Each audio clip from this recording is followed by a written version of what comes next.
Bonjour à tous. Bonjour, bon réveil, bienvenue pour cette troisième journée. Je crois qu'on devrait un peu penser à commencer, mais on m'a demandé de vous dire de scanner le code QR pour un peu partager avec la présentation de M. Andrew. Essayez de scanner là et pour des questions, pour d'autres éclaircissements, il va vous répondre. Voilà. Mais sinon, dans quelques instants, je crois qu'on devrait commencer.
Good morning, colleagues. Did you manage to register okay with this Slido and enter the code?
Elles n'ont pas compris, oui.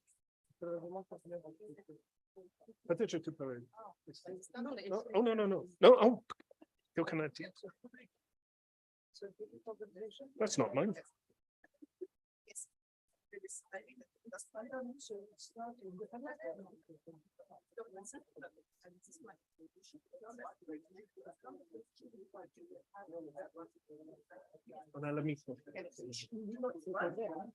No, no, no.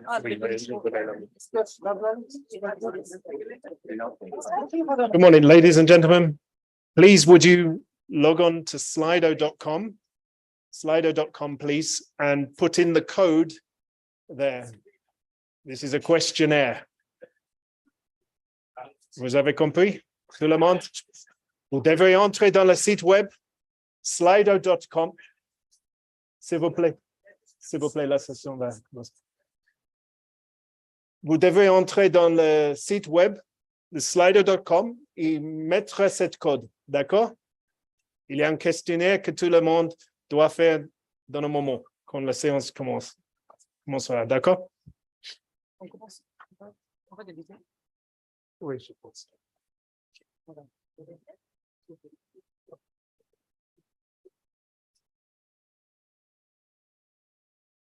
Tout le monde a réussi à entrer dans la page avec succès?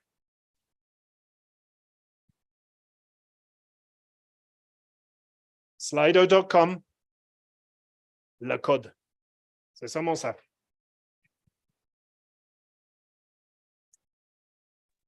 Qui n'a pas eu de la chance? Qui a eu de succès? Si vous observez, those online who have done it. C'est pas pour faire de commentaires encore, en fait. Je vois qu'il y a des personnes qui font des commentaires, mais ce n'est pas la question, d'accord? Vous devez entrer, tout le monde, dans le site web. alors, on vous demande d'entrer et puis au cours de sa présentation, peut-être avec vos observations, vous allez commencer à poser des questions et il va vous répondre. Et c'est pas précisément l'objectif, okay? So for the anglophones, yeah, please enter slido.com, put in the code, you will go into the area where the questionnaire will start.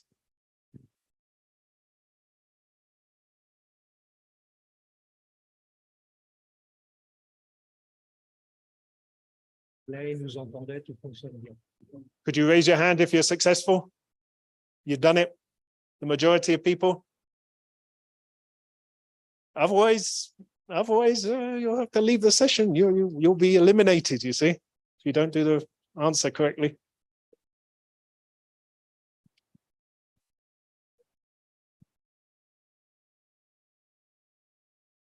Okay.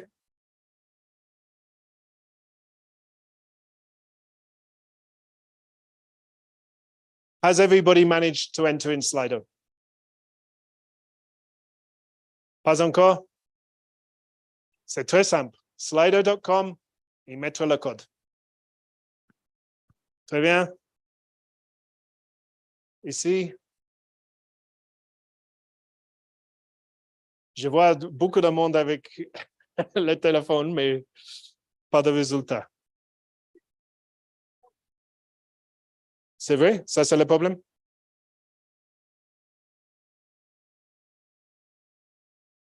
OK? C'est pas tout. Pour la connectivité, peut-être? OK. Yeah.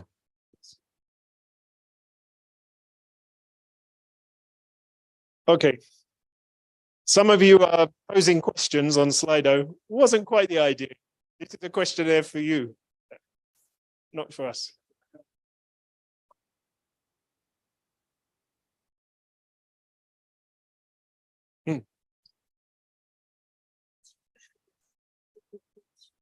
No, I was, but yeah. Yeah, I don't know how they analyze this. Go to that. Yeah. That's the first question. Yeah, that's what they should. Yeah. Now go in.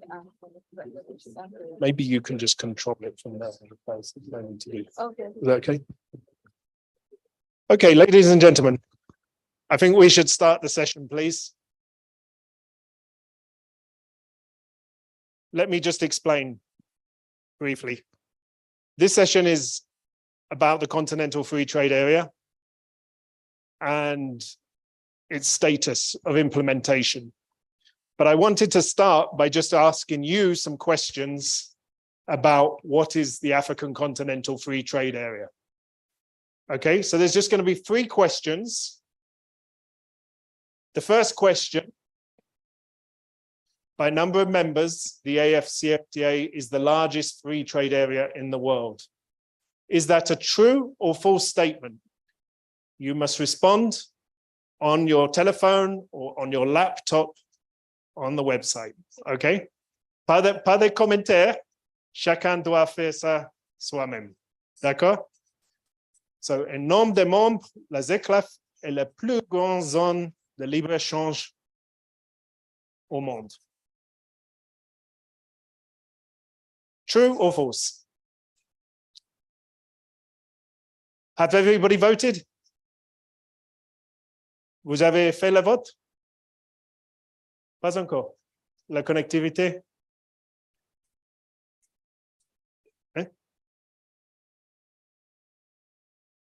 Yes, I have. I've explained everybody. I've explained about 5 times. You must enter in the website slido.com, put in the code on the side 1467633, and then you enter in the questionnaire, and then you answer on your telephone or on your computer. Sarah?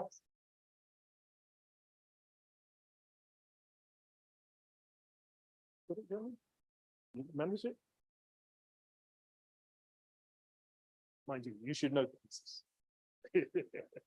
That would be cheating. Was everyone Rosie up here? Yep. Thank you.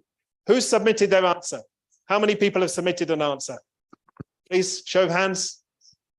Very good. Thank you very much. Let's see what the reply is, the answer to this one.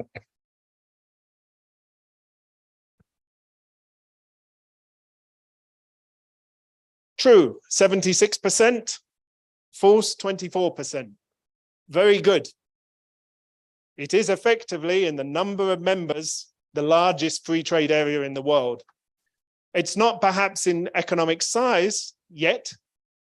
The European Union is still the largest, but in terms of numbers of members, the European Union is only 27. The African continent, the AfCFTA, is signed by 54 of the 55 AU member states. So it is the largest in the world. You get the idea? Next question, please.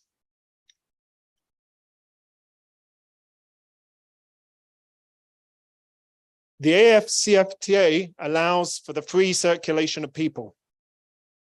La libre circulation des personnes est prise en compte dans les éclats. True or false?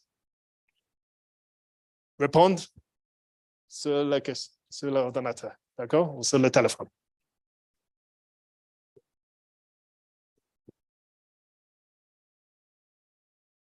Okay. Everybody managed to vote?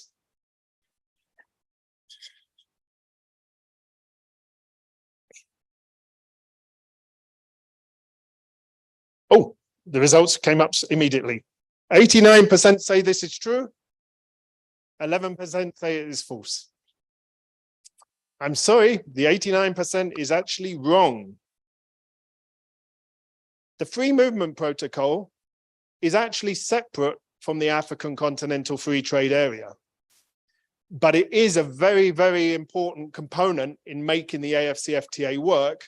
And the African Union is very vocal that it's important that the Free Movement Protocol has as much support as does the AfCFTA.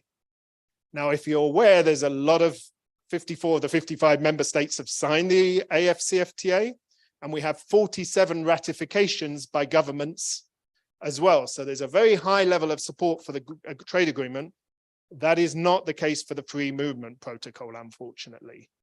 With the number of ratifications is very low at the moment. I understand only 4 countries.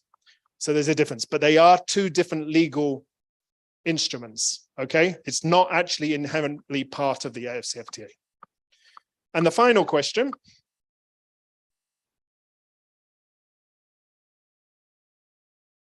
So next.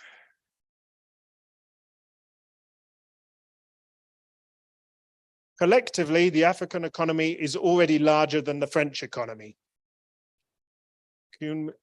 Cumulativement, l'économie africaine est déjà plus grande que l'économie française. True or false?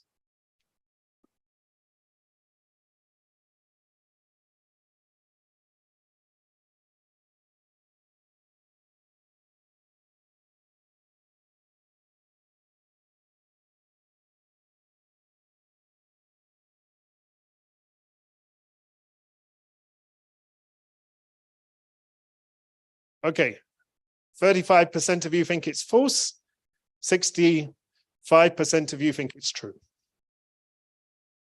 Okay, there are 2 ways of looking at this. One is using market exchange rates, and the other is using what I showed you on Monday, purchasing power parities.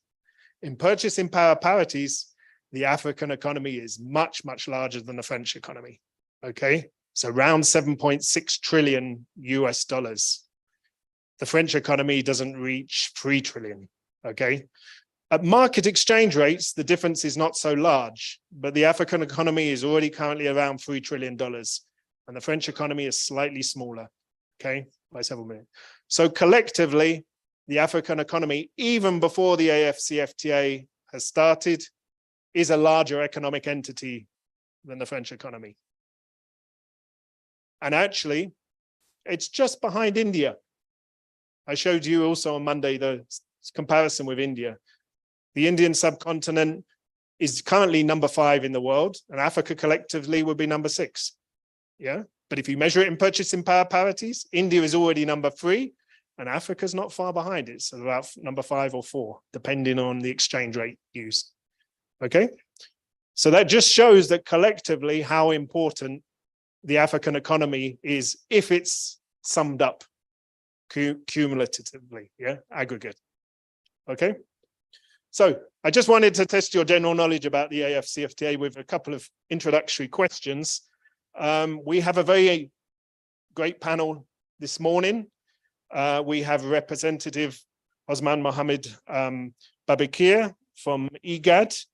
We have Jacob Kocho, who's Director of the Department of Marché Commun of the ECAS, SEAC, and we have Marie-Angelique Umolisa, EAC. I'm going to ask them to come up in a minute. I did just want to start with a few introductory words, though, about the AfCFTA itself. Let me just quickly take you through a few points. Okay. So the first is, has anybody in the room read the AfCFTA legal agreement? Very good. Anybody else? It is actually not a very long document, and I would recommend people to familiarize yourself with certain parts of it. For our purposes for today, I think it's important to stress the contents of Articles 3, 4, and 5, because Article 3 is extremely important simply because it explains what the general objectives of the African Continental Free Trade Area are. And let me summarize very quickly for you. The first part is to create a single market for goods and services, okay? It is what economists call actually a process of deep liberalization. It is not just a free trade area. In fact, the name is very misleading. It should really be called the African Continental Market rather than the African Continental Free Trade Area. The level of ambition is high. The second general objective is to create a liberalized market for goods and services through successive rounds of negotiation. Okay, so services, they start with 5 of the 12 subsectors of services. The ambition is to liberalize services completely as well as merchandise trade. The third, to contribute to the movement of capital and natural persons and facilitate investments, cross-border investments between African countries.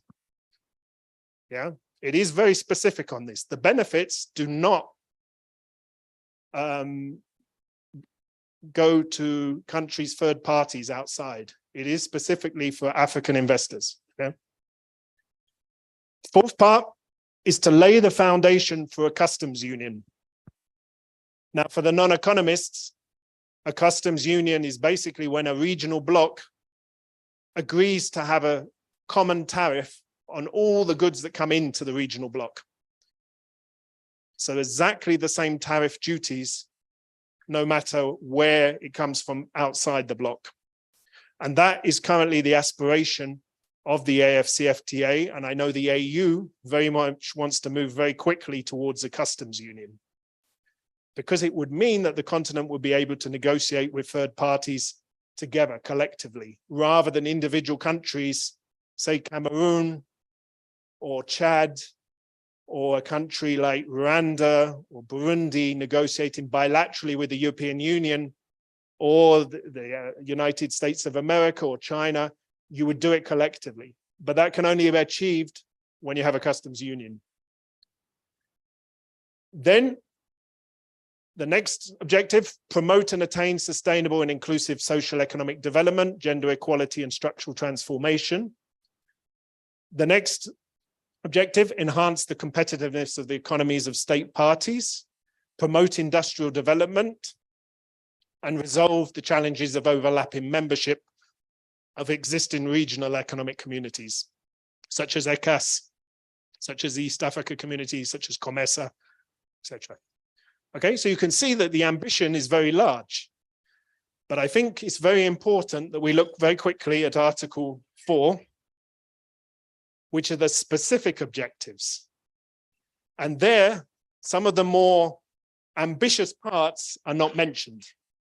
Okay, the general ones of, for example, social economic development are not mentioned here. It is very much at the heart here, you see in Article 4, a trade agreement. So the first part here is to progressively eliminate tariffs and non-tariff barriers on trading goods, progressively liberalize trade in services, cooperate on areas of investment, intellectual properties and competition policy to have a more harmonized approach at the continental level. So individual countries do not have policies which conflict with other African member states. It's a project of harmonization, essentially. Yeah. Cooperate on all trade-related areas, cooperate on customs matters and implementation of trade facilitation measures, establish a mechanism for dispute settlement. Very, very important. When the agreement is not being respected, you need a dispute settlement mechanism. And finally, establish and maintain an institutional framework for implementation and administration of the AfCFTA. And as you know, the AfCFTA Secretariat started work in 2020 in Accra, in Ghana. But there's a lot of other institutions that are collaborating in this endeavor. So Article 5 basically explains the design of the agreement. And it specifies very clearly that the AfCFTA is a free trade area, not a customs union. And that does allow currently member states to negotiate with third parties. So when Kenya wanted to negotiate with United States a new bilateral deal, or with the European Union, they're allowed to do that because it's not a customs union yet. Yeah. Are other member states happy about those kind of bilateral discussions? Not really. It can cause complications, particularly because Kenya is already in a customs union of its own, the East Africa community. And perhaps with our colleagues from EAC, we could discuss those issues. Yeah. But in principle, you are still free to have third-party agreements outside the continent. It's member-driven. And the regional economic communities, it says very, very clearly in Article 19, are supposed to be the building blocks of the agreement. And what has been achieved already by those regional economic communities will stand. That's the thing of the preservation of the acquis. It's how the European Union progressed as well. What had already been achieved was not going to be turned over. So, for example, COMESA has a competition authority. Yeah, the AfCFTA will not take steps to move that and have a continental one. It will build on the existing institutions. Okay, build on the existing achievements. It's consensus decision-making. Now, this is quite controversial because for a regional bloc of 54 member states to move forward with consensus, that's quite difficult, isn't it? You only need one country in the room to say, no, we don't agree, and there will be blockages. The European Union had this problem. They started with consensus, and then increasingly they introduced majority decision-making so that they could move forward. And I think that's what's going to happen over time for the African continent as well. We will need a system where it will be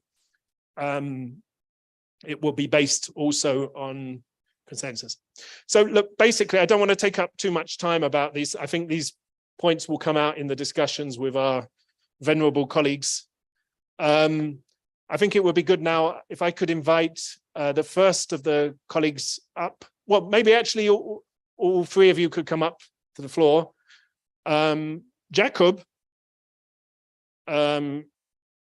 Kocho from ECAS actually has prepared a presentation to explain to us where they are at in terms of implementation. We will start with a short presentation from him. But Marie-Angelique, if you could step up, please, Osman. Yeah, I've got it there. Yeah. So, yeah, thank you. Jacob, over to you. Yeah. Merci André. Bonjour à tout le monde. Mon nom est Jacob Kocho, on l'a déjà dit. Je suis le directeur en charge du marché commun à la commission de l'ACEAC, la communauté économique des États de l'Afrique centrale.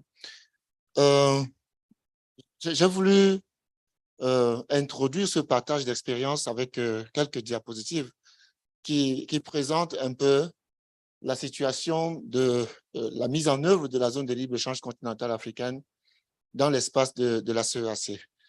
Et parce que je sais par expérience, on se connaît tous, que c'est une question nouvelle qui demande à être présentée plus en détail pour accroître le niveau de compréhension et de connaissance de l'instrument juridique qu'est l'accord lui-même. J'ai voulu mettre 2 ou 3 informations. Sur l'écran, et c'est pas sur la pantalla. Ah, okay. Comment on fait pour que ça s'affiche? On a de la chance. D'accord. Donc, je vais insister en 10 minutes sur 3 points. Le premier, c'est quoi l'accord sur la zone de libre-échange lui-même? Andrew a dit 2 ou 3 choses là-dessus, mais il faut dire que c'est un instrument, il faut dire que c'est un instrument extrêmement complexe et qui va le devenir à la fin des négociations qui sont encore en cours. Aujourd'hui, l'accord sur la ZLECAf, c'est un accord cadre et 6 protocoles. Il y en a 2 autres qui sont en cours de négociation et si on n'en ajoute pas un troisième, un autre, on arrivera au terme du processus de négociation avec 8 protocoles. En ce moment, le Rwanda a déjà proposé la négociation d'un 9e protocole sur le commerce des produits agricoles. C'est encore en discussion, ce n'est pas acté. Et on aura un accord extrêmement complexe. Pourquoi? Parce que chacun des 6 protocoles qui sont au tableau réglemente la coopération des 55 États membres de l'Union africaine sur un ensemble d'instruments de politique commerciale. Regardez le protocole sur le commerce des marchandises. Il a 9 annexes et chacun des annexes traite d'un instrument de politique commerciale précis. La annexe 1 sur les concessions tarifaires, le droit de douane, c'est un instrument de politique commerciale. Comment on va le libéraliser dans l'accord sur la ZLECAf? 2, les règles d'origine. 3, la coopération douanière, la facilitation des échanges. Et chacune des annexes édicte les règles à respecter par l'ensemble des États de l'Union africaine sur un instrument de politique commerciale précis. Et figurez-vous que certaines annexes ont des appendices. Et les appendices vont plus en détail. Et donc, la connaissance de cet instrument est fondamentale pour pouvoir bénéficier de l'accord. Il faut connaître les règles pour pouvoir accéder au marché. Et ça, c'est un point extrêmement important. Ça nous demandera pour la mise en œuvre d'avoir un vrai programme de dissémination, de renforcement des capacités, spécifiquement les capacités des acteurs du secteur privé. Parce que c'est eux, les opérateurs, qui vont être confrontés à tout cet arsenal réglementaire. On aura certainement, avec le soutien des collègues de la CEA, l'occasion de faire des sessions de formation sur les instruments de l'accord. C'est fondamental. Maintenant, quelques éléments sur la mise en œuvre. J'ai pris le protocole sur le commerce des marchandises et 2 ou 3 annexes sur lesquelles je vais insister parce que le temps est court. Sur le commerce des marchandises, l'annexe 1 est consacrée aux listes de concessions tarifaires. C'est l'instrument dans lequel les États membres indiquent aux autres États du continent comment ils vont démanteler le droit de douane. C'est un instrument juridique. Et on appelle ça la liste de concessions tarifaires. Et il y a des modalités qui ont été adoptées que chaque État doit respecter pour soumettre une offre à tous les autres États de l'Union africaine. Et c'est un instrument très, très complexe. Parce qu'il y aura 55 offres à terme. Il y aura 55 offres. Et si un opérateur économique veut commercer, il doit être capable d'identifier son marché cible, d'aller retrouver la liste de concessions tarifaires du marché en question, de voir comment ce pays a décidé de démanteler le droit de douane sur la marchandise qu'il produit. Ça, c'est le premier élément seulement. Parce qu'après, il y a d'autres instruments qu'il va falloir aussi, dont il va falloir respecter la conformité. Et donc, deuxième élément, c'est que dans le protocole sur le commerce des marchandises, au-delà du droit de douane, il y a les règles d'origine. Les opérateurs économiques ici doivent savoir que l'accès aux concessions tarifaires n'est pas automatique. Ce n'est pas parce que vous êtes un opérateur économique africain que vous allez automatiquement bénéficier de la libéralisation commerciale qui est offerte par les autres pays du continent. Il y a des règles à respecter. Et les règles d'origine en constituent une série. Si vous produisez une marchandise et que vous n'êtes pas conforme avec les règles d'origine prévues par l'accord, vous n'allez pas bénéficier des concessions tarifaires. Donc, il faut connaître ces règles et calibrer votre instrument de production conformément à ces règles pour pouvoir accéder au marché. Et ça, c'est un défi. Donc, un autre besoin en termes d'information et de renforcement des capacités s'impose ici. Il y a une série d'autres instruments sur lesquels on ne va pas revenir. Ceci, c'est juste pour vous donner une idée. Et là, vous avez au tableau la liste de concessions tarifaires des États de la CEMAC. Et je ne vais pas trop insister dessus. Elle est quasiment conforme aux modalités, à savoir la catégorie A des produits principaux à libéraliser qui représente 90% des marchandises, la catégorie B des produits qui vont dits sensibles, qui vont être libéralisés sur une période beaucoup plus longue, 13 ans, c'est 7% des marchandises, et la catégorie C qui est des produits exclus de la libéralisation, qui représente 3% des lignes tarifaires.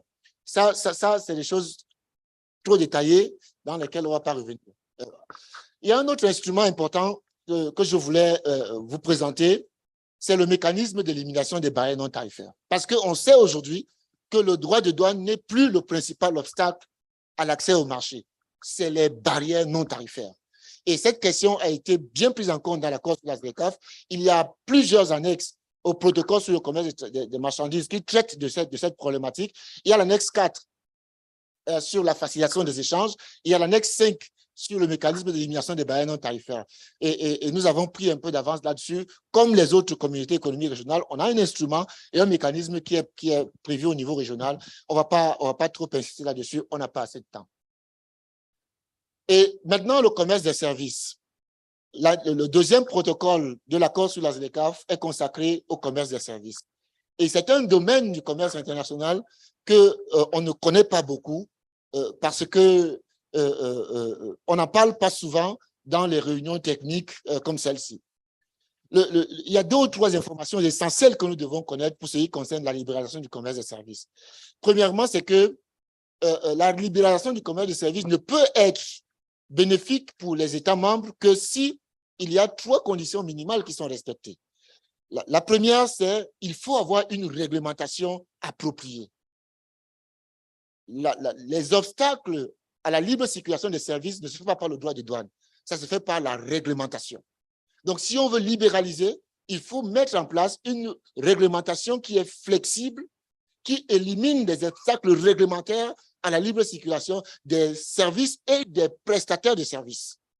C'est la première condition. La deuxième condition, c'est que les États, aussi bien les États de production des services que les États qui les reçoivent doivent mettre en place des mécanismes de régulation.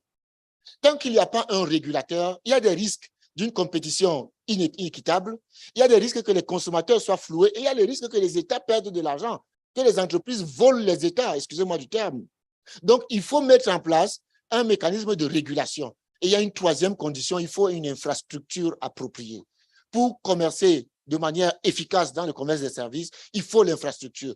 Or, l'accord sur la zone de libre-échange ne va traiter que de la régulation et de la réglementation. Il faut une politique appropriée, séparée pour l'infrastructure du commerce des services.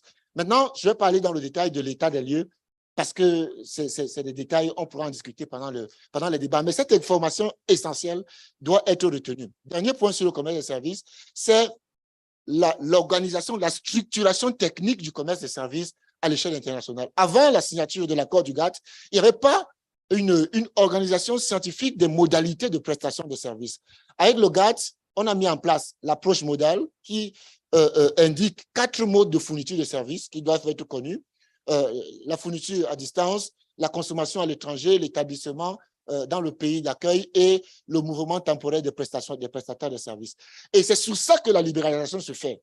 La libéralisation va consister à indiquer comment un prestataire de services qui est en Inde peut fournir le service au Cameroun sans se déplacer. Comment un médecin qui est en Zambie peut consulter un malade en Éthiopie sans se déplacer?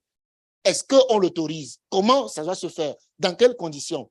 Deuxièmement, est-ce qu'un touriste peut partir du Gabon pour le Burundi facilement? La consommation à l'étranger. Les modalités pour cela doivent être facilitées et libéralisées. Troisièmement, comment une entreprise s'installe? MTN, comment elle vient s'installer au Rwanda? Comment MTN, qui est sud-africain, vient s'installer au Rwanda? Quelles sont les conditions qu'on lui pose? Quelles sont les modalités qu'on lui pose? Et enfin, les prestataires individuels, vous êtes expert comptable. Vous voulez aller fournir un service dans un pays, expert comptable camerounais, vous voulez aller en Égypte. Comment on vous le facilite? Vous êtes un juriste, vous voulez aller fournir un service juridique à une entreprise dans un autre pays du continent africain. Comment ça se fait? Donc, c'est tout ça qui est organisé dans l'accord sur la ZLECAf, notamment le protocole sur le commerce des services. Et là, vous avez une présentation synthétique de la liste d'engagements spécifiques des États membres de la CEMAC. On ne va pas revenir dessus. Et le dernier élément, c'est les stratégies. La conférence des chefs d'État de l'Union africaine a demandé que les États membres du continent élaborent les stratégies nationales de mise en œuvre de la ZLECAf. Pourquoi? Parce que la complexité de l'instrument demande que la mise en œuvre se fasse de manière coordonnée, harmonieuse et cohérente avec les objectifs de développement des États.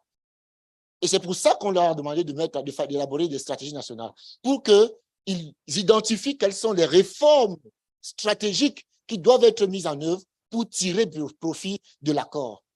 Et donc, aujourd'hui, chez nous, en Afrique centrale, on a, avec l'appui très apprécié de la Commission économique des Nations Unies pour l'Afrique, le bureau de l'Afrique centrale, le directeur est là, on a obtenu le soutien du bureau pour accompagner les États. On a 7 États sur les 11 qui ont déjà une stratégie nationale et on a aussi une stratégie régionale qui a été élaborée aujourd'hui. Ça pose des questions stratégiques, on va revenir dessus pendant le débat. Et je ne vais pas insister sur la présentation de notre projet de stratégie régionale. La présentation vous sera distribuée et vous pourrez regarder les détails. J'avais vraiment voulu insister sur ces quelques points de conclusion. J'avais voulu insister sur ces quelques points en introduction pour donner une idée vraiment brève.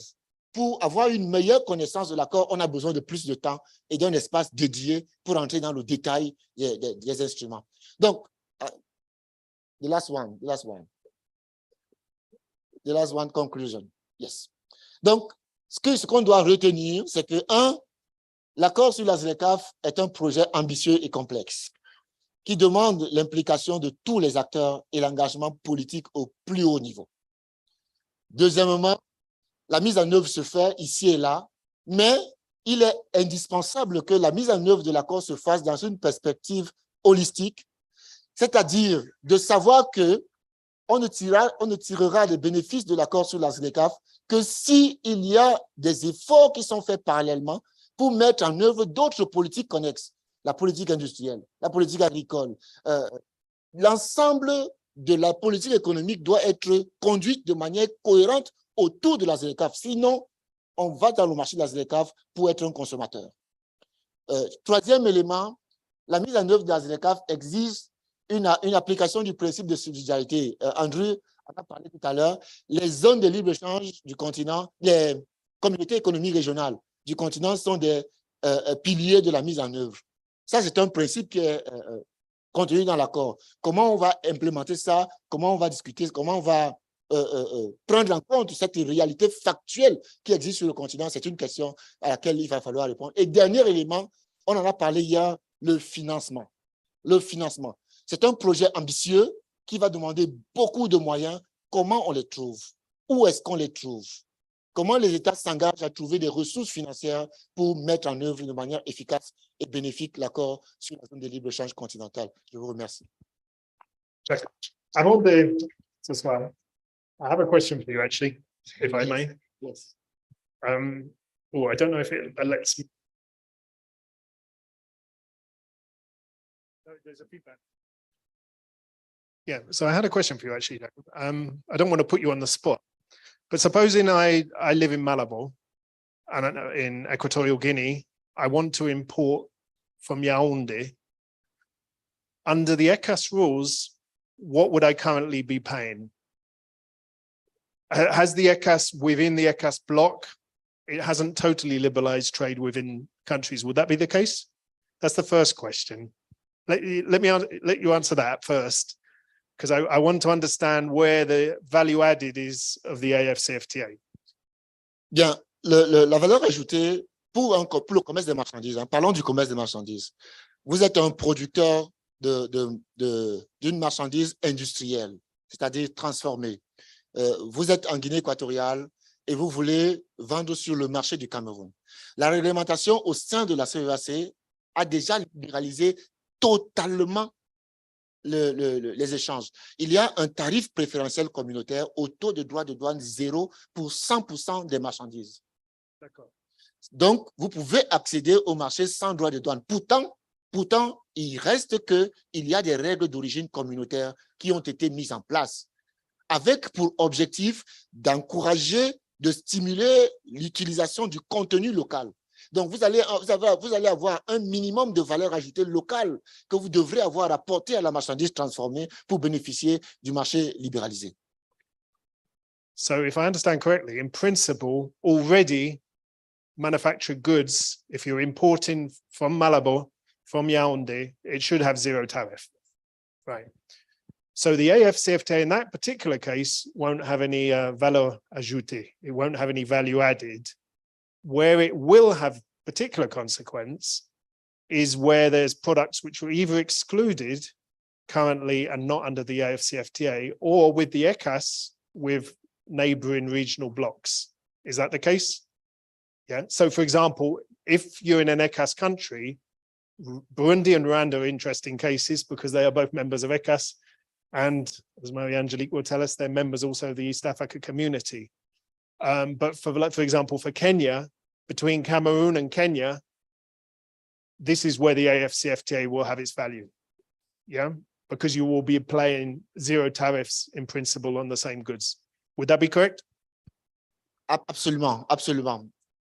Sur le commerce au sein des communautés économiques régionales, si, et ça c'est une condition qui est prévue par un article, je crois l'article 15 ou 16 sur la préférence communautaire, si le niveau de libéralisation au sein de la communauté est supérieur à celui qui est offert par l'accord sur la zone de libre-échange continentale, les États sont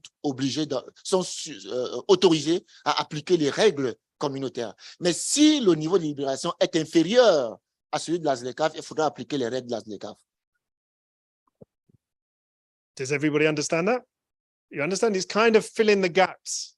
You know, the regional economic communities have succeeded in liberalizing a very significant proportion of trade to different degrees of success. The East Africa community, I believe, is one of the most successful in that sense, but there are gaps in cases. So for example, DRC is now a member of the East Africa community, but is not currently applying the tariff reductions for the East Africa community. However, it is also signed up and has ratified the AfCFTA. And so in principle, it has to liberalize either under the AfCFTA or the EAC rules, one way or the other. There will be a intra-African liberalization. Okay, so yeah, that will actually take me to my first question. So we'll come and sit down with our colleagues. For Marie-Angelique, the East Africa community did something very important, actually. Instead of individual countries of the East Africa community negotiating individually the tariff liberalizations under the AfCFTA, they decided to do it collectively. Yeah? I'd just like to ask you, Marie-Angelique, how did that process go? I suppose for the East Africa community, it was a little easier because we have a common external tariff in the region. So that simplified things a little bit, but we'd greatly appreciate your insights about that process. because as I said at the beginning, 54 member states, it's a lot of bilateral negotiations. But if we do it by REC, it simplifies the structure. Thank you, Andrew, and good morning to you all. So just to start off by saying that given that EAC is implementing a common trade policy as a customs union and also as a common market, commitments that it enters into, that the countries enter into are, I mean, they negotiate as a bloc and also implement these commitments as a bloc. So with the AfCFTA, the partner states collectively negotiated the agreement.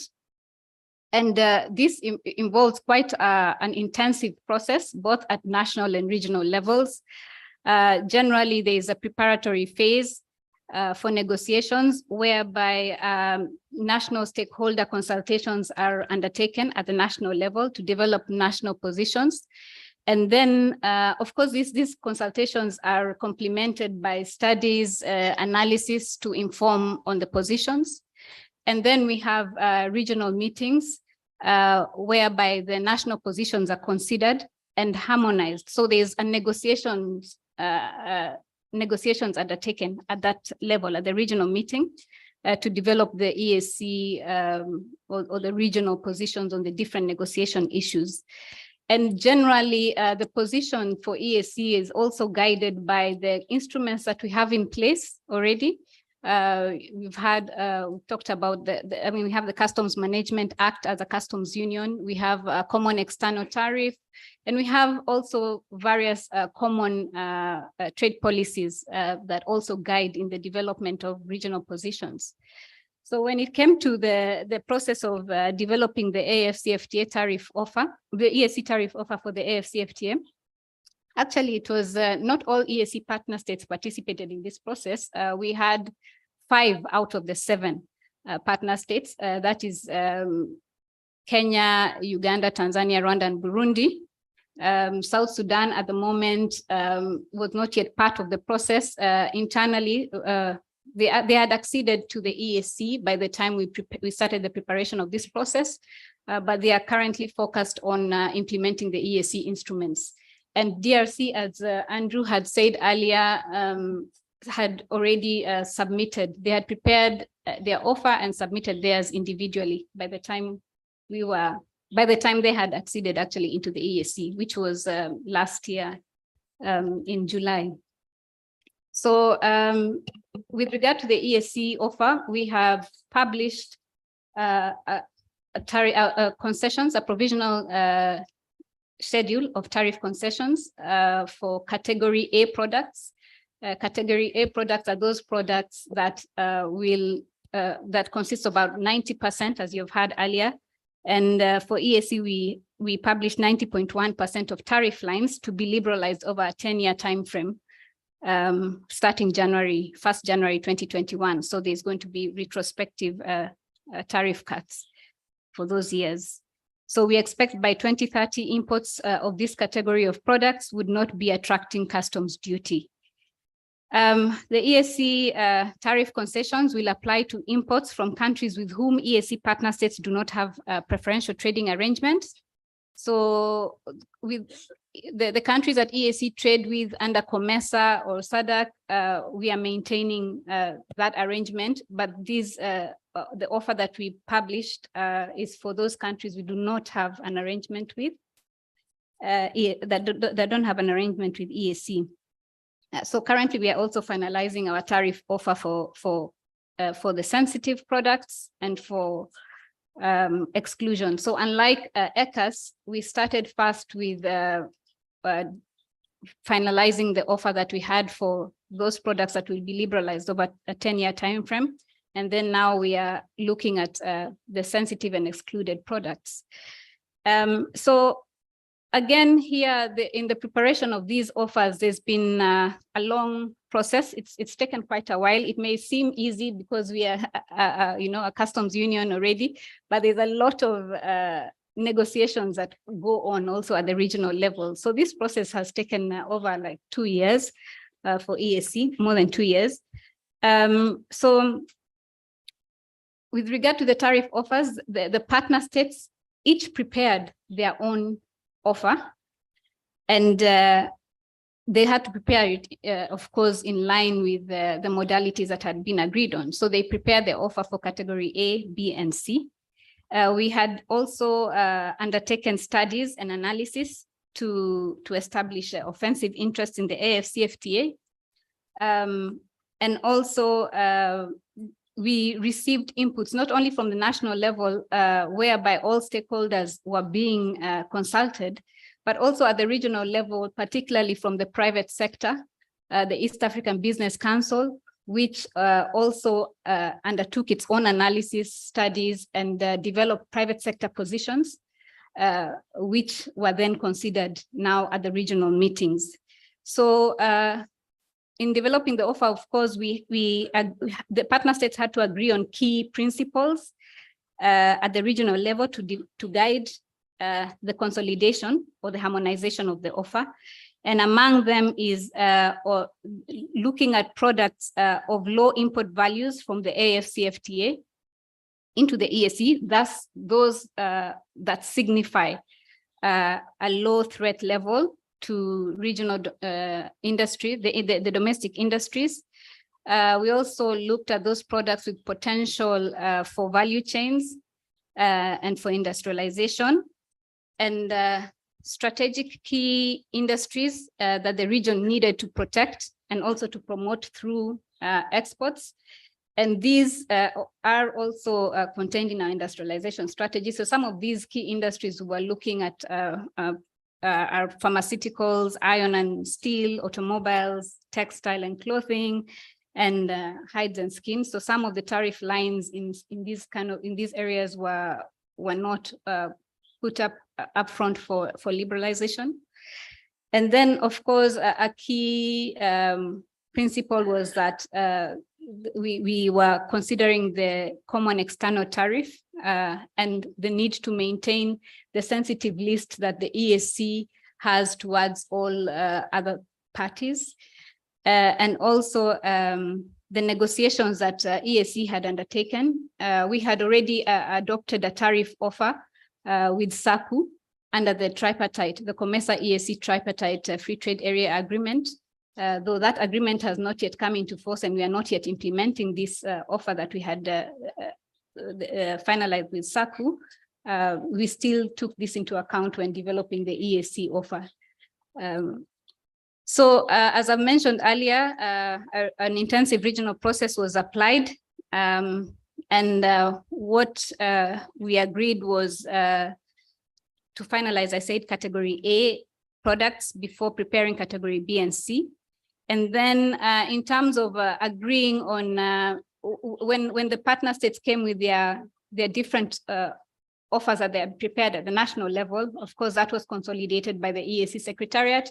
And we identified those products that had convergence among all the 5 countries, and those for category A, and those automatically were harvested.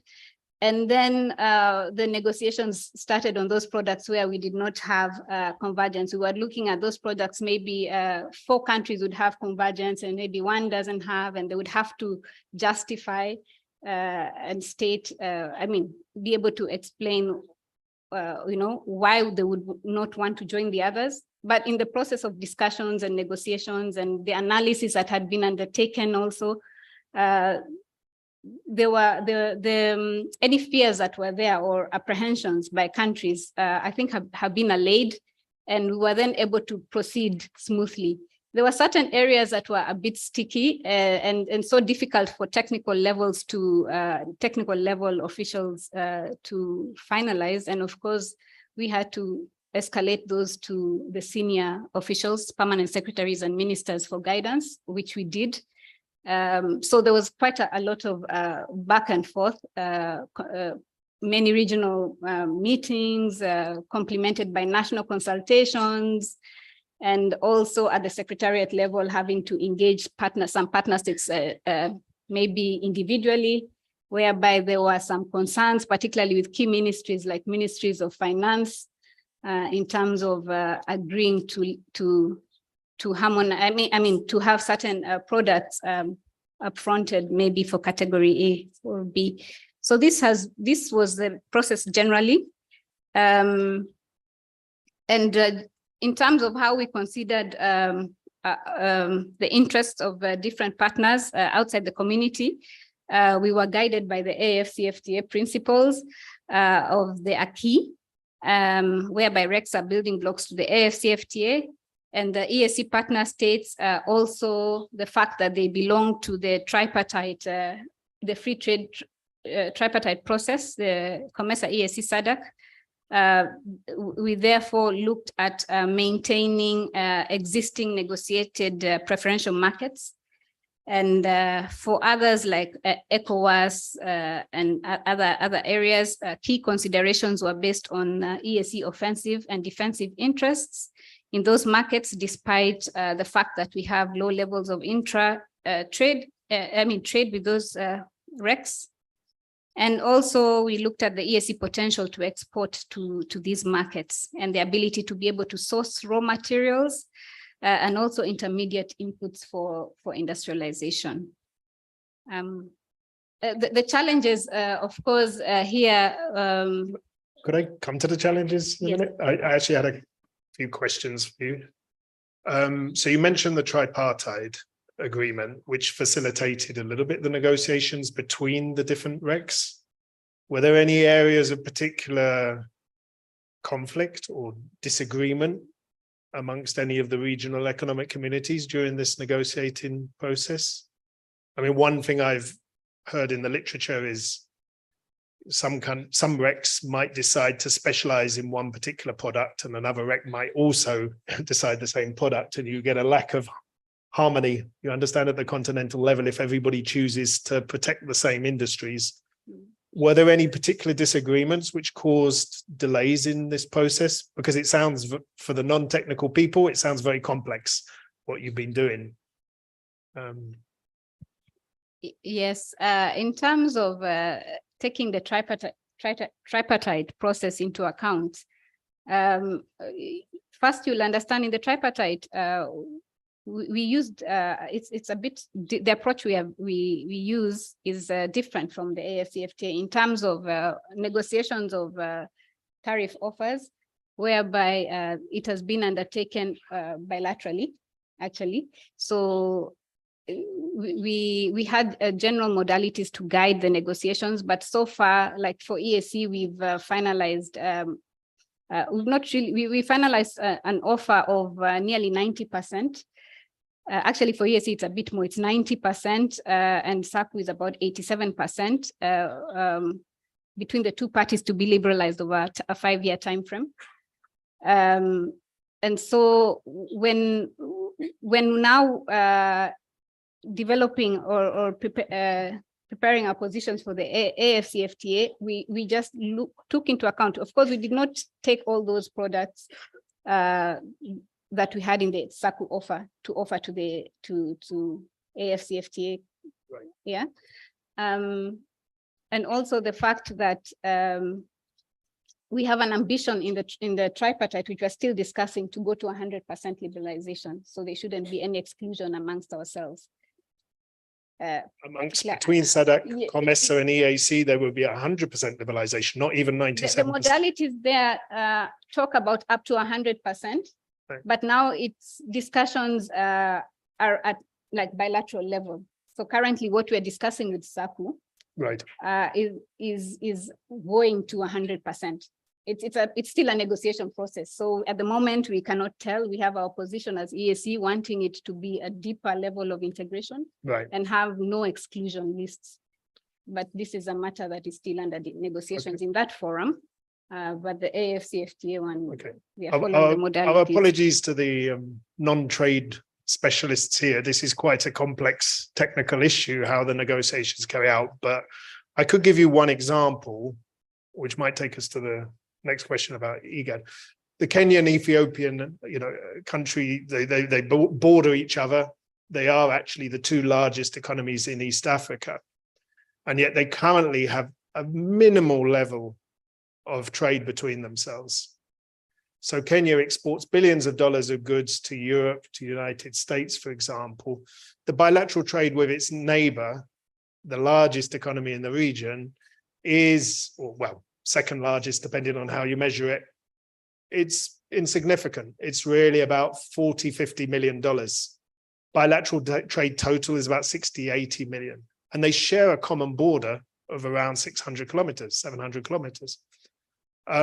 And that is because they are not in the same regional bloc, although in a sense they are, aren't they? Because there's this overlapping membership, because Kenya is a member of IGAD, and Kenya is also a member of the East Africa Community, but there is no tariff agreement there. And that's where the AfCFTA would have a particular strength, because the East Africa Common External Tariff is quite high, really, by international standards. Is that not the case, Marie-Angelique? Yes, I think we have the highest band currently of 35%.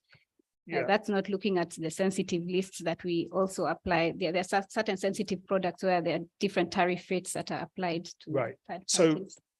an importer from the rest of the continent that doesn't have any kind of preferential agreement to get into the EAC market, they're paying a 35% tariff, correct? Which would be the case of Ethiopia. And Ethiopia, on the other hand, also charges very high tariffs on imports from the East Africa Community. It's, you know, quite famously quite protective. And IGAD, you don't have that kind of tariff liberalization amongst the members. Is that correct? Osman, where do you see the advantages of the AfCFTA, particularly for the IGAD sub-region? And how does the dynamics change as well about the overlapping membership question as well that we have? Yeah, because one further interesting development is, of course, Somalia has applied for membership of the East Africa Community now, although it is also an IGAD member. Another thought to hold, how would that change the dynamics of the regional economic communities and the advantages of the AfCFTA and the role of the RECs? So if that's a big question, but it's an important one, I think. Okay, thank you, Andrew. Thank you so much. Good morning, colleagues. I just wanted to share with you, because our brother is talking about this overlapping issue, and one day I have just checked and look how I have done some simple research about this overlapping membership, and I have noticed that maybe it is continent-wide phenomenon. It is not for IGAD, it's not for EAC, but actually 90% of the countries, of 54 countries, are member to more than one REC, and maybe half of them member to more than 3 RECs. So the overlapping is really problematic, although it has some positive benefits. It has some positive, and it has, of course, negative impact. And I think for AfCFTA, it really will complicate. I will take the case of IGAD. For example, I have noticed since 2008, IGAD was trying to using that model of African Union of minimum integration plan. As all RECs, I think they have participated to that minimum plan. So from that minimum plan, IGAD has tried to, to take a position, either to, for example, join the tripartite agreement, or try to create. Actually, the minimum plan was a trial actually to create a free trade area within IGAD region. But since 2016, 17, and the launch of AfCFTA, then our colleagues have started actually to think about, again, what is the position of IGAD. So they think of, I think they have commissioned a study to do, to advise or get some recommendation for the whole organization to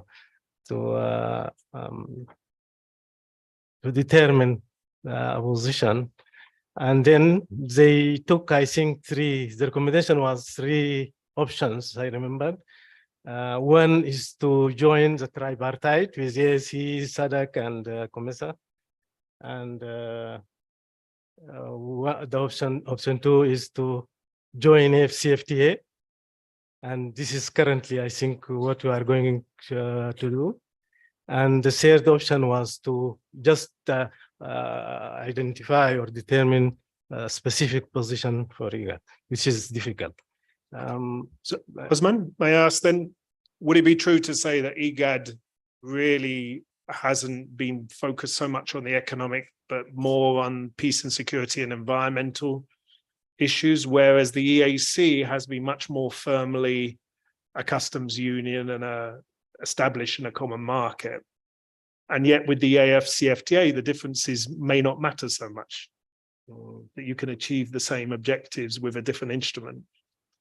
Yes, actually, our region, I always think about the Horn of Africa region.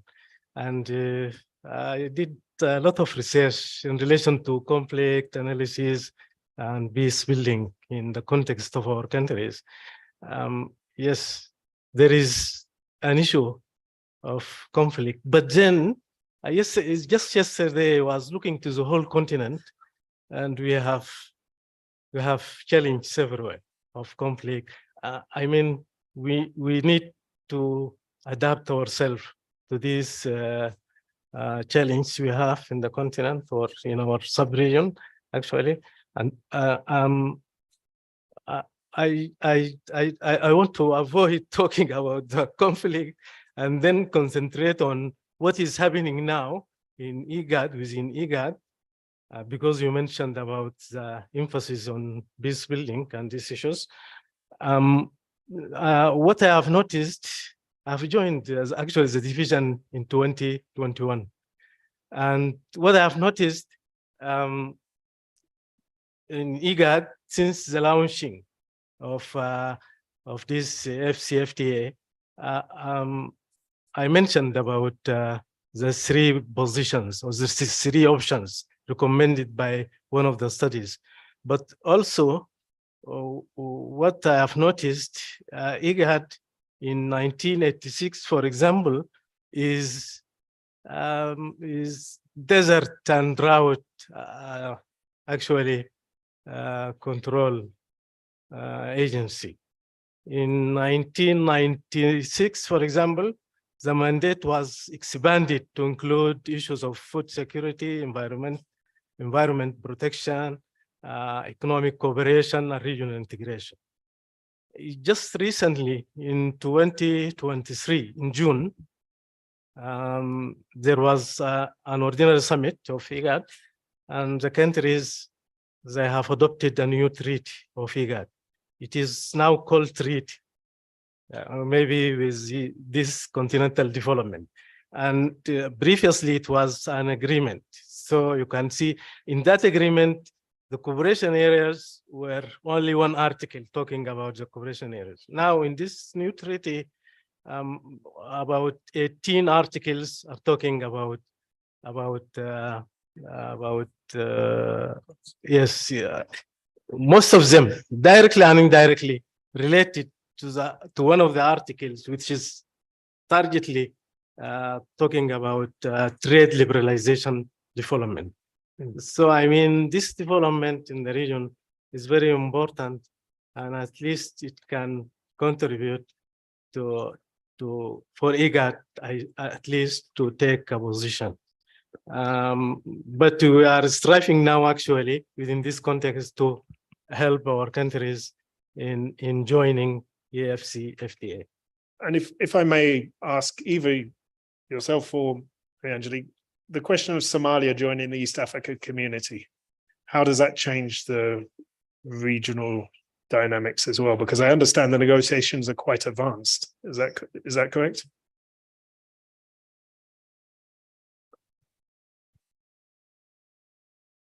Yes, they are advanced. Actually, it's expected that at our next meeting of the EAC heads of state, perhaps maybe end of this year or early next year, the decision will be taken. And it looks like, of course, will be taken to formally admit them. So yes, they're advanced. And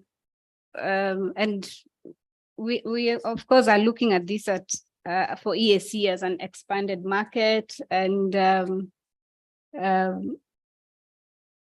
are other considerations also that they are joining. Obviously, I think politically there are those considerations that have been discussed, but obviously economic-wise, indeed.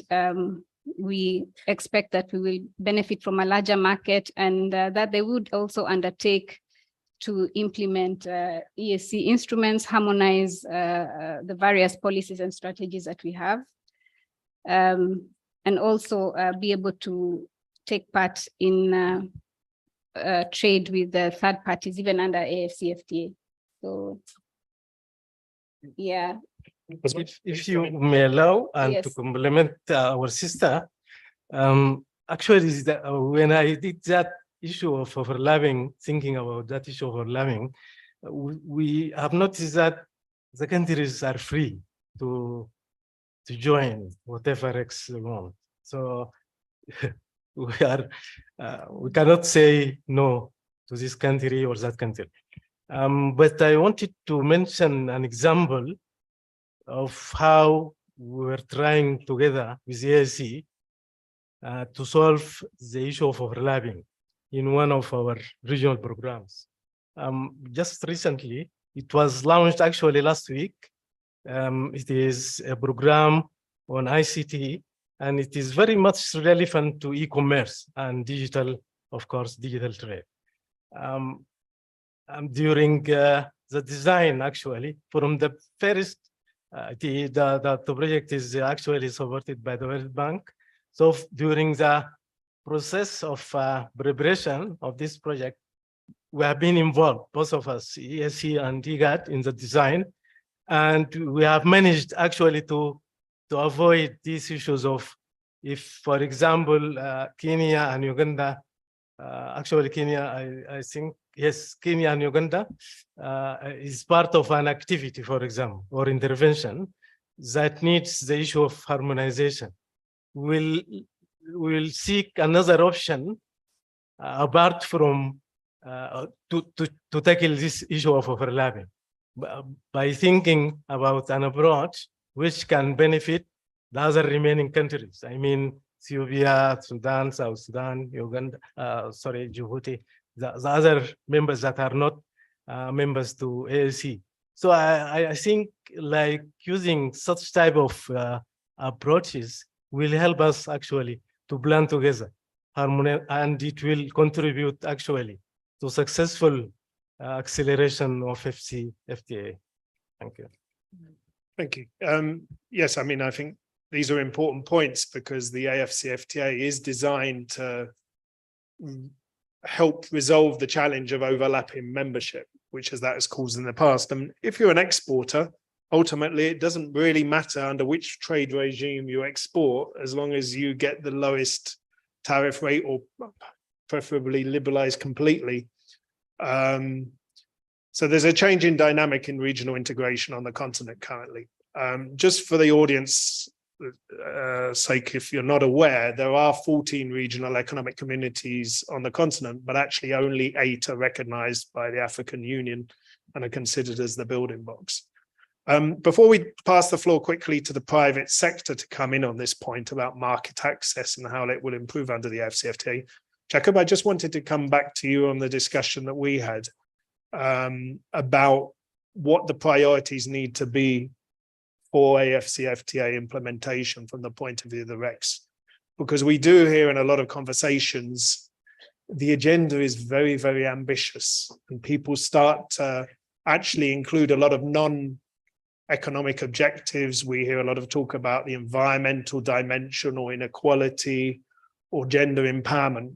I just wondered if you could share your thoughts again about the need for focus in this initial stage, because as you can appreciate from both Marie-Angelique and Osman's remarks, this is quite a challenging technical exercise in terms of making compatible existing regional agreements. So I just wanted your thoughts on that. What do we need to focus on first? What do we need to prioritize? Merci à André. Il faut quand même dire que il faut pas oublier que l'accord sur la zone de libre-échange continentale est un traité international. C'est un instrument juridique et donc les États ont l'obligation de mettre en œuvre l'instrument juridique. Et en termes de priorité et de calendrier, de séquençage, de mise en œuvre des priorités, les États ont deux options. Soit ils s'appuient sur leur stratégie nationale de développement pour identifier quelles sont leurs priorités et voir comment l'accord sur la zone de libre-échange peut les aider à les mettre en œuvre. Mais peu importe que leur stratégie nationale ait identifié les priorités ou pas, si l'accord sur la ZLECAf, qui est un instrument juridique, contient un engagement qu'ils ont pris, ils doivent le mettre en œuvre. Ça, il faut que ce soit clair. Donc, la réflexion sur les priorités doit se faire au moment où on négocie l'instrument juridique. C'est dans l'instrument juridique qu'on va fixer nos priorités et qu'on va établir le calendrier. Et si on n'a pas fait ça et que l'accord, qui est un instrument juridique, nous impose de mettre en œuvre des réformes, même si elles ne sont pas prioritaires pour nous, on doit les mettre en œuvre parce que c'est un engagement juridique. Maintenant, l'accord est ambitieux, je suis d'accord, mais on a dit tout à l'heure qu'on ne peut tirer profit de la libéralisation commerciale que s'il y a certains prérequis qui sont satisfaits. Si vous n'avez pas de la marchandise à vendre, on vous donne un marché ouvert, vous n'allez pas en profiter. Et ça, c'est un défi. Les capacités productives, elles sont extrêmement faibles sur l'ensemble du continent. Il faut faire des réformes pour accroître les capacités productives afin que le marché libéralisé puisse servir de moteur de la croissance, puisque la consommation est un déterminant de la croissance. Donc, le marché est ouvert, elle donne un potentiel de consommation à l'économie, mais on ne peut tirer profit de cette consommation pour avoir des effets induits en termes de transformation structurelle que si on produit. Donc, les réformes connexes sont fondamentales pour tirer profit de l'accord. Maintenant, un dernier élément. On a vu hier l'exposé de M. Kessous sur l'environnement des affaires. Il est agressif, il est peu convivial, il ne facilite pas la réalisation des affaires.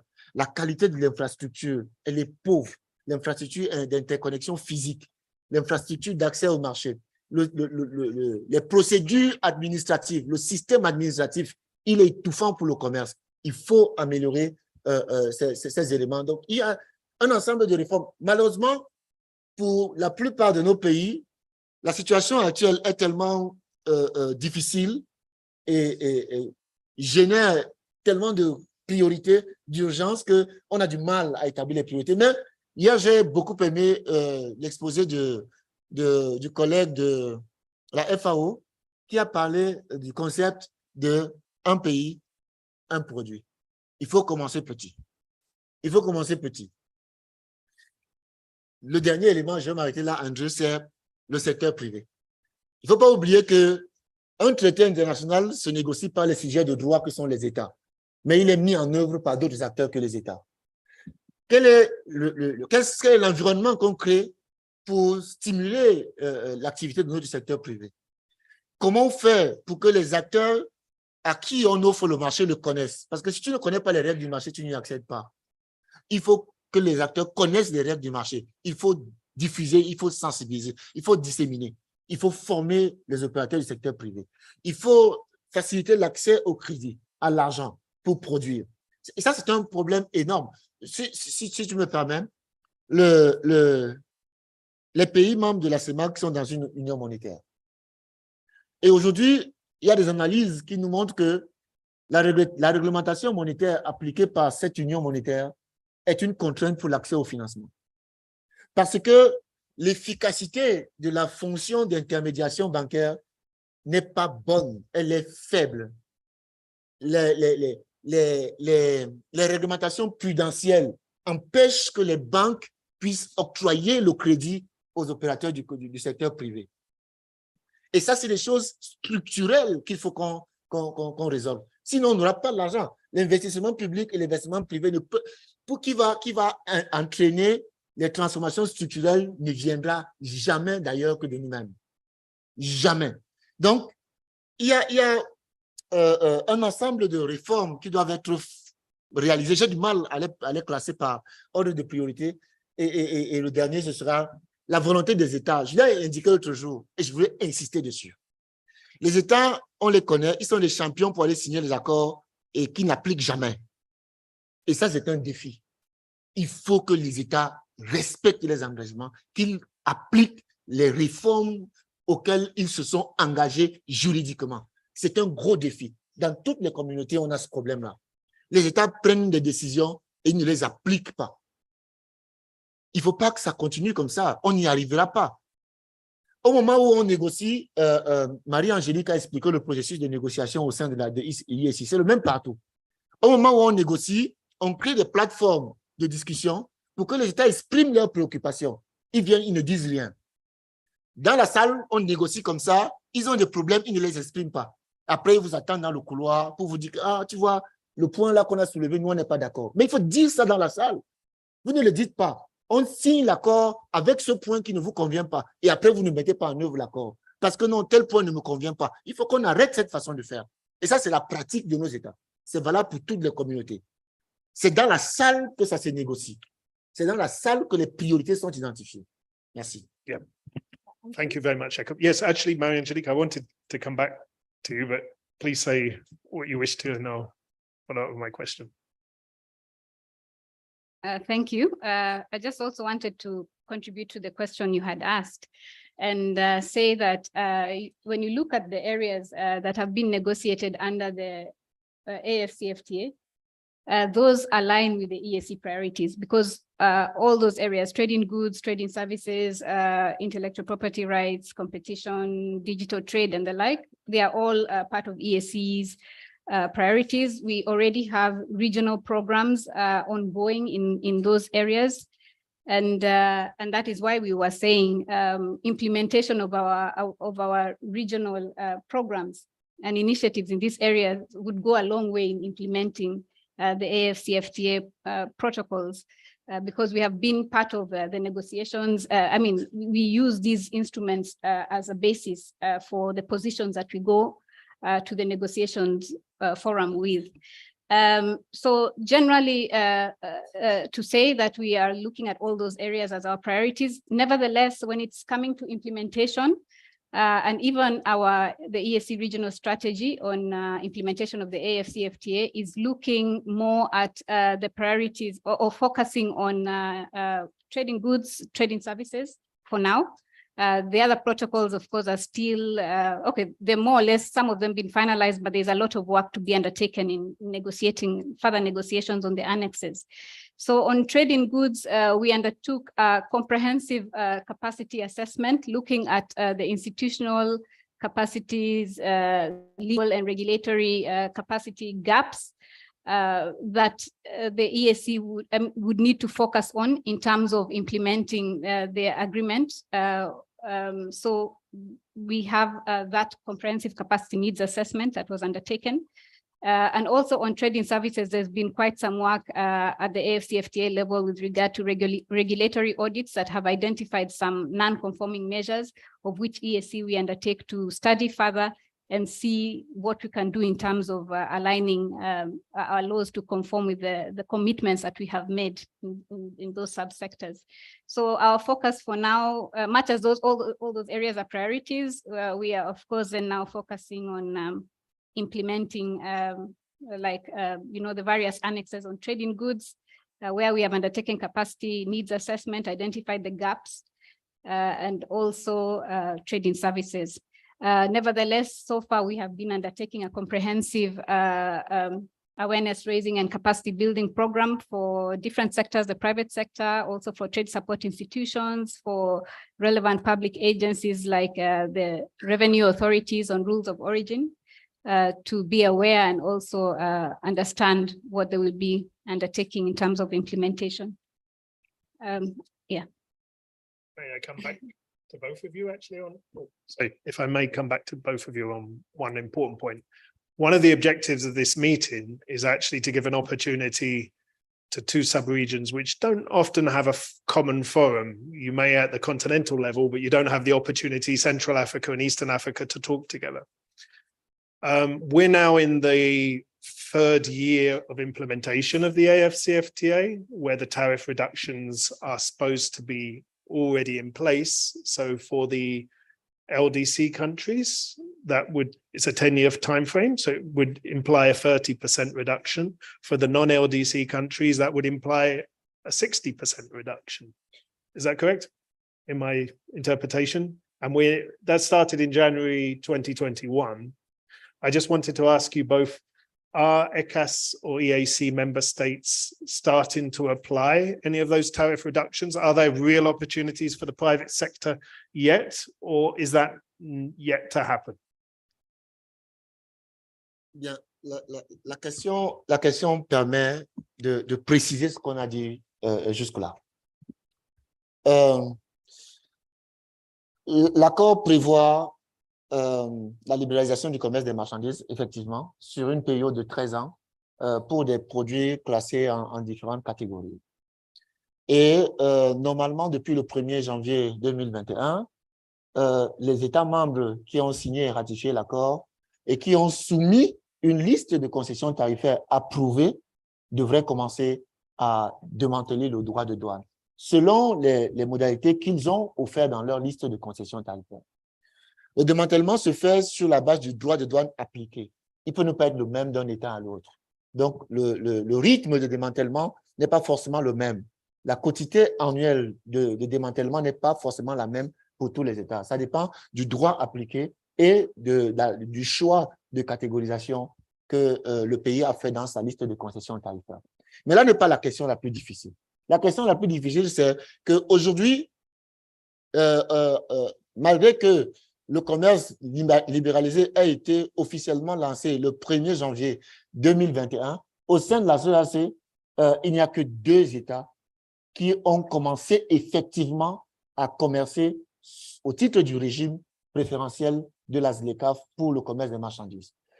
Les 2 États, c'est le Cameroun d'une part et le Rwanda qui a un cas spécifique parce qu'il appartient aux 2 communautés d'autre part. Pourquoi les autres États n'appliquent pas le régime préférentiel? 1, parce qu'ils n'ont pas fait les diligences internes nécessaires pour pouvoir appliquer le tarif préférentiel, c'est-à-dire insérer leur offre dans leur loi de finances, parce que l'administration douanière ne travaille qu'avec la loi de finances.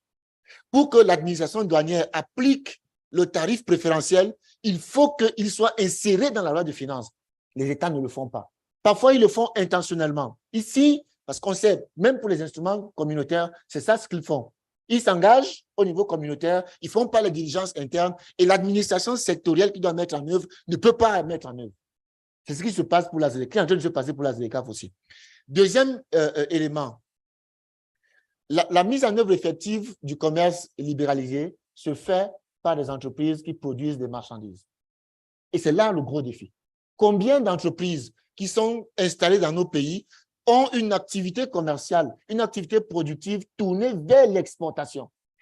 Beaucoup produisent pour le marché domestique, pas pour l'exportation. Et celles qui produisent pour l'exportation, est-ce qu'elles sont conformes aux règles d'origine? de manière générale, est-ce que leurs productions sont conformes aux mesures non tarifaires? Je ne parle pas des barèmes non tarifaires, je parle des mesures non tarifaires qui vont intégrer les règles d'origine, toutes les règles relatives à l'infrastructure qualité dont parlait le secrétaire général hier. Les normes, les standards, la conformité.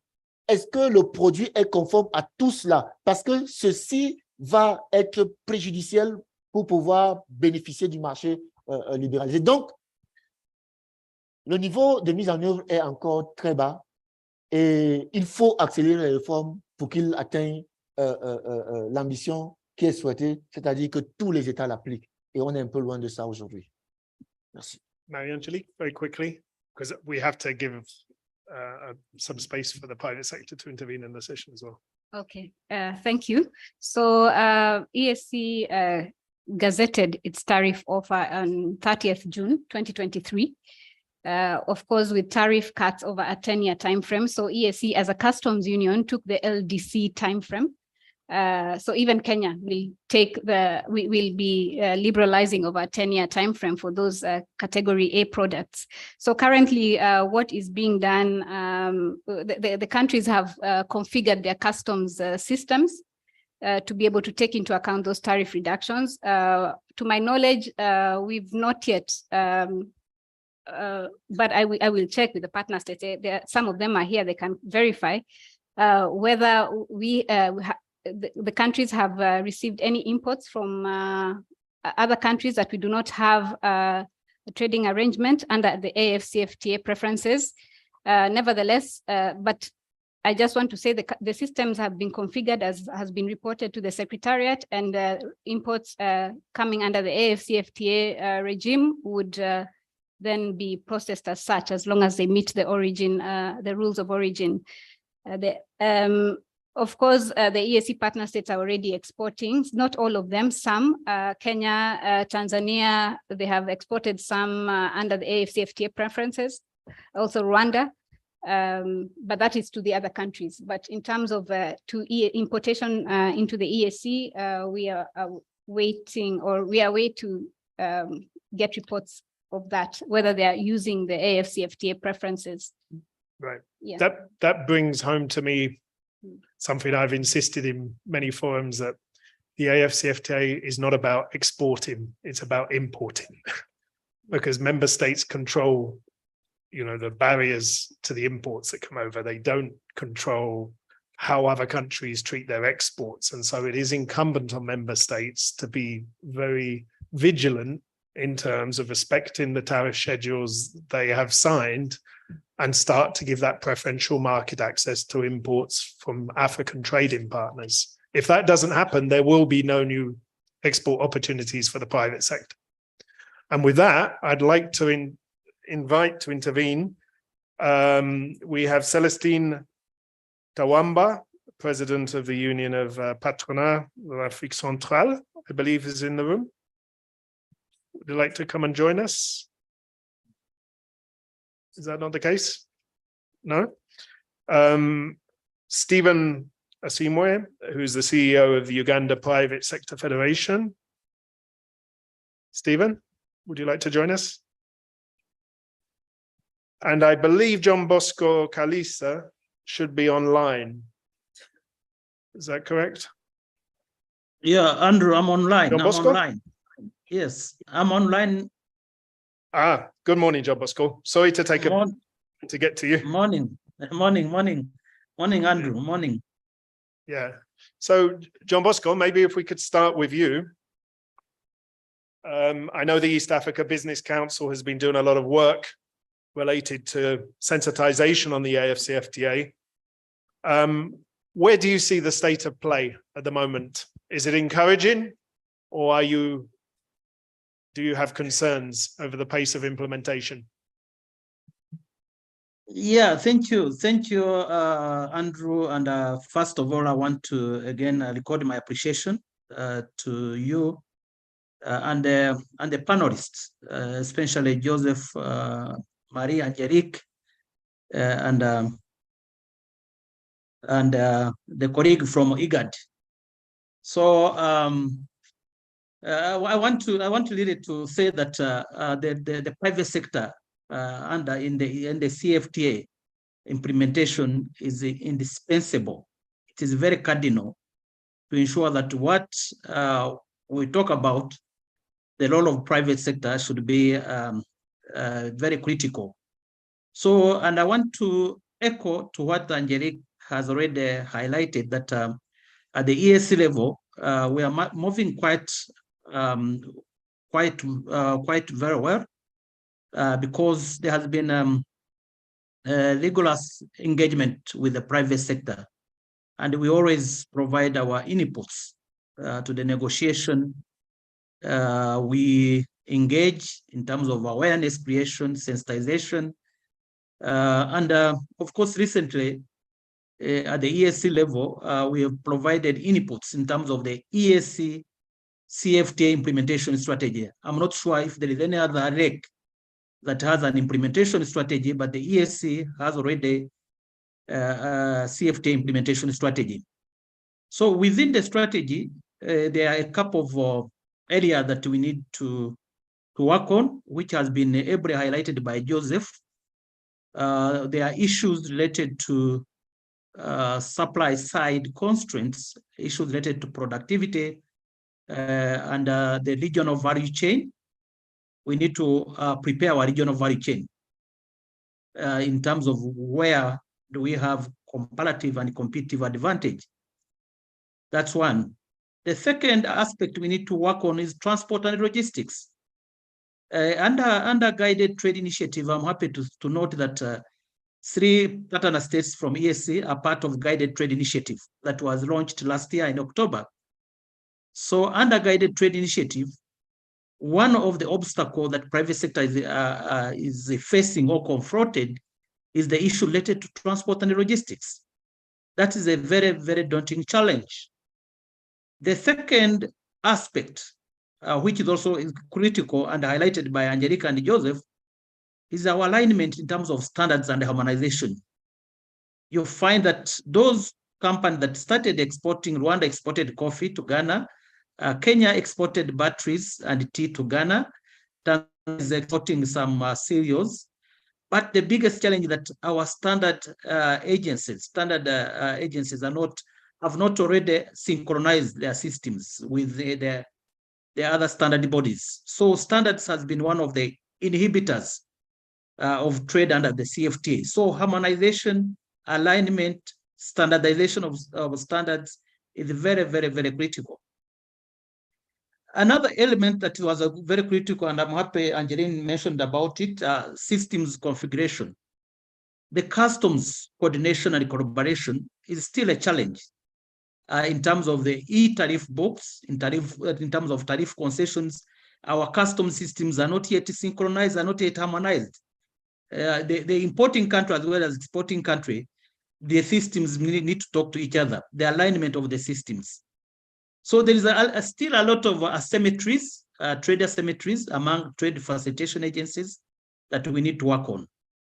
So also among the exporting companies, yes. Sorry, if I may come in here, because we've got limited time now and I need to give a chance to Stephen. Although I did want to come back either to you, Stephen, or perhaps to you, Jean Bosco. Kenya exported under the guided trade initiative to Ghana, you said. I went on a trade mission. Actually, it was with the Kenyan Chamber of Commerce to Ghana, I think maybe 2 years ago, and we were looking at the amount of bilateral trade between Ghana and Kenya. It was about in the region of $4 or $5 million total bilateral trade. Ghana is not really a natural trading partner for an East African country facing the Indian Ocean. I was just wondering, Stephen or John Bosco, you could both come back in. Where do you think the most attractive opportunities reside for East African community member states in the rest of the continent? Where would the natural trading partners be? Where do you see as potential new markets that could be opened up under the AfCFTA? Perhaps I could ask the question first to Stephen and John Bosco, if you could come back as well on the same question.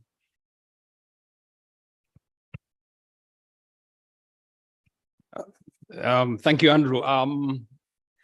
I think for us, from a business perspective, I come from Uganda. I head the Private Sector Foundation, which is the umbrella body of the private sector in our country. So let's just put context to this. The Private Sector Foundation is the umbrella body, but we are members of John Bosco's institution, which is the East African Business Council, which is the umbrella body of the private sector bodies in the whole of East Africa. So we started as 3 countries. We're joined by Rwanda and Burundi in the 2000s, and eventually South Sudan, and lately the DRC. So typically we've been trading with each other. You know, we enjoy a 600-kilometer border with South Sudan, 700 kilometers with Kenya, 300 with Tanzania, about 100 with Rwanda. And by extension, we are connected to Burundi. And so therefore, traditionally, we've had trading relationships for hundreds of years. So there was an AfCFTA before, once upon a time. But obviously, in the context of the current regime, we are trying to remove the barriers to trade. So I think for us, it's the countries that are first around us. Sudan enjoys a traditional relationship with us before they were split into 2.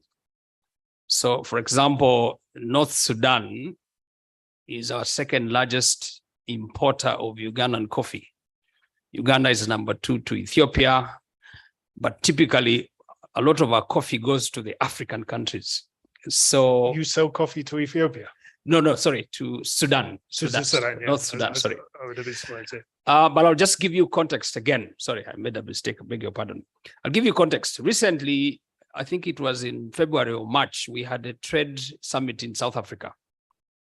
And we went with both the government officials and the private sector, and we engaged with Business South Africa, BUSA. So what was interesting to find out, Andrew, is the fact that South Africa imports a big portfolio of its coffee from European countries. When we investigated the origin of that coffee, it actually came from Uganda. So look at this. Uganda was exporting coffee to Germany, and that same coffee was going down to South Africa. So one, there were these traditional discussions, but secondly, there was I think it was John Bosco who mentioned information asymmetry. We were then able to link up the private sector in South Africa with the private sector of Ugandan exporters of coffee.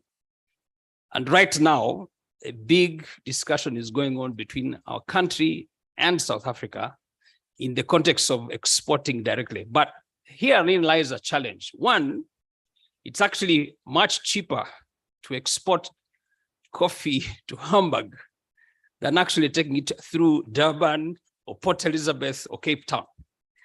So that element of infrastructure in terms of the traditional regimes and accessibility is critical in the context of making a convergence of the private sector on this side and on the other side. So just to underline your question, one is the need for us to actually engage directly with our neighbors or the neighbors within the context of the trading blocs. Uganda is a member of the EAC, but is also a member of the Common Market for Eastern and Southern African states.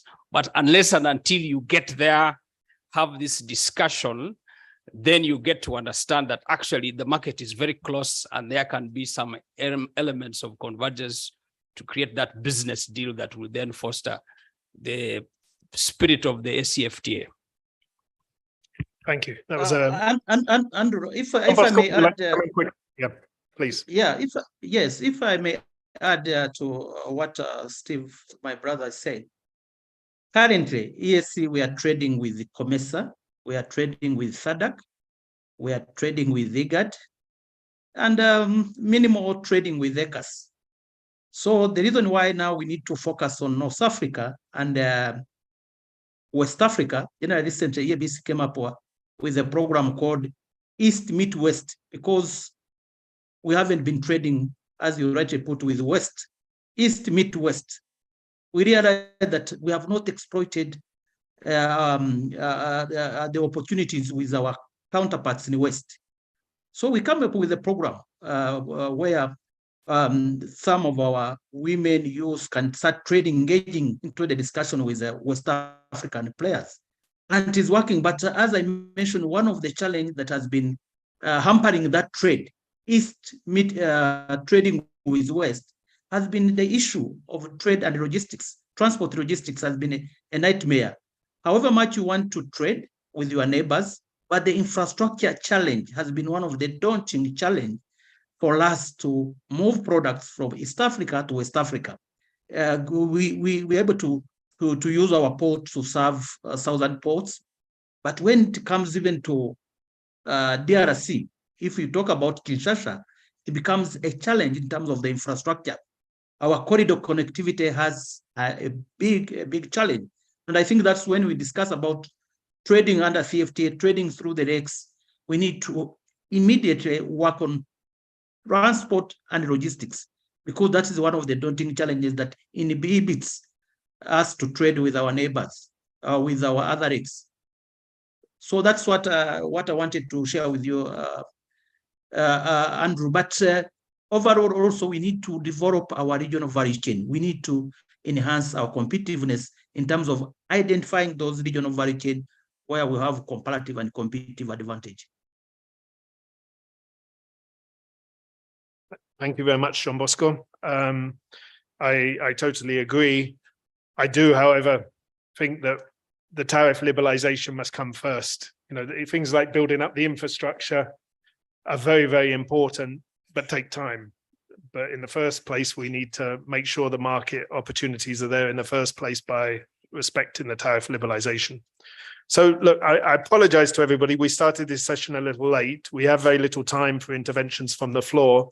But if anybody has any questions for any of the panelists, would you like to raise your hands, please? Tanzania, I believe, first. Thank you very much. Please, if you it's quite short rather Yes. than observations, it would be better if my they were. question is very short. And it starts with actually the conclusion that you just made, that we need to start with liberalization. The problem I see is in order to develop certain value chains, we need to build productive capacities within partner states. And this may require industrial policies, selective industrial policies that may also include protection of certain industries or sectors. How will that, how can we then address the conflict between the two objectives of liberalization on one hand, but industrial policies to develop productive capacities on the other? Thank you very much. The gentleman behind. Yeah, please. Yes, sir. Merci pour la parole. Bon, je peux m'exprimer en français, mais je pense qu'il a des traductions en portugais. Ne sais s'il est prêt ou non. Sinon, je peux m'exprimer en portugais. Il a des traductions, on ne sait pas. Les parties techniques, il faut me dire. Hablo español, pero no portugués, no es un poco más complicado. Non, ok, je vais m'exprimer en français. Bon, attends, merci pour la parole. Bon, donc, c'est la première fois que São Tomé et Príncipe pris la parole. Je dois remercier beaucoup les pays hôtes, les autorités burundaises pour entamer cette organisation et le CA des Nations Unies, puisque nous sommes ici. Bon, je vais directement au monsieur Jacob. On se connaît depuis. Bon, vous avez parlé que depuis 2021, deux pays doivent faire en sorte de commencer à entamer les processus de démantèlement. Si je me rappelle bien, on a passé plus que 10 ans à négocier les APE au niveau avec l'Union européenne. Et comme vous savez, les résultats qu'on a aboutis, c'est vraiment, vous connaissez déjà. Donc, ma question, c'est 21, 23, ça se passe déjà 2 ans. Qu'est-ce qu'on doit faire pour que le pays, je parle notamment d'Afrique centrale, pour commencer vraiment à aboutir, de commencer, de profiter de cette zone? Vous-même, depuis hier, vous avez parlé que sans voir la lettre d'essence d'accord de CAC, en 1083, il est déjà là-bas qu'on doit profiter et commencer d'entamer le processus d'intégration régionale au niveau des zones de libre-échange, au niveau de sous-zones. Donc, on a passé plus de 40 ans. On avait l'accord de Cotonou pour 20 ans, il est déjà fini. Donc, qu'est-ce qu'on doit même faire pour vraiment impliquer l'État, la volonté politique, de commencer vraiment avec les choses? Parce que moi, mon souci, c'est qu'on doit passer plus de 10 ans, 20 ans, et on va arrêter, peut-être qu'on en est arrêté là-bas au niveau des AP. Merci, M. Jacob. Merci, monsieur. This side, I think there was a couple of, we'll come back over there as quickly as well. Madame? Merci beaucoup. C'est ouvert? Bon. Oui, moi, j'ai pas de questions, mais c'est plutôt une observation, une recommandation. Et c'est difficile à prendre. Ça marche pas? Ah, ok, maintenant ça marche. Ça marche? Ah, c'est bon. Donc, je disais que je n'ai pas de questions, mais j'ai plutôt une recommandation, parce que j'ai bien apprécié le constat qui a été établi par Jacob tout à l'heure pour montrer le niveau d'engagement de nos autorités sur les protocoles, différentes conventions, et le manque d'enthousiasme pour la mise en œuvre dans nos pays. Je ne voudrais pas que ce décalage, ce gap, soit à l'origine de décourager les opérateurs économiques qui, comme moi, qui, comme nous, sommes enthousiastes à l'idée d'avoir dans la ZLECAf une zone avec plus d'1 milliard de consommateurs et qui sommes dans la dynamique de vouloir investir pour ça et de se retrouver freinés par, d'une part, nos autorités, par le manque d'application, et d'autre part, comme il a dit, le peu de connaissances de l'aspect pragmatique de la mise en œuvre de ces accords. Ça peut être un vrai frein. Donc, je recommande qu'il y ait de mesures d'accompagnement à l'endroit des opérateurs économiques qui sont dans cette posture de vouloir investir dans la transformation et la vente sur le marché africain. Donc, des mesures d'accompagnement non seulement pour comprendre les différents protocoles, pour voir comment les appliquer, mais aussi pour les aspects purement logistiques. Je vous remercie.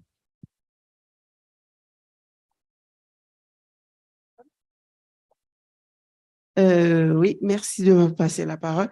Moi, c'est beaucoup plus au niveau, toujours, je m'adresse à Jacob, c'est beaucoup plus sur les questions de calendrier. Comment faire en sorte que tous les pays soient au même niveau d'avancement par rapport à la mise en œuvre de la ZLECAf. Également, le financement, comment trouver des financements pour que ce dispositif, cet outil juridique puisse profiter directement aux opérateurs, comme l'a dit ma collègue, parce que là, pour le moment, ça reste au niveau étatique. Or, c'est beaucoup plus, ça concerne bien sûr les États, mais c'est beaucoup plus nous, opérateurs économiques. Merci. Thank you, madame. Au fond, il y a une femme et après le monsieur là et le monsieur là, d'accord? Et après Guinée-Équatoriale. Merci, Monsieur le Président. Je suis Eva Razafmani du secteur privé de Madagascar. Donc, merci à tous, aux panélistes et puis à la personne qui vient de me faire une présentation très enrichissante tout à l'heure. C'est pas une question, mais juste une petite recommandation, Monsieur le Président. Donc, je parle en tant que secteur privé et j'abonde dans le sens de ma collègue des îles Comores tout à l'heure, effectivement. Donc, c'est le cas aussi pour Madagascar. Et je souhaiterais juste ajouter, par rapport, nous, on parle de la ZLECAf, et vous connaissez que Madagascar, pour ceux qui connaissent le pays, nous sommes dans l'océan Indien, juste à côté de Maurice et des Seychelles et des îles Comores. Donc, nous sommes donc un peu une île continent. Et quand on parle des CAF, tout à l'heure, on parle du commerce des services, et je précise par rapport au mode 4 et la libre circulation des personnes.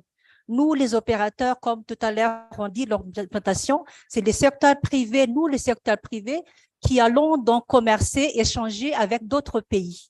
Et nous, le secteur privé malgache, notre gouvernement plus précisément, accorde donc, je veux dire, donc une facilité d'entrée pour venir à Madagascar. Et je souhaiterais donc mettre dans les recommandations de cette réunion très importante à ce que le libre circulation des personnes, surtout pour les opérateurs économiques, parce que les cas des fois ne se présentent pas pour Madagascar. Nous, on ouvre nos frontières pour les opérateurs d'autres pays et que nous, les opérateurs malgaches, on a du mal à échanger, à aller dans d'autres pays pour travailler, pour commercer. Merci, Monsieur le Président. Merci, Madame. Le monsieur devant vous. Merci. Merci, Monsieur le modérateur. Je m'appelle Kolian Palebele. Je suis le président de la PAFO, la Pan-African Farmers Organization, et aussi président de la PROPAC, qui est la plateforme régionale des organisations paysannes de l'Afrique centrale. Et j'ai quelques préoccupations qui avaient été un peu prises en compte par l'autre panéliste du Cameroun, là, juste vers la droite, là, vers la gauche, pardon. Je pense qu'il a quand même dit vraiment certaines vérités. Il faut qu'on le dise. Mais j'ai quelques préoccupations que les gens n'arrivent pas à soulever ici. Surtout, c'est cette préoccupation qui risque donc de bloquer tout. Quand vous vous trouvez, par exemple, avec un membre du gouvernement ou la première dame qui importe aussi les produits que nous produisons chez nous et que nous voulons faire de cela un produit dans une zone économique, alors là, on entre en concurrence directement avec elle, avec ses produits.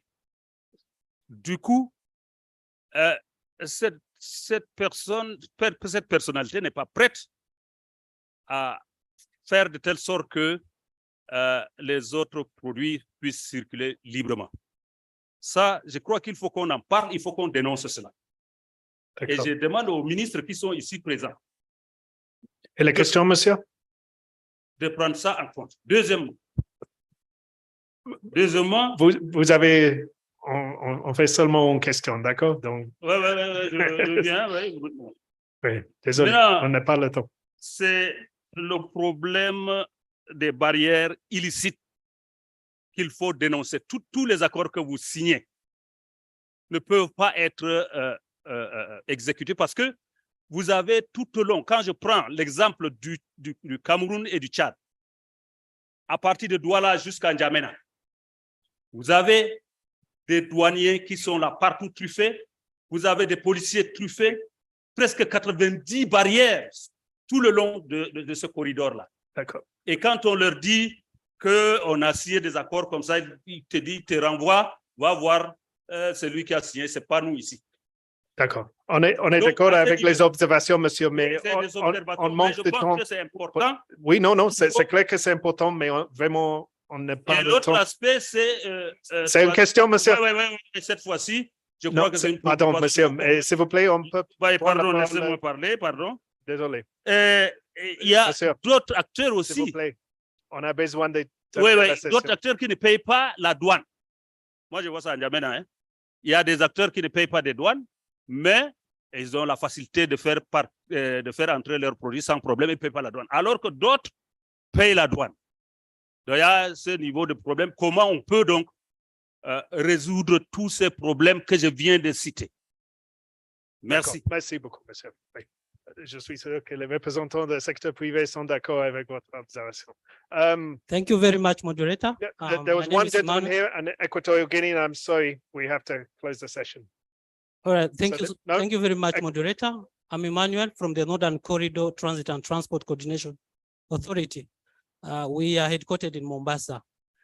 My simple question is to do with the full implementation of the African Continental Free Trade Area.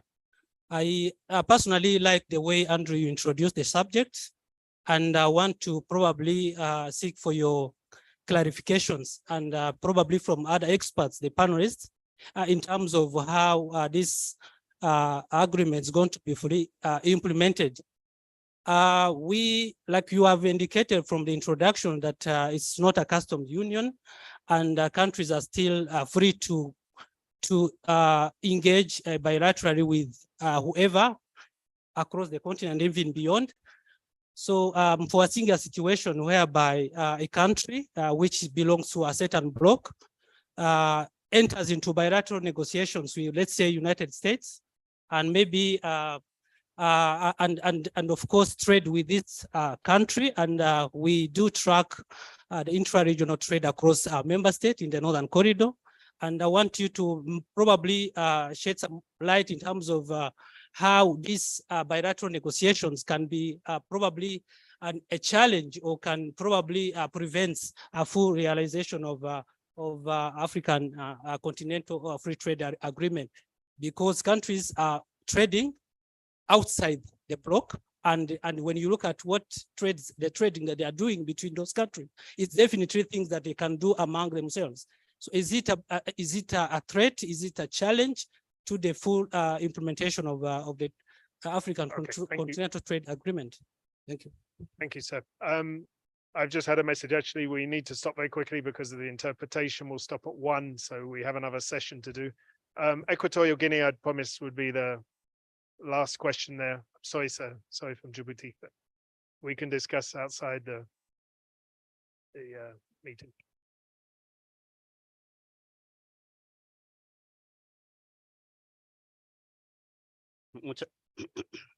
Muchas gracias, señor presidente de la mesa.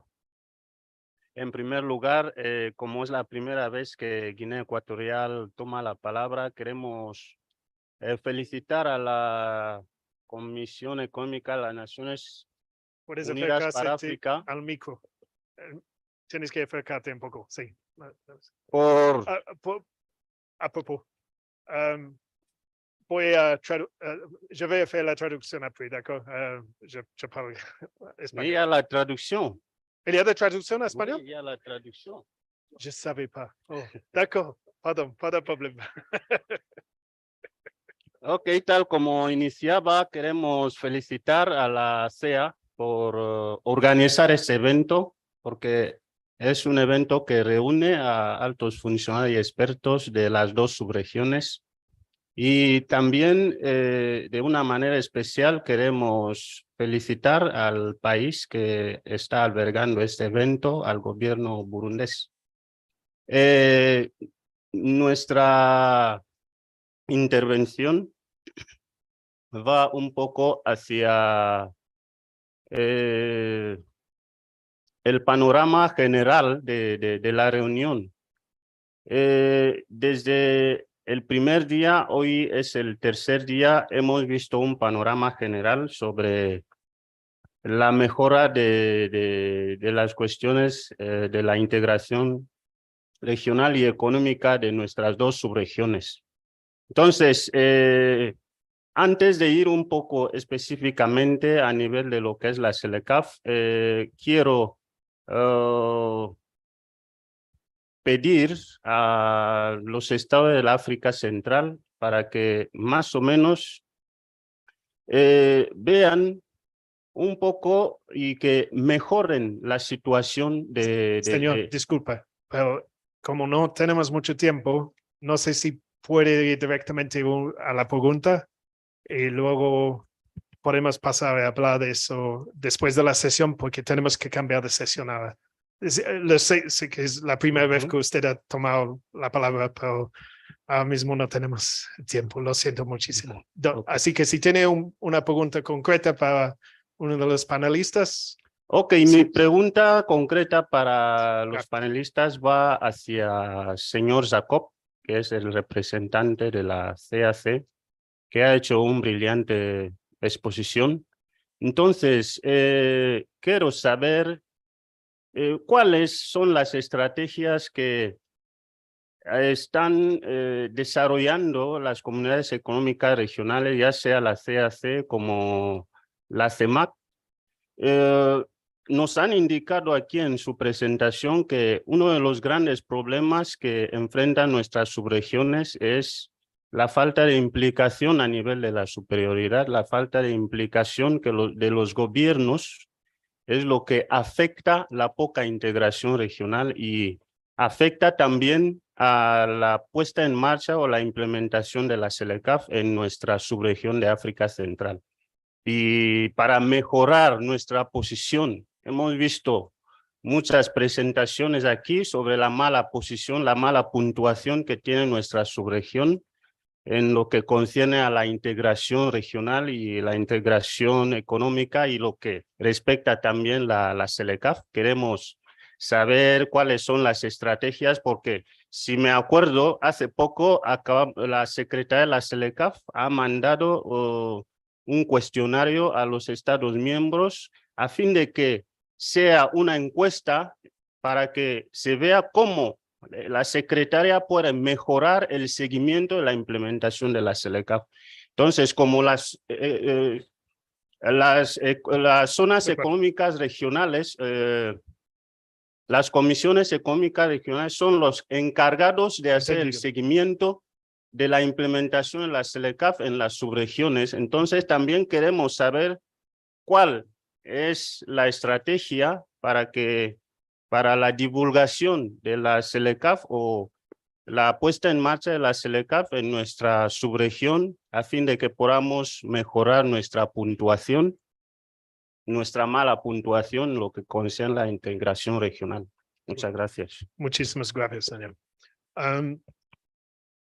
We need to quickly go to the responses. Jacob, there was quite a lot of questions for you.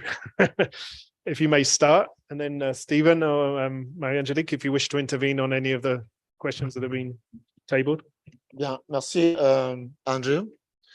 Il y a plusieurs questions qui ont été posées, mais moi je vais les regrouper en trois. Et puis, la première est fondamentale. Le frère en face, qui a posé la question de savoir quelle est la priorité, ce qui doit retenir l'attention des États entre la libéralisation et la mise en œuvre de la politique industrielle. Comment les deux instruments de politique économique peuvent être mis en œuvre pour tirer profit de l'accord sur la ZLECAF? Et c'est une question extrêmement intéressante parce que c'est un peu le débat sur la question de savoir entre l'œuf et la poule qui vient avant. Est-ce que c'est l'œuf qui vient avant la poule ou bien c'est la poule qui vient avant l'œuf? Mais les deux sont nécessaires. Et ce qu'il faut savoir, c'est que la politique commerciale est conçue pour accompagner la politique industrielle. Vous savez, à l'école de politique commerciale, on dit que l'accord de libre-échange vise théoriquement trois principaux objectifs. Faciliter les approvisionnements de matières premières pour les industries, faciliter l'accès au marché pour les productions intérieures et faciliter l'approvisionnement en produits de consommation courante pour les consommateurs dans des conditions préférentielles. Ça, c'est généralement les principaux objectifs.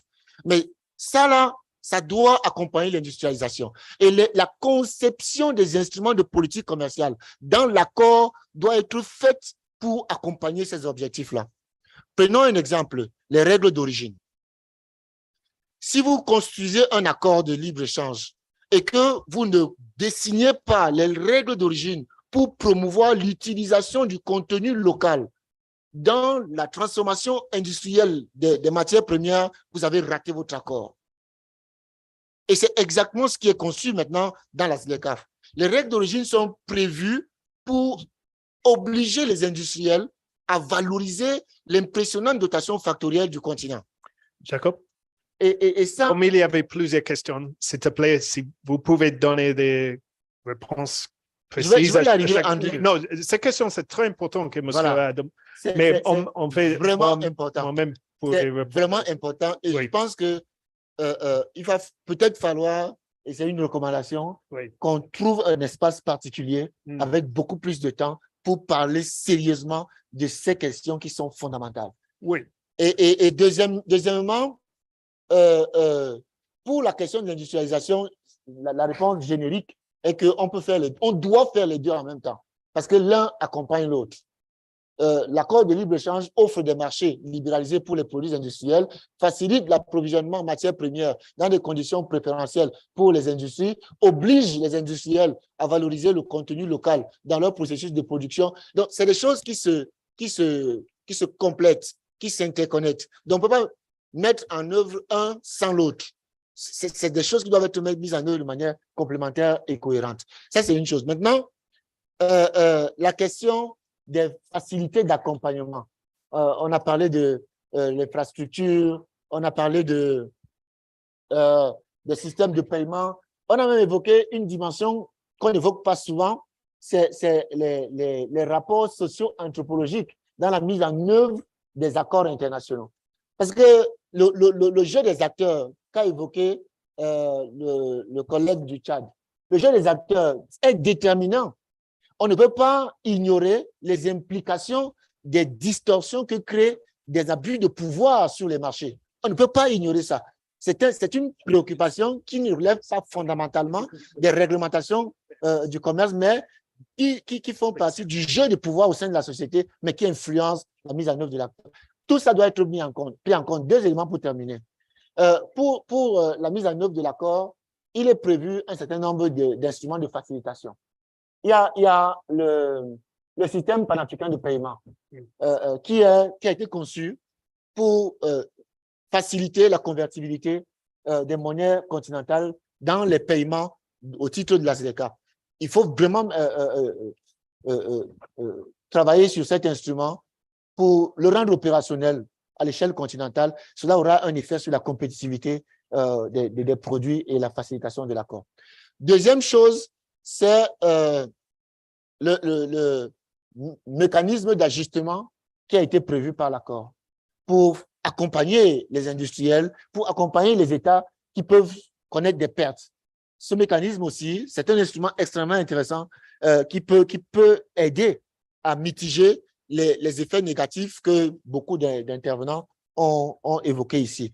Et le dernier instrument, c'est l'African Trade Observatory. Il y a un intervenant qui a parlé de la symétrie d'information. Il y a un observatoire du commerce africain qui a été mis en place, qui met à la disposition de l'information sur les marchés pour les opérateurs économiques, afin d'identifier les niches, les réglementations et les flux commerciaux. C'est extrêmement important. Mais ils doivent savoir les utiliser. C'est pour ça qu'il y a un besoin de renforcement des capacités, il y a un besoin d'information. Thank you very much, Jacob. Stephen, you wanted to come in with a few words as well, and things you felt that were not quite mentioned. All right. But very briefly, please. I'll be very fast. So I really want to talk about private sector real issues here. Number one is the element of an enabling environment. We talked about critical issues that private sector people face, especially on borders, things like roadblocks, access to internet, those things that really facilitate. I think for me, those are real issues that need to be handled at the political level. And a really bold step needs to be discussed. The second issue is, for me, the issue of open skies. Africa is the highest rated travel and most expensive destination. Imagine a flight from Kigali to Burundi costing $500. For me, it makes travel and doing business very difficult. If Africans are finding it easier to trade with Europe, with Asia, with the Far East, because so that's a conversation we need to have to reduce tariffs on air control, on air accessibility. It's very expensive exporting. And so that issue needs to be done. The other issue is the need for us as Africans to intervene in the issue of access to finance. The Afro-Exim Bank has very stringent conditions, and I think it's important that we need to look critically at ensuring that our businesses, our companies have access to finance, and the cost of finance needs to be looked at. Otherwise, it's going to be still very difficult. The other element is, I would like to tell you that, for example, every month there's a new business that is being set up. So training is important. And for us in our country and the East African community, we have started a program called Export Readiness to train, especially the young people entering in business, about all these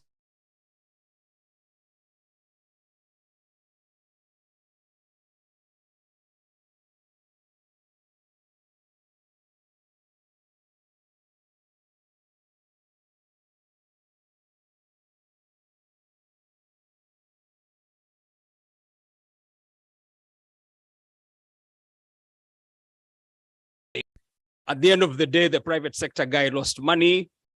We need to guarantee this risk. We need to find a mechanism of ensuring that our goods, our services, our people are insured against some of these risks. I'm just concluding one more point. We haven't discussed the issue of intra-African tourism. 1.4 billion people, most of our people are having holidays in Europe and elsewhere. We need to have a frank discussion on that, and that largely lies along the lines of an expensive travel and the need for us to ensure that we have a lot of information that will support. And then finally, of course, is illicit trade. Smuggling is hurting business, and that's an issue of lack of enforcement by government players, but also the need to sensitize the private sector so that we find a common solution to that challenge. And that's, in my view, should be some of the major discussion that should ensure in the coming days. Thank you. Stephen, before I give the floor to Marie-Angelique, sorry, I'd like to thank you for mentioning one very important point, the Open Skies initiative. I think when we talk about the AfCFTA, we tend to talk about private sector and government and opportunities for export. The AfCFTA really has to be something where citizens benefit. If there are not tangible benefits for citizens in terms of lower costs for services, for goods, and for things like air travel, EAC has a wonderful example, the one area network where roaming charges were eliminated. Those are the kind of benefits that the AfCFTA has to build upon so that the general public sees the benefits of this. If it's purely a discussion amongst representatives of private sector and government, I feel it will fail eventually. Whereas if we make sure that these initiatives are really followed through with where the general public benefits, then there will be a lot of buy-in from everybody. And I had one other comment to make. Some of the other things you were saying there, they are true whether there is AfCFTA or not, like access to finance or infrastructure. And here I feel very strongly when we had the conversation with Jacob, we have to focus on what has been signed up to currently. We have to make sure what was agreed is implemented. And that is the first priority. None of these other things are unimportant. They are, but they are not the fundamental core. This is about increasing the amount of cross-border trade and investment. And we have to focus on that initially, I feel. Marie-Angelique, would you like to say last few words to close the session?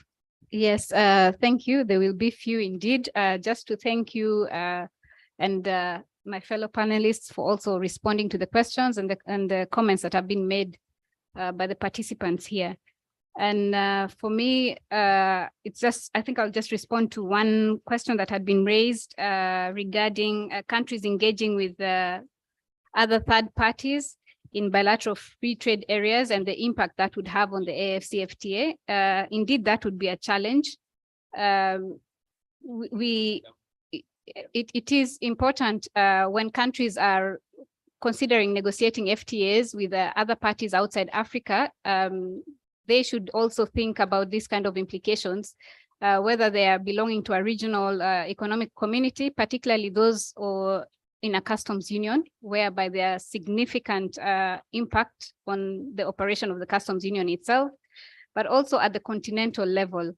Indeed, it's good that what is being promoted for countries to engage, even as a bloc at the continental level with third parties, whereby there would be strength in numbers and also be able to use the instruments that we have negotiated at the continental level as a basis. That would be the preferable way to go. So I think it's just a matter of countries having to think about these kind of situations. Thank you. Thank you very much, Marie-Angelique. So we've come to the end of this session. I have been informed that there was a video by the Minister of Commerce of the Central African Republic, who talks for 4 minutes about the readiness of Central African Republic and support of ECA for the AfCFTA. What I would suggest is we do our coffee break now. We get our coffee. Perhaps the video can be displayed in the intervening time. My apologies to the colleagues organising the next session, but this is a very, very important, crucial topic currently for the continent.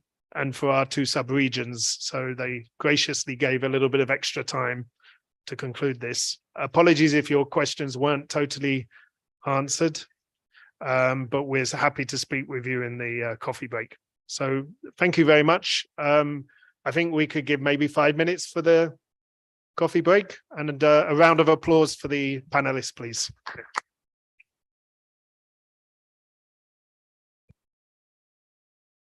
Merci, Monsieur Ando, pour avoir bien mené cette séance. Merci aux panélistes. Merci pour votre patience. Le reste, il l'a bien dit. On prend une pause, 15 minutes. 15 minutes, on revient. On va commencer par cette petite vidéo. Et puis, il y aura une autre session. On va parler d'un aspect largement mentionné lors de ces échanges. Un défi pour les échanges commerciaux et la coopération. On va parler d'infrastructures de qualité. Infrastructures qualité, 2 présentations autour de ça et un panel pour renforcer les présentations pour bien assimiler l'aspect. Et ce sera présidé par le Bureau de l'Afrique centrale. Monsieur Adama Koulibaly sera ici. Après la pause, on reviendra ici. 15 minutes, s'il vous plaît. Merci.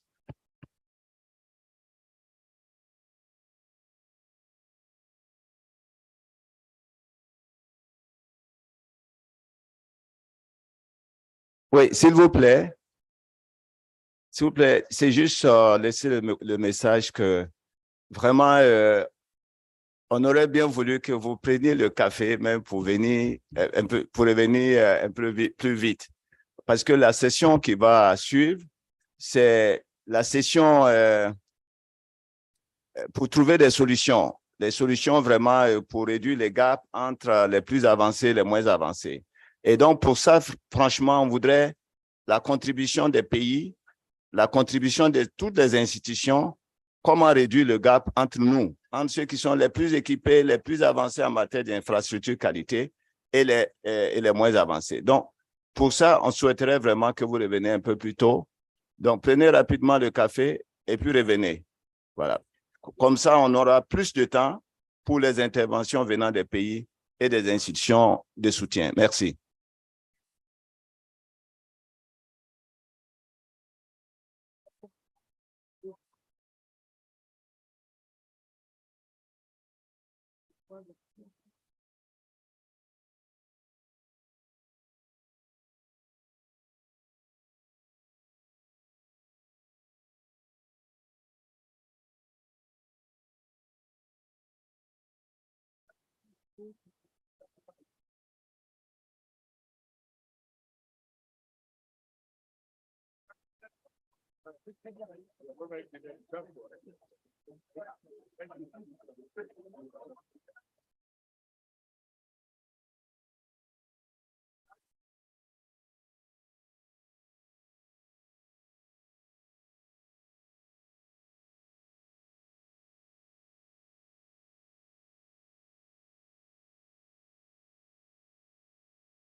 On a dit qu'on va partager les présentations complètes.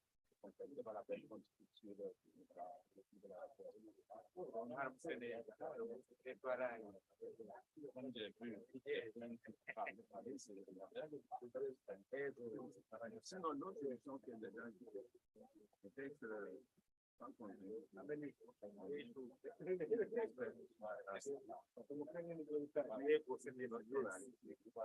non parler, on met maintenant la partie voilà,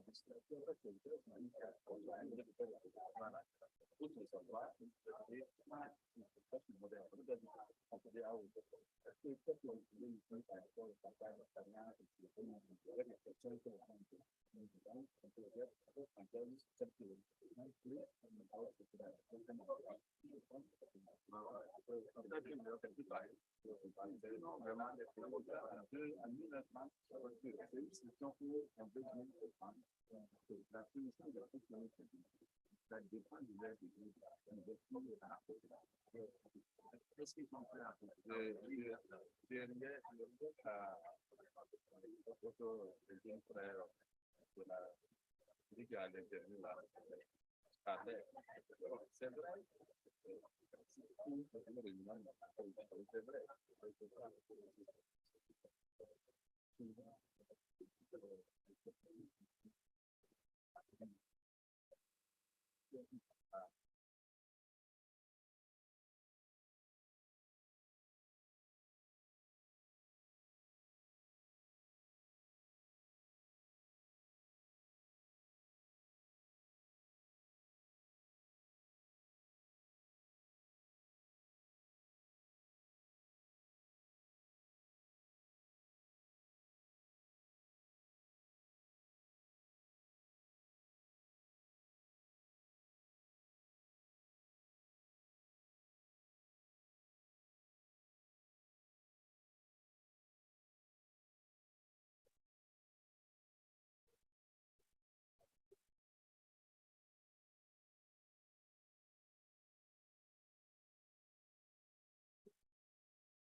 S'il vous plaît, on va continuer.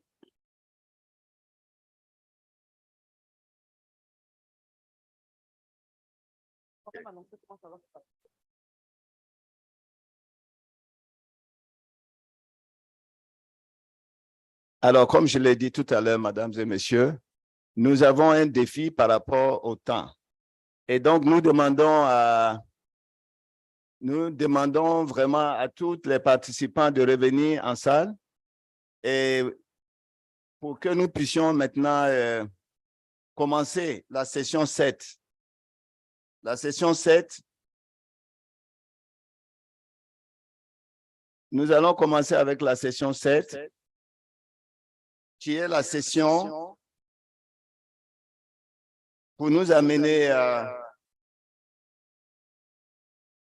la voie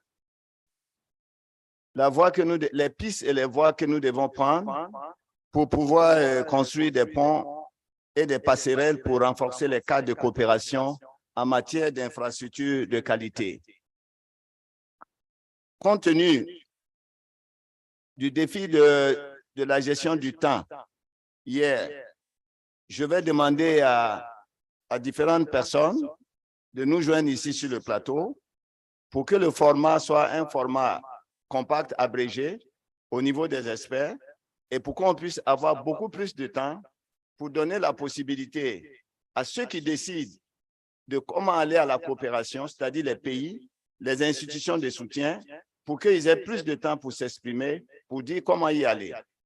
Donc, je voudrais demander ici à Dr. Libon, Patrice Libon, qui est le coordonnateur du comité technique pour la rationalisation des communautés économiques régionales. Monsieur Libon, Dr. Libon, pardonnez. Monsieur le Président, installez-vous. Nous avons ensuite Monsieur Marc Bagabé. Monsieur Marc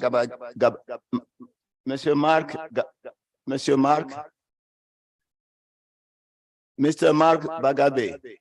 Please join the table. Monsieur Lassane Kaboré, directeur de l'industrie de la CEDEAO. Si vous pouvez nous joindre au niveau du panel des présentateurs.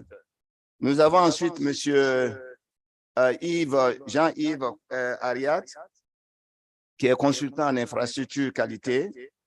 Nous avons Béina Grégoire, qui est le directeur de l'industrie de la CEMAC. Nous avons Séverin Sendaï Kengera, qui est le CEO de l'Agence burundaise et du contrôle de qualité. Nous avons aussi Madame Iba Ahmad, Radi Ahmad, qui est la directrice générale de l'Organisation égyptienne des standards. Nous avons aussi, je pense que je n'ai rien oublié, nous avons deux autres personnes qui sont en ligne. Nous avons le directeur adjoint de ce qu'on appelle Enterprise Singapour. Enterprise Singapour, c'est l'un des champions, des leaders en matière de fabrication de standards et de développement d'infrastructures de qualité. Nous avons aussi le CEO de le Conseil de la qualité de l'Inde, qui offre beaucoup en matière de conseils, surtout conseils d'appui pour les PME en matière de plan sur mesure pour pouvoir accompagner les PME. Donc, voici un peu, et bien entendu, vous avez le professeur Ambassa qui avait ouvert la session 2, session qui nous permettait je dirais, de faire l'état des lieux de où nous sommes en termes de pays, en termes de communauté économique régionale, mais où nous sommes, où sont les autres. Donc, qui a bien mis en relief le gap. Ce gap qui existe entre les moins équipés et les plus équipés ou les plus avancés en matière d'infrastructure. Notre session, c'est de réfléchir ensemble. Quelles sont les voies, quelles sont les pistes de solutions pour pouvoir construire des ponts, des passerelles pour réduire le gap entre les plus avancés et les moins avancés. Donc, c'est une session de solutions Donc, ce n'est pas seulement l'opinion des experts. Nous allons vraiment abréger cette partie. Comment nous allons procéder? Les experts ont déjà préparé des présentations qu'ils devaient faire en 10 minutes chacun. Donc, comme vous voyez, si on devait aller 10 minutes chacun, ça allait nous prendre au moins 1 heure du temps. Donc, nous allons demander à chaque expert de partager l'essentiel, les messages clés de leur analyse. Qu'est-ce qui sort de leur analyse en termes de solutions, perspectives de solutions, comme je l'ai dit, pour réduire les gaps, pour construire des partenariats, pour renforcer la coopération. Donc, à chaque expert aura environ, je dirais, 3 à 5 minutes. Les experts qui ont déjà des présentations abrégées, au moment où ils vont intervenir, on fera en sorte que leur présentation soit montée pour qu'on aille à la fin de la présentation. Donc, c'est des présentations de 7 diapos. Nous allons aller rapidement sur la diapo qui est la diapo des conclusions et de la feuille de route pour action. Donc, ensuite, les intervenants qui sont au niveau de la table, qui ne vont pas faire des présentations, mais qui vont intervenir directement pour nous dire le fond de leur pensée, eux, ils vont directement attaquer le sujet. Donc, c'est un sujet, la question focale, vous avez étudié, vous êtes les praticiens, ceux qui sont les chercheurs sont aussi là, ceux qui ont fait les études sont aussi là. Donc, c'est de regarder quelle est la question focale, qu'est-ce que nous devons faire maintenant en termes de feuille de route pour l'action, en termes de vraiment recommandations concrètes ou démarches concrètes de solutions pour ce que nous avons constaté comme gap en matière d'infrastructure, gap en matière je dirais, de construction de ponts et de passerelles entre nous. Donc, Monsieur le Président, je vous laisse nous guider, nous diriger. Donc, vous nous guidez. Bon, à mon niveau, je vais faciliter tout simplement les aspects techniques pour bien introduire chaque aspect de ce qui va venir. Donc, vous avez le micro, Monsieur le Président. Merci, Monsieur Adama, pour cette introduction. Effectivement, cette session fait suite à la session numéro 2 où il y avait eu trop d'interventions, où il y a eu beaucoup d'attentes. Je crois que les consultants qui sont là vont vraiment édifier les participants parce que lors de la première journée, on avait renvoyé beaucoup de questions au niveau de cette session. Donc, dans un premier temps, M. Adama, avec votre permission, je souhaiterais que les communautés économiques et régionales essaient de nous apporter un peu ce qu'ils font à leur niveau afin que les consultants nous apportent un peu le know-how, qu'est-ce qu'il y a lieu de faire pour aller vers cette mutualisation, vers cette rationalisation de ces instruments en matière de qualité. Donc, avec votre permission, on inviterait M. Marc Bagabé pour l'Afrique de l'Est, en 3-5 minutes, de nous dire rapidement ce qui est fait à ce niveau. Ensuite, au niveau de l'Afrique de l'Ouest, M. Lazane Kaboré, je crois qu'il est en ligne, je ne sais pas. Il est là. Il est là. Ah, d'accord. OK. Ensuite, au niveau de l'Afrique centrale, on fera intervenir le directeur de l'industrie de la communauté économique et monétaire de l'Afrique centrale. Bon, pour votre information, il faut comprendre que l'Afrique centrale est engagée dans un processus de rationalisation des communautés économiques régionales en Afrique centrale. Donc, suivant que les résolutions de l'Union africaine en 2006 qui demandaient de réduire le nombre de communautés économiques régionales, les chefs d'État de l'Afrique centrale réunis à Brazzaville en 2007 avaient invité le président de la CAC et la CEMAC à mettre en place un comité de pilotage chargé de créer une nouvelle communauté économique régionale en remplacement de la CAC et la CEMAC. Le 31 mars 2015, le président de l'exercice de la CEAC et le président de la CEMAC ont mis en place ce comité de pilotage pour aller vers une seule communauté économique régionale en Afrique centrale. Par rapport à ça, ils ont mis en place un secrétariat technique qui est chargé de conduire techniquement ce processus de fusion des deux communautés, de la création de la nouvelle communauté. Le mandat a été confié au président de la République du Cameroun, son excellent Paul Biya, qui est le président dédié à cette fusion. Donc, à un moment, la décision conjointe avait été signée par la CIMAC et la CEAC, mais au mois d'août 2022, les États de la RDC, Burundi et Rwanda on fait une communication au cours du huis clos du Conseil des ministres qu'on intègre la CPGA dans le processus de fusion. Donc, la fusion va concerner dorénavant la CEMAC, la CAC et la CPGL pour créer la nouvelle communauté économique régionale. Le traité de la nouvelle communauté est prêt, le plan de transition aussi en gestation. Donc, d'ici peu, suivant l'agenda politique, vous aurez une nouvelle communauté qui sortira de l'Afrique centrale. Bon, c'était juste pour vous, dans ce comité, le secrétaire technique que je coordonne, je voulais un peu vous présenter parce que là, M. Adama a parlé du coordonnateur du secrétaire technique. Voilà donc la structure que je coordonne. Sans plus tarder, on va passer donc au premier, à l'Afrique de l'Est, qui va nous présenter en 3-5 minutes rapidement. Allez-y, please, Mark, the floor is yours. Just to get at the destination point, what are the options, what are the solutions, what are the routes to bridge countries, bridge the regional economic communities, bridge the continent, bridge to really be also all the institutions to solution that to reduce or almost eliminate the gap so that we get at one Africa, I would say one market, one norm.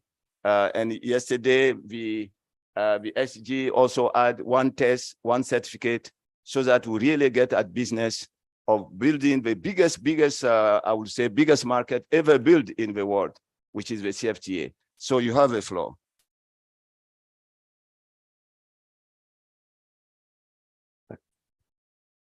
Thank you, Adama. I hope the interpreters can hear my voice.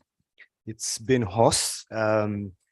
Yeah, I think a lot about trade outlook, about the comparative advantages of the different regions have been discussed over the past 2 days. So I just want to give you an overview of one component of the jigsaw that can create a bridge between the different regional economic blocks of our continent. And this is standards, standardization. We heard from the EABC CEO this morning and yesterday, Joe Bosco Carissa. Actually, twice he's talked about standards being an impediment to cross-border trade, to cross inter-Africa trade. So let me just share the experience of East Africa to show how standards work, and by extension, then we can go beyond our borders and see how we can bridge our continent through standards. But of course, without forgetting that there are other factors like tariffs, which they mentioned, that they have to get rid of. Let me just use the slide that has been presented. That slide. It's a slide. Okay. So can you move on? Yes. I just want to move on to the last, probably to the last. So I think let's look at that slide first.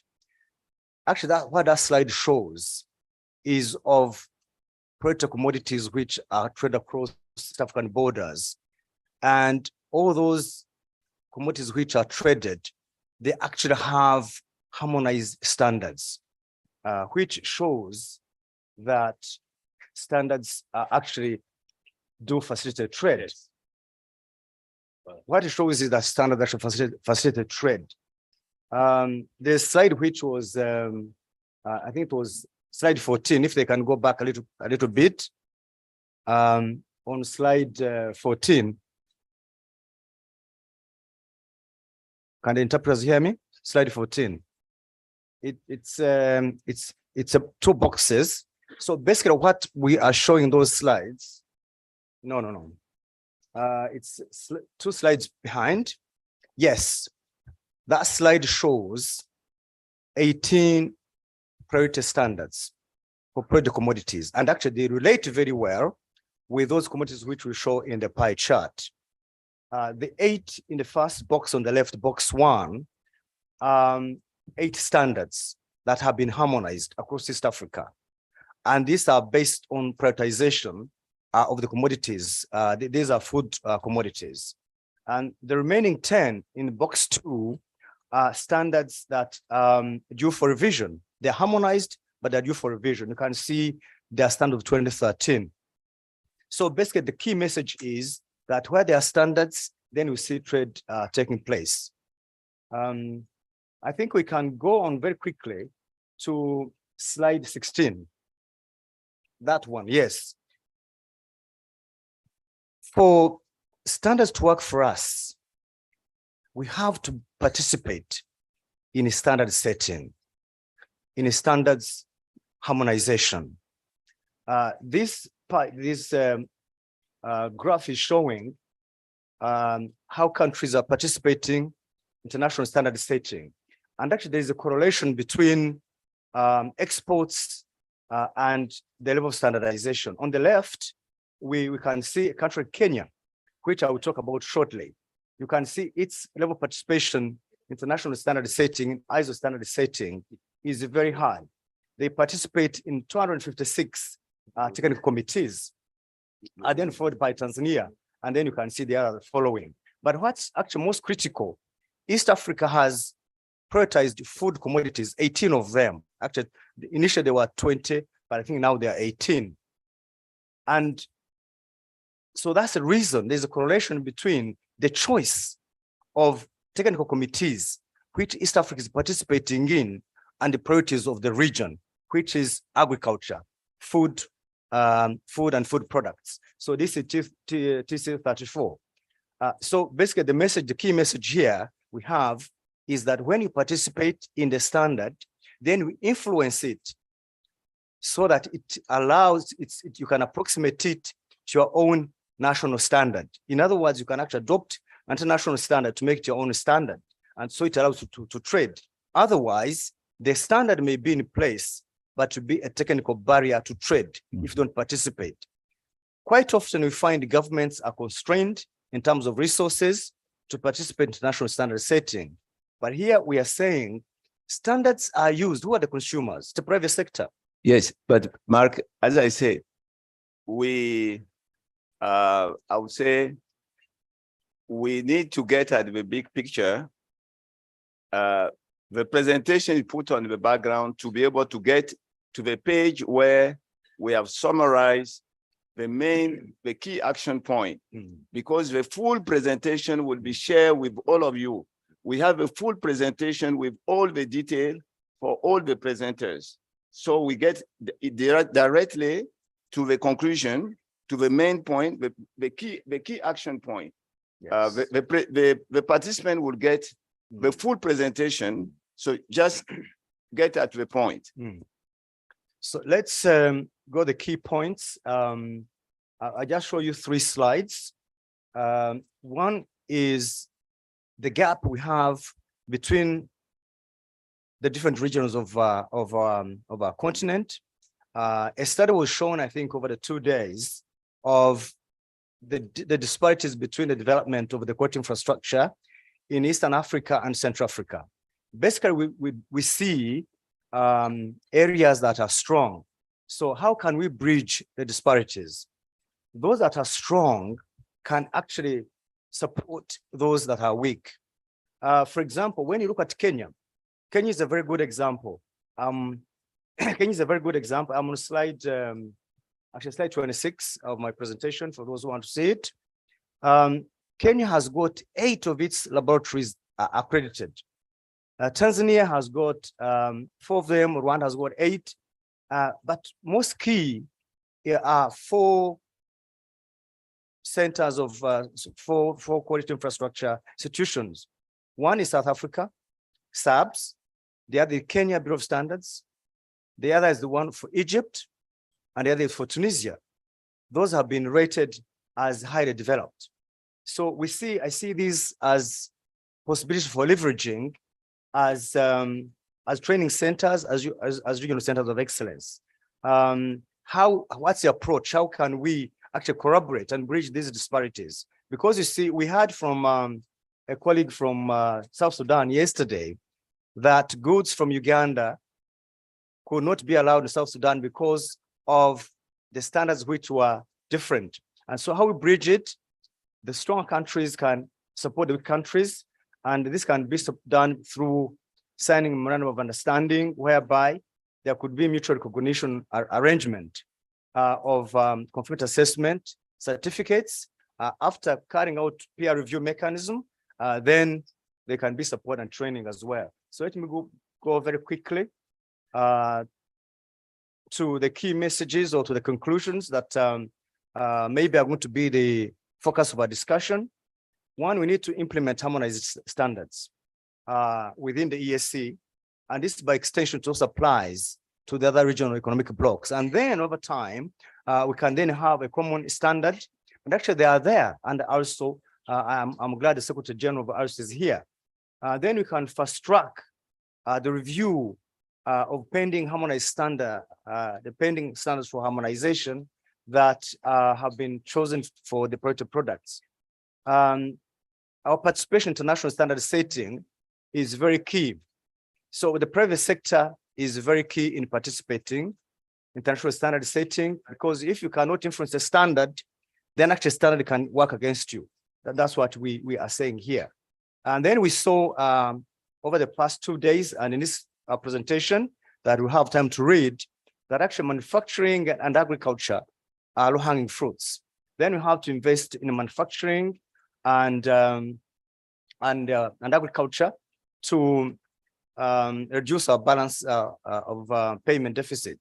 That's what we see. We saw over the past 2 days in this presentation as well. Mark, you go to the last page. Yes. Of your presentation. Yes. Then we have to leverage those core infrastructures that are very well developed, that I have mentioned, the four, for training, for capacity building, like South Africa, Kenya, Tunisia, Egypt. Those are very strong. And then you have got some that are in the middle that actually can give that support.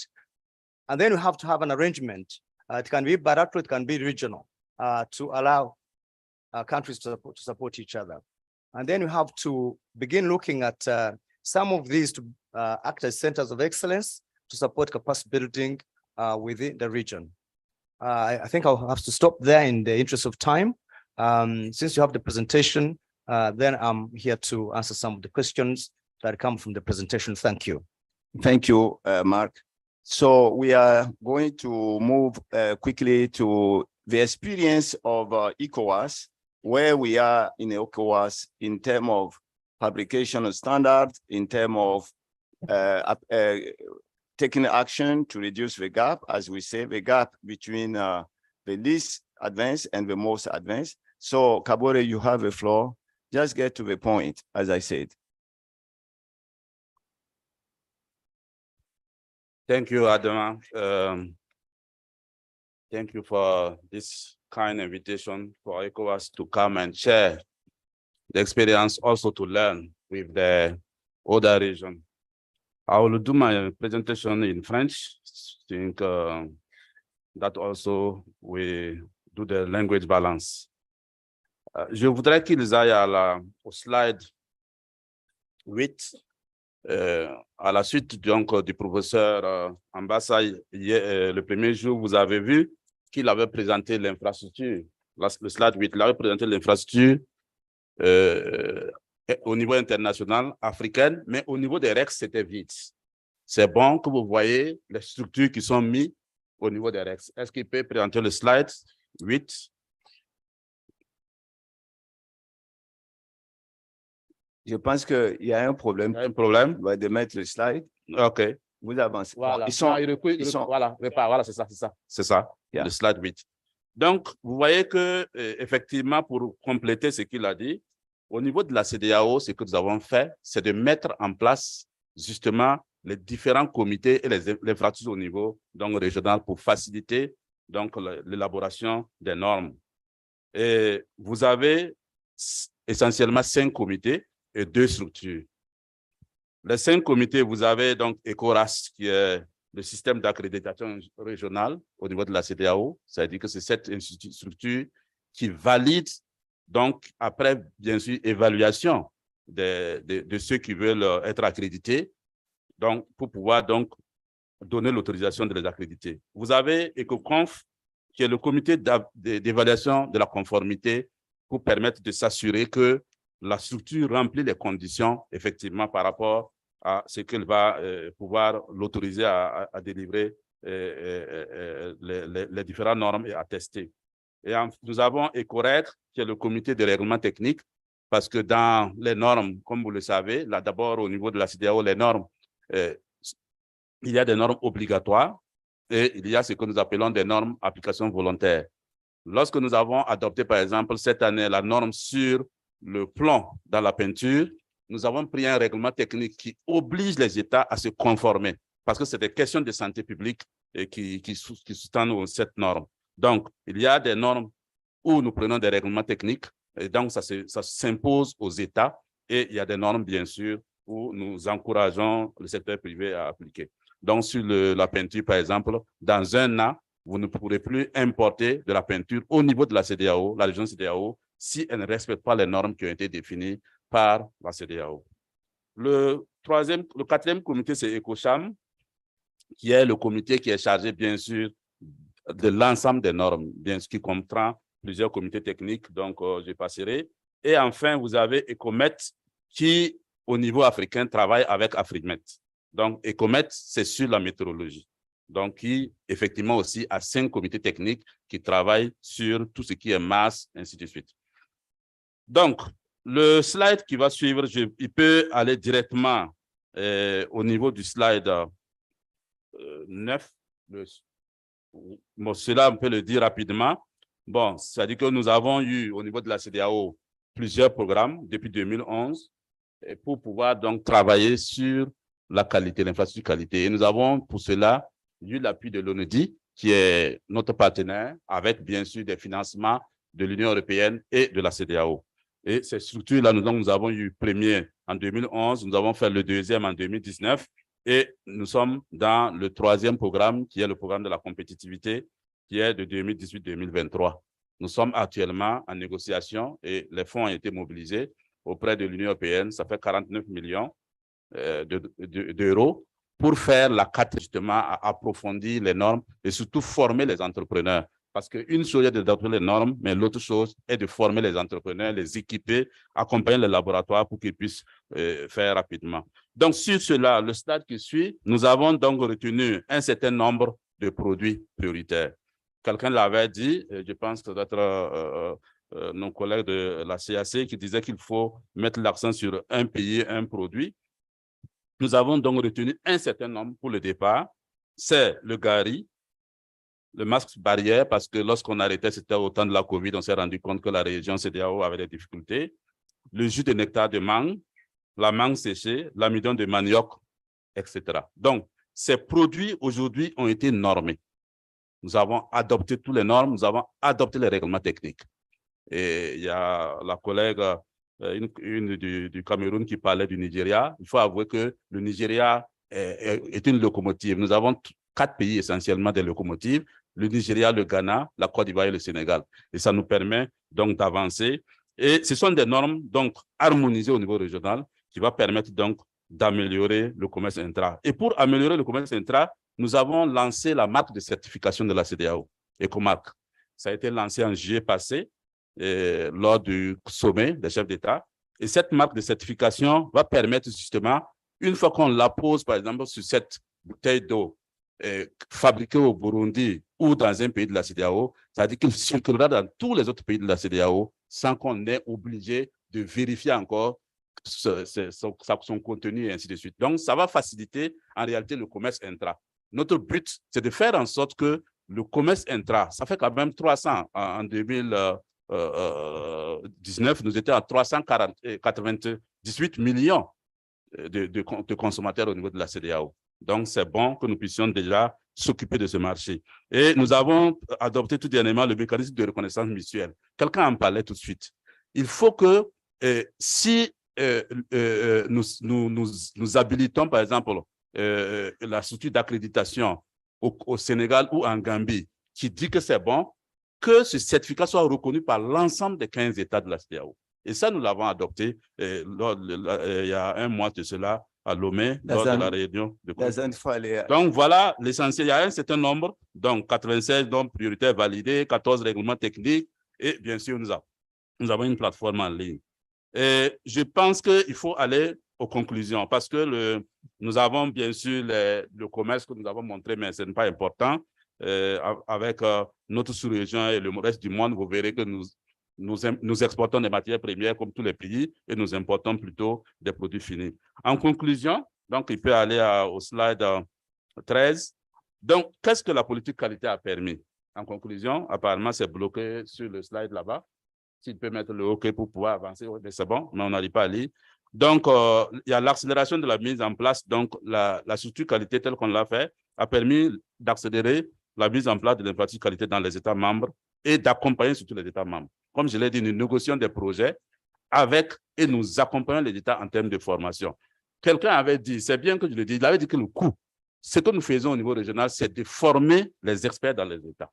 Cela réduit aussi le coût parce que lorsque vous voulez déplacer des experts d'un État à un autre pour vérifier, auditer une structure, le coût devient très élevé. Donc, ça, c'est au niveau régional. La CEDEAO finance cela.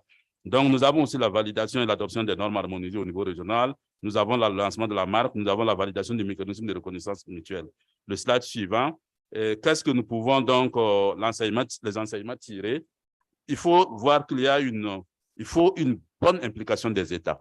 Si vous n'impliquez pas les États au départ, ce serait difficile pour l'application des normes. Deuxièmement, il faut renforcer les infrastructures nationales. Et c'est ce que nous faisons. Comme je l'ai dit, vous devez équiper, accompagner, former pour que les infrastructures nationales soient au top pour pouvoir donc appliquer les normes que vous adoptez au niveau régional. S'appuyer sur l'infrastructure nationale pour mettre en place l'infrastructure régionale et aussi soutenir la mise en place de laboratoires de référence. Ça, c'est très important. Et enfin, le dernier slide, qu'est-ce que nous avons en perspective? Il faut d'abord, premièrement, renforcer l'appui à la mise en place d'organismes d'évaluation de conformité accrédités en ligne et des produits prioritaires exportables. C'est ce que nous avons fait déjà. Et le dernier, c'est soutenir le déploiement de la marque et enfin promouvoir la promotion d'accords de reconnaissance mutuelle. Voilà ce que nous disons et je pense que lors des débats, nous pourrons revenir sur les échanges, étant donné que depuis les 2 jours, nous avons eu beaucoup d'informations. Merci beaucoup, merci beaucoup, Lazane. Alors, nous allons écorcher un peu le programme parce qu'il y a le CEO du Conseil de la qualité de l'Inde qui devait faire une contribution. Et malheureusement, son temps est très serré. Donc, il est déjà en ligne. Nous allons permettre qu'il fasse sa contribution parce qu'il est presque en train de voyager. Donc, cette session lui tenait beaucoup à cœur de contribuer. Qu'est-ce que l'Inde peut apporter à ce débat, de réduire les gaps entre les moins avancés et les plus avancés, sachant que l'Inde est un pays champion pour ce qui est vraiment des formations et de l'apport en termes d'infrastructure qualité. Mr. Raj, if you are online, please, we really appreciate this time that you allocate. The session is about, as we say, bridging the countries, bridging solution between a country that advance or disadvance, regional economic community that most advance, disadvance. But we appreciate how also we can connect with you, what your institution can do to really reduce the gap between the least and the most advanced economies. Thank you. You have the floor. Thank you so much, Adama. Thank you so much, the dignitaries on the dais, off the dais, and everyone who's watching this online or offline. My name is Raj. I'm the Chief Executive Officer of the Quality Promotion Board of Quality Council of India. Now, I am so sorry if there is a lot of noise. I am at the airport. But again, I had to join this. What I wish to share with you is that when we talk about the micro, small, and the medium enterprises, we need to understand their mindset. We cannot thrust a standard on them and say that this is a global standard. You have to follow it. And if you don't follow it, you cannot manufacture. You have to stop manufacturing, the regulations, inspections, etc. We cannot burden them with this, especially the small, micro and small enterprises. So I will just quickly explain it to you what India did. India created a small standard called Z, zero defect, zero effect. In this particular standard, the manufacturers were given 20 parameters based on which they need to do their manufacturing. These were all process-based parameters. And these 20 were broken into 3 parts: bronze, silver, and gold. Bronze was very, very basic safety, basic hygiene, leadership, etc., which was easy to achieve that particular certification. That was done so that these small and medium enterprises could actually come on the journey of excellence. Because see, I have myself been an entrepreneur or an MSME, a small medium enterprise, for 18 years. And I used to stay away from the government. I used to say, do not interfere. Do not tell me anything. I know best. I need to earn something for today and I'll be happy. So me as government, had to do something to bring them on board. So what we did was, instead of thrusting the global standards on them, it will take some time for them to reach there. We created something which is aligned with global standards, but started with bare minimum. And for that, we gave them incentives. We told them, if you follow this best practices, X amount could be reimbursed by you. And we made it so easy and so simple for them to achieve with minimum cost that they started coming in. And you would be happy to know that we already have more than 35,000 micro, small, and medium enterprises who have attained at least the minimum certification. More than 100,000 have already registered for it, and we are already on way. This has happened in the past 1.5 years. So what clicked for us, what worked for us to uplift the small and medium enterprises, which are the engine of any economy, is giving them something small, urging them to achieve another level, and then the higher level, which is pegged with global benchmarking. So we already have a lot of MSMEs on the journey of zero defect, zero effect. Zero defect is in processes, zero effect means zero impact on environment. So the model is so cleverly made that it encompasses productivity, quality, natural resource conservation, environment management, energy management, and so on and so forth, 20 such parameters. And for this, what we have done is we have aligned with all stakeholders. See, all the MSMEs have some touch points. A bank, financial institution can be a touch point. State government, the local government can be a touch point. The industry association can be a touch point. So we collaborated with everyone. We told all the stakeholders to start making the MSMEs aware as much as possible. So that worked. So I would suggest that since the regional ecosystem of Africa and India is very similar, there is something that worked here, and we have already trained the ArtSO Secretariat on this. So what happens is we are there to come and train you on this particular model. And you can call us, we can come, train you on the model, and even train your MSMEs, create capacities, build capabilities of consultants, assessors. So we have used, for assessment, we have used the global assessment criteria. So this is how we have done. So back to you, sir, for any questions that you may have. Thank you. Thank you. Thank you so much, Mr. Raj. We really appreciate sharing these views and perspective. So we hope we will share why you intervene. Mr. Raj intervened because, as you know, SMEs, SMI are very important to each economies. SMEs, SMIs, 99% of European Union economic fabrics. This is same like here. This same also like India. But the organization, the Indian Council for Quality, succeed to make a special program for SMEs, for them to have certification, for them to have access to standard, and for them to participate in global trade and global market. So this is why particularly we think that probably India can also have something to offer to our SMEs, because our economies also, we are almost 99% of SMEs that make our economic fabrics. Thank you again, Raj. I think countries have listened. They will find a way to connect also so that they can gain access to your, all of this expertise that you can offer. Thank you. Thank you so much. Thank you so much. On revient ici. Monsieur Raj était en train de voyager, donc c'est pour ça que nous avons un peu inversé l'ordre. Je vais retourner donc le micro maintenant je crois, on continue, on termine un peu avec la partie de l'Afrique centrale. Au niveau de l'Afrique centrale, au niveau de la communauté, au niveau des REX, les communautés économiques régionales, c'est la CEMAC qui a eu à déjà intervenir. Donc, M. Beina, si vous pouvez vraiment nous dire l'existant, qu'est-ce que vous avez déjà fait et puis comment on peut aller aussi avec les solutions régionales à votre niveau. Merci. Vous avez environ 3 minutes. Allez-y. Merci, Adama. C'est vrai qu'en 3 minutes, il n'y a pas grand-chose à dire, mais bon, on va essayer de compresser. Oui, au niveau de la CEMAC, nous savons que nous avons eu un accompagnement avec le PICAT, un programme avec sous accompagnement de l'Union européenne. Un programme a été mis en place qui s'appelle PICAT, c'est-à-dire c'est un programme d'infrastructure qualité en Afrique centrale. Dans ce programme, nous avons intégré 5 pays de la CEMAC.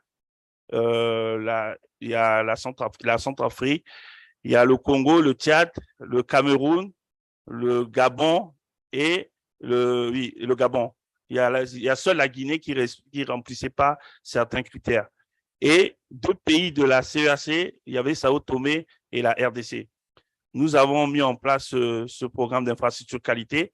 À la sortie de ce programme, une politique d'infrastructure qualité a été mise en place, qui s'appelle la politique qualité régionale. À partir de cette politique qualité, il était question de mettre en place une structure opérationnelle, une structure technique d'abord, qui coiffait un peu les différentes structures opérationnelles. Cette structure technique s'appelait le Conseil régional de la qualité, qui a été mise en œuvre, qui a été mise en place. Nous avons 4 structures opérationnelles qui les accompagnent, dont il y a CEMAC Normes, c'est la structure qui s'occupe de la normalisation. Nous avons CEMAC MET, qui s'occupe de la métrologie. Nous avons CEMAC ACRE, qui s'occupe de l'accréditation. Et nous avons CEMAC RT, qui s'occupe de règlements intérieurs. À partir de ces structures, nous avons mis en place un texte pour pouvoir réguler les travaux de ces différentes structures opérationnelles. Il y en a parmi ces structures, il y en a 2 qui sont opérationnelles.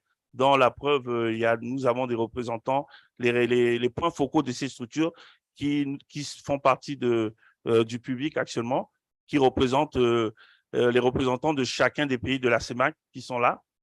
À partir de là, ils ont commencé à travailler, mais notre vision, c'était pour aller plus rapidement, il était question de pouvoir prendre les normes qui sont déjà validées au niveau national et de pouvoir les harmoniser afin que ça devienne des normes régionales. Et nous en avons déjà normalisé plusieurs. Si on comptabilise, on a plus de 10 000 normes, mais nous savons que cela est très, très insuffisant. Et il est question que maintenant, nous devons axer notre travail pour pouvoir développer et d'abord développer ces structures, ce qui n'est pas évident parce que pour qu'elles soient très opérationnelles, il faut un budget assez conséquent. Nous avons sollicité l'accompagnement de certains de nos partenaires qui sont en ce moment regardants et je pense que d'ici là, nous allons avancer. Parmi ceux-là, nous avons également au niveau de notre conférence des chefs d'État par rapport à la crise russo-ukrainienne, les chefs d'État ont demandé à ce que la CEMAC, à travers sa structure qui suit les projets de structuration, c'est PREF CEMAC, ils ont sorti, nous avons pu avoir une politique d'import-export, import-substitution. Au travers de cette politique, c'est que nous avons identifié certains produits qui, la zone CEMAC importait beaucoup et beaucoup plus et ça obérait nos avoirs financiers. Donc, il était question que nous puissions trouver des alternatives afin que ces différentes normes, on appelle les produits de cru, nous puissions mettre en place des normes pour les produits de cru pour qu'ils puissent se développer. Et il était question qu'une initiative sur laquelle nous travaillons ensemble avec la CEA, nous devons recruter très prochainement un consultant qui va nous faire un peu l'état de lieu sur ce qui est existant actuellement et plutôt axé sur pour pouvoir mettre en place des normes sur ces produits de cru que nous avons identifiés. Donc, il est question qu'il y a la viande, il y a le maïs, il y a le, comment je vais dire, le poisson, et également, je ne peux pas tout citer parce qu'il y a certains, mais il est question d'axer notre programme et nos prochaines activités pour la mise en place de ces normes et voir comment pouvoir les développer de telle sorte que cette politique d'import substitution puisse vraiment être opérationnelle au niveau de la sous-région. Maintenant, concernant sur les solutions. Oui, il faut aller vite. Il faut aller vite parce qu'on veut donner la parole au pays. Oui. Parce que, comme on l'a dit, nous savons le diagnostic. Effectivement. Le gap est déjà là. D'accord. Quelles sont les pistes de coopération? Les pistes de coopération que nous Voilà. avons, d'abord, il était question de base de partir sur l'existant et bâtir quelque chose de solide pour la sous-région qui ne concerne pas seulement la CEMAC, mais également la CAC. Je crois que mon ami Jean-Yves va pouvoir développer un peu plus sur le nouveau programme qui est prévu, qui couvre tout l'étendue de la CAC. Donc, nous voulons surtout changer de cap pour une nouvelle stratégie de coopération avec les organismes de normalisation, de méthodologie et accréditation dans les différents secteurs. Parce que ce qu'on parle de normes, on parle de qualité, c'est vraiment transversal. Même au niveau de nous, au niveau de la CEMAC, nous savons que ça touche énormément de différents secteurs et que nous voulons normaliser. Nous avons aussi ce problème-là, que pour moi, c'est une contribution, c'est un problème, il faut que notre sous-région adopte une culture de la qualité, ce qui n'est pas le cas. Et on le voit dans tous nos différents programmes de développement où parfois on pêche à cause de ce problème, c'est que dès le départ, nous n'avons pas mis un accent sur la mise en place de ces normes pour nous positionner au standard international et pouvoir faire les choses correctement. C'est pour ça que souvent, on a ce problème. La deuxième des choses, donc, pour moi, ce que je propose, c'est qu'il faut développer des campagnes de sensibilisation auprès des populations. Par exemple, dans le cadre de l'agroalimentaire, il faut que le paysan sache pourquoi je vais acheter tel engrais, pourquoi je vais prendre telle sémence et que ça va me permettre de produire plus et de pouvoir avoir accès au marché international. Donc, nous pensons que cette campagne de sensibilisation doit être bâtie avec les États et surtout les politiques pour que ça puisse aller dans différents secteurs. Donc, à part, il y a ça également. Et puis, il y a l'amélioration de la coopération avec le secteur privé, notamment les prestataires de services. Dans la normalisation privée, il y a la SGS, nous avons Veritas. Je vais vous couper, je suis désolé, mais c'est une question de gestion d'État, vous me pardonnez. Alors, donc, nous sommes toujours au niveau régional. Au niveau régional, comme il a dit, il y a la CEMAC, mais aussi il y a une démarche d'un partenaire de voir comment apporter un appui dans le cadre de cette recherche de solutions.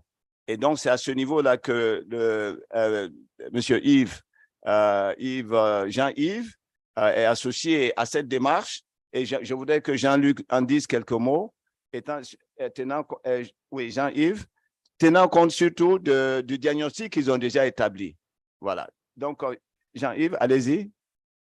Merci, Adama. Est-ce qu'on peut projeter ma présentation qui va me permettre d'aller beaucoup plus vite, permettant à l'auditoire? Je pense que nous avons la présentation complète de M. Jean-Yves déjà qui sera partagée. C'est la présentation résumée. Voilà, j'ai résumé. juste 2 transparents à mettre. Oui, donc pour des raisons de temps, nous allons demander à Yves de donner le fond de sa pensée en termes de quelle est la feuille de route qui découle du diagnostic qui a été clairement établi.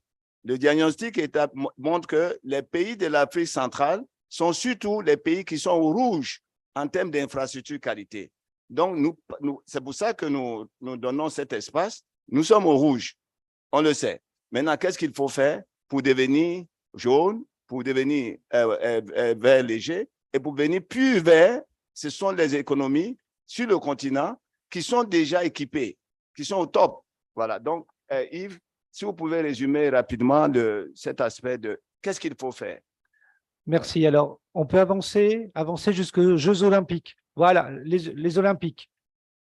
Avant, précédent. Merci, stop. Pour savoir qu'est-ce qu'il faut faire, encore faut-il savoir de quoi on parle.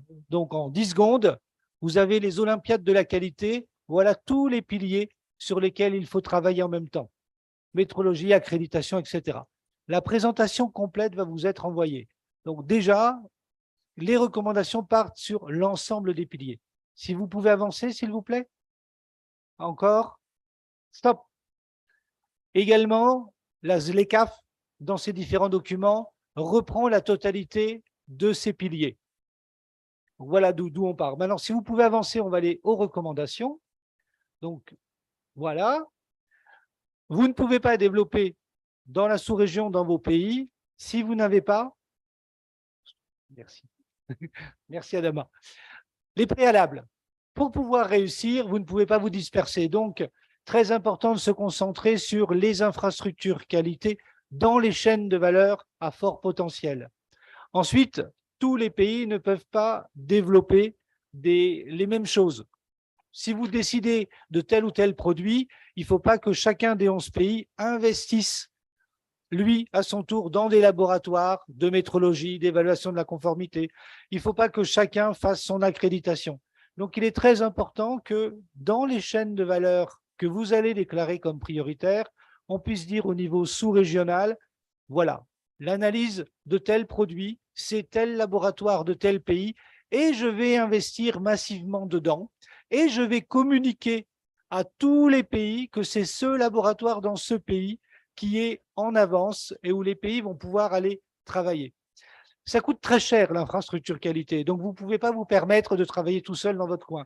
Donc la recommandation essentielle que je dirais, c'est travailler ensemble, mutualiser les efforts, et également, on oublie que si le Vietnam, qu'on cite tout le temps, ou la France, mon pays d'origine, mais pas d'adoption, au départ, c'est un investissement public qui a commencé. Donc, il faut que les pays commencent, c'est ma conclusion, il faut que les pays mettent de l'argent public pour que le secteur privé puisse prendre le relais. J'ai dit. Voilà, merci beaucoup, Monsieur Yves. Donc, ici, on vient de passer en revue les expériences, l'état des lieux des 4 sous-régions. Maintenant, la question, c'est de savoir comment se fait-il que les pays de la sous-région, les meilleurs dans la sous-région sur le continent, ils sont à une performance de 4000 normes ou standards. 4000. Donc, 4000, c'est ça la performance du meilleur du continent. 4000 à 6000. Lorsque nous allons maintenant en Asie, nous sommes à 14 000 normes, 14 000 standards. Ici, je veux nommer, je voudrais nommer ici le Vietnam. Ils sont à 14 000. Nous, le meilleur, nous sommes à 6 000. Donc, il y a un gap. Comment se fait-il que ces économies sont plus performantes à fabriquer des normes? Qu'est-ce qui fait que nous sommes encore dans la boîte noire, dans le labyrinthe? Donc, c'est à ce niveau-là que je vais demander à Madame Iba. Madame Iba, elle est la directrice générale de l'Agence égyptienne des normes. Et comme vous savez, l'Égypte, c'est la civilisation. Donc, l'Égypte fait partie des pays frontières pour ce qui est de la fabrication des normes. Donc, je voulais demander simplement, est-ce que Madame Iba, vous pouvez nous aider, nous démontrer rapidement en quoi est-ce que la boîte des standards de fabrication est devenue une boîte aussi noire pour les pays africains? Pourquoi est-ce qu'ils n'arrivent pas à s'approprier cette boîte noire pour pouvoir aller jusqu'au niveau, le meilleur niveau, c'est l'ISO. Et vous êtes au niveau de l'ISO, la meilleure que nous savons. Allez-y. Hello, I'm happy to be with my brother and my sister here to exchange experience together. I hope from the camera to be on the audience to show in the slide, please. You can? The audience, I am not speaking about presentation. I need audience to be in the camera because I want to introduce for you what is the value and what is the importance of the standard. Please, the camera. You can be to show the audience in the meeting. And can I ask you a favor for me? Please raise your hand. Raise your hand. Please, the camera, I can show people who raise the hand. Please. Yes. You look the picture in the screen. Each one raise hand by different way. Who raise hand like this? Who raise hand like this? Who say like this? You know, if I say, please raise your hand, not your arm, and put your elbow on the table and be straight. You understand? All of us, you will raise the hand by the same way. You understand me? That is the standard. The standard, the objective to unify concept between all people around the world. The standard, it encourage people to facilitate trade. How to facilitate trade? By unifying your information, your knowledge, your experience, your explanation, your testing. In each country, maybe you can't have all laboratories, but it should be have NSB, National Standardization Body. We have a different kind of standard. We have national standard, we have regional standard, we have international standard. But at the end, we need standard to unify our concepts. You can go in the slides. Yes, please. Yes. Look for this slide, which the definition of the international quality infrastructure. It is mean, especially in the red line, it is the elements of promoting sustain. It is mean sustainability to achieving by economy and environment and social. How to achieve that by the same way for each country and each person.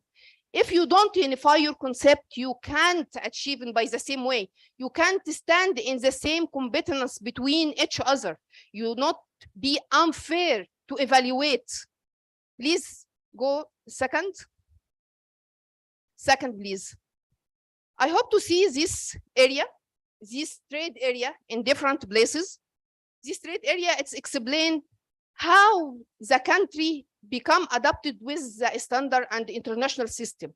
The standard community is very important to achieving your trade facilitate, to achieving your improving in your economy. Please go.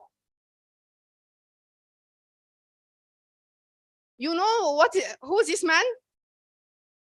You know, this Tochi Ono, the owner of Toyota Automotive.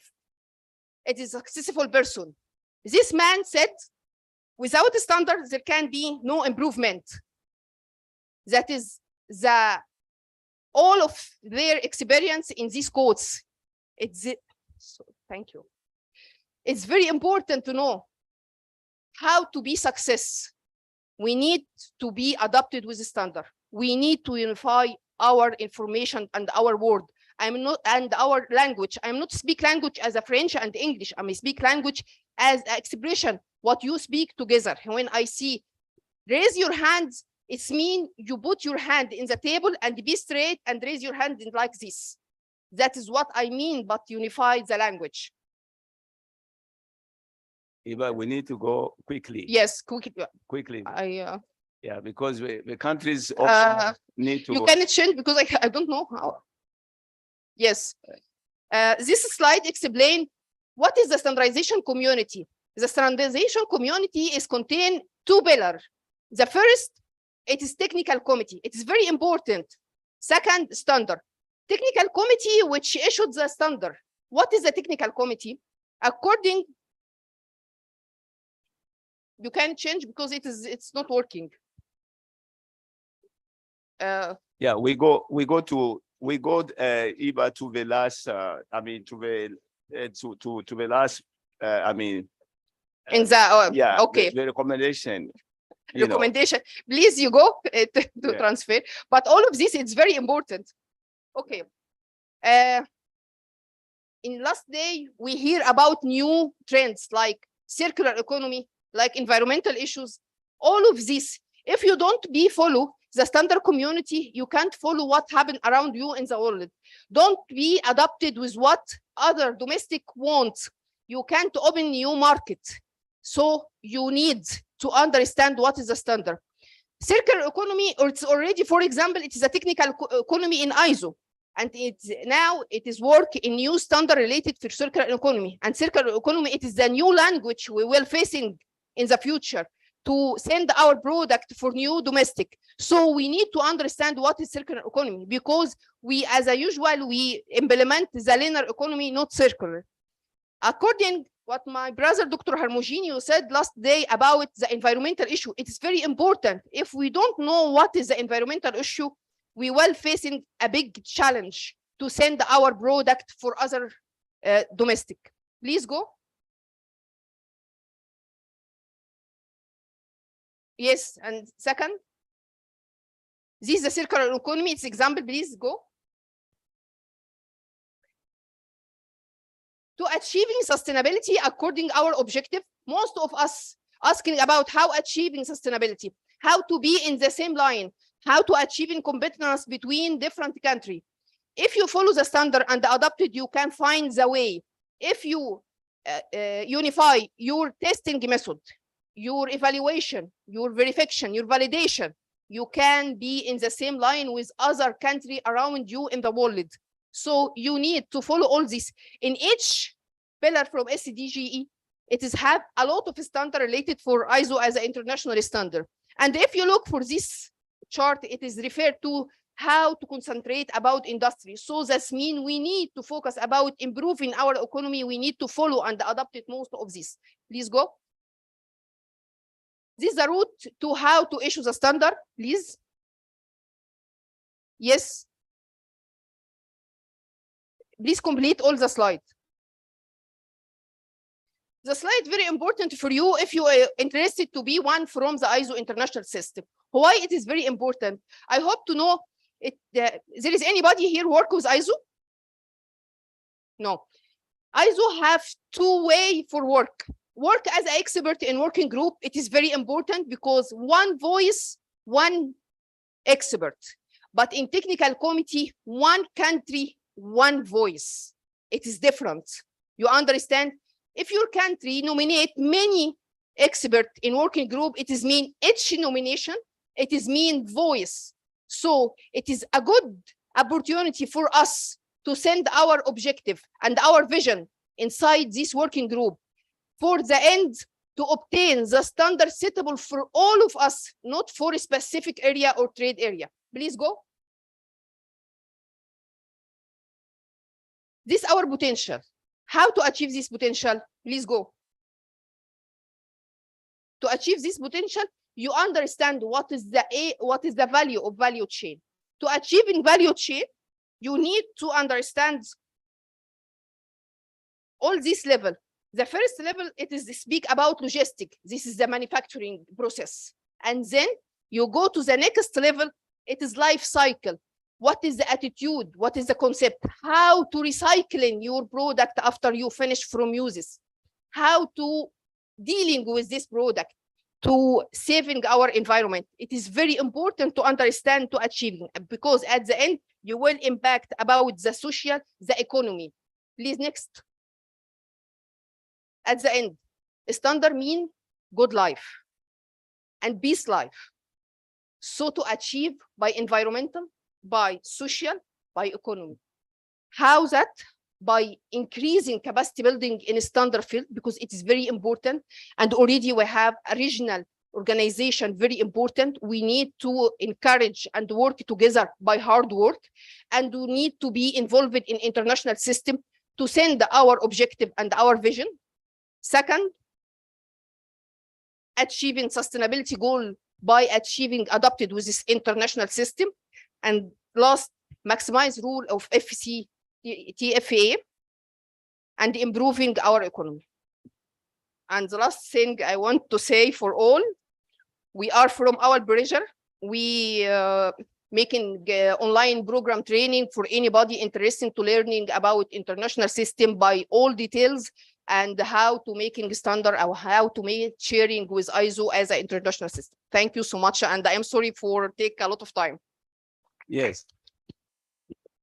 Thank you, Iba. So I think we have gone through the different black box. We have gone through the regional level. We have gone through the international level. Now I want to call upon UNIDO, if Mr. Akai is online. UNIDO is the institution, mandated institution globally in the UN system to provide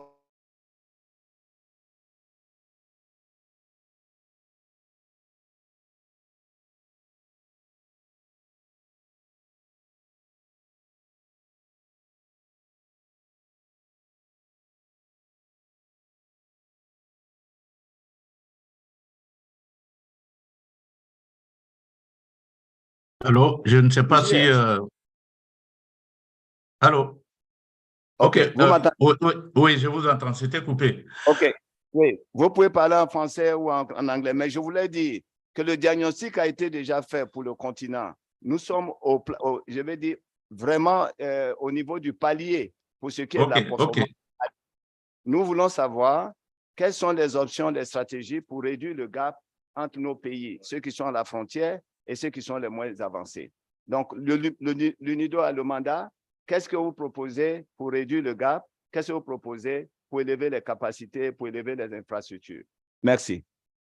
Merci, désolé de n'avoir pas pu être là. Nous avons eu l'avantage au niveau de l'ONUDI d'avoir aidé à mettre les infrastructures qualité dans un certain nombre de régions, notamment la CEDEAO que M. Kaboré a présenté tout à l'heure. Au niveau de l'Afrique centrale, nous avons, comme on l'a rappelé, on a aidé à mettre en place le PICAC. Et puis, au niveau de l'Asie centrale, nous sommes intervenus. Et ceci nous a donné l'avantage de voir le schéma global et voir ce qui ne va pas. Et par rapport à ce qui ne va pas, notamment, on a noté la disparité entre les régions.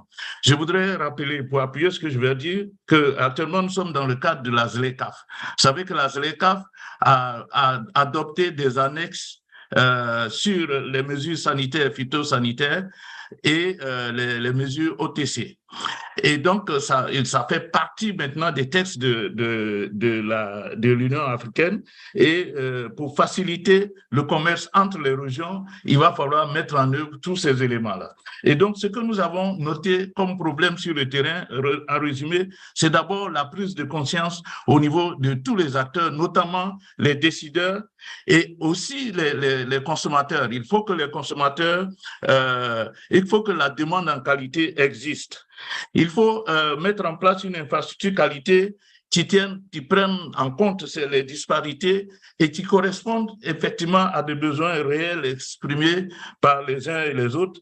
Et il faut régler les problèmes de ressources, tant ressources en termes d'équipement, en termes de ressources humaines, etc. Par rapport à cela, qu'est-ce que l'ONUDI propose? Nous proposons, par rapport au premier point, la prise de conscience de tous les acteurs qui doivent être matérialisés en ce qui concerne la gouvernance, en ce qui concerne les États, parce qu'il faut que par les États, par l'adoption de politiques nationales ou régionales de la qualité, et il faut que, et là, tout à l'heure, les débats, c'était, bon, l'importance. On ne juge pas le niveau de qualité d'une région ou d'un pays par rapport aux normes, à la quantité de normes qui existent, mais surtout par rapport à l'application effective des règlements techniques ou des normes qui ont été adoptées. Vous pouvez avoir 10 normes, si c'est appliqué, c'est bien, parce que ce que nous avons noté, c'est qu'en Afrique, par exemple, il y a beaucoup de pays où il y a beaucoup de normes, mais quand vous regardez, il y a très peu de normes qui sont appliquées. Et donc, ça, c'est un des éléments importants sur lesquels il faut agir.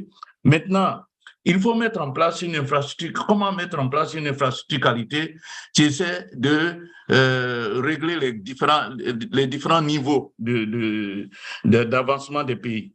Alors, il faut créer les liens entre les pays, notamment à travers le système d'harmonisation. Harmonisation des normes, harmonisation des structures. La CEDEAO en a parlé. Plusieurs comités ont été mis en place et ces comités en eux-mêmes, à travers leur existence, ça permet de, premièrement, mettre les hommes en relation parce qu'ils tiennent souvent des réunions, ils échangent d'expériences et il y a des échanges aussi entre les structures qui se font et notamment dans le domaine des normes. Il faut éviter, par exemple, dans le cadre de la CEDEAO, il faut éviter de créer 15 normes. On crée une seule norme et elle est applicable pour l'ensemble des pays parce que ça coûte d'élaborer les normes. Et lorsque des normes internationales aussi existent ou bien des normes continentales, il faut les adopter et les appliquer. Donc ça, c'est un des éléments. Il faut travailler également sur la reconnaissance mutuelle. Il y a cette passerelle-là, la reconnaissance mutuelle des procédures de certification, des procédures d'accréditation, etc. Dans le cas de la CEDEAO, par exemple, il y a 15 États, mais il y a 3 structures principales d'accréditation qui existent. par exemple, le SOAT, qui est celle de l'ensemble des États de l'UEMOA, il y a une accréditation, il y a une structure qui opère pour l'ensemble des pays. Et ça, c'est très important. Et aussi, dans d'autres domaines, par exemple, les laboratoires, etc., quelqu'un en a parlé, il faut favoriser la répartition des charges, la mise en commun des travaux. Certaines structures, certains laboratoires très évolués peuvent avoir une mission un peu régionale pour élaborer des tests, etc., ou même recevoir des compétences d'autres pays. Et cette expérience, nous l'avons expérimentée au niveau de la CEDEAO. Donc, voici des moyens, des éléments qu'il faut mettre ensemble, la mise en commun.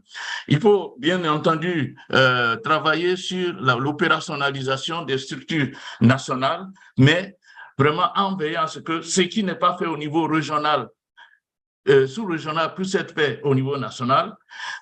Et ce qui ne peut pas être fait au niveau sous-régional, on le fait à un autre niveau, au niveau africain, parce qu'il ne faut pas oublier que, par exemple, au niveau de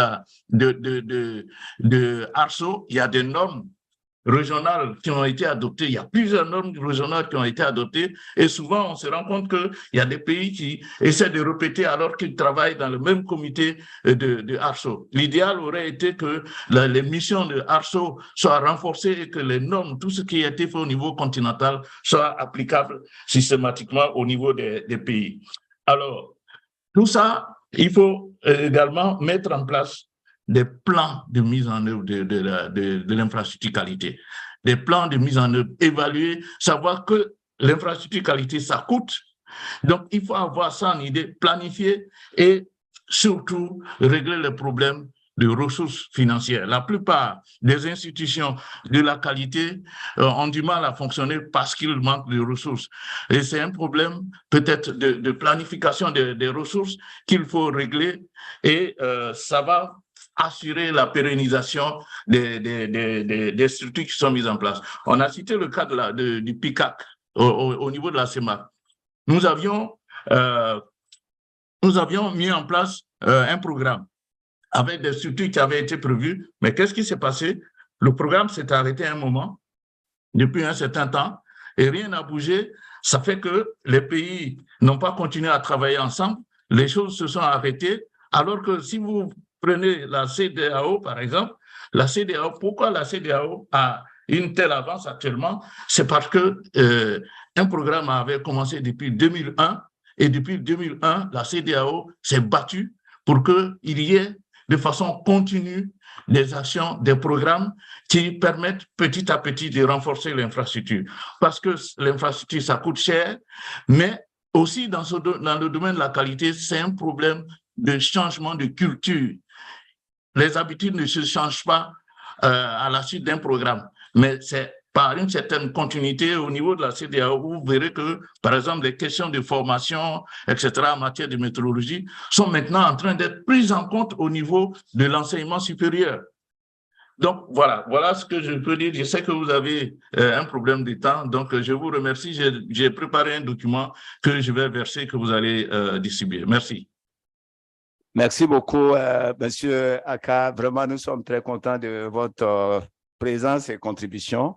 Et donc, je voudrais très rapidement maintenant retourner au niveau de la frontière, c'est-à-dire les performances. Nous avons le directeur adjoint de l'entrée, ce qu'on appelle Enterprise Singapour. Enterprise Singapour est une institution qui est une institution, je dirais, modèle. C'est l'institution aujourd'hui grâce à qui le Singapour n'a pas eu peur de signer des accords de partenariat avec les États-Unis, avec l'Union européenne, avec la Chine. Donc, c'est un pays qui n'a pas peur. Pourquoi? Parce que Singapour est vraiment le pays aujourd'hui qui a fait sa démonstration en matière de fabrication des standards. Et donc, nous allons écouter M. Go. M. Go, comme je l'ai dit, il est le directeur adjoint de cette institution, entreprise. C'est une entreprise qui paye lui-même tout ce qui est, en tout cas, coût de fabrication des standards.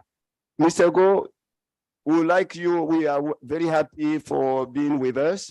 For sake of time, we know how long you have been waiting, but for sake of time, please, we wanted to understand what Singapore, Enterprise Singapore can do to reduce the gap between the bottoms and those countries at the frontier like yours. So please, you have the floor. Thank you very much. Thank you, the United Nations for Economic Commission for Africa and the host Burundi for inviting Enterprise Singapore for the panel discussion.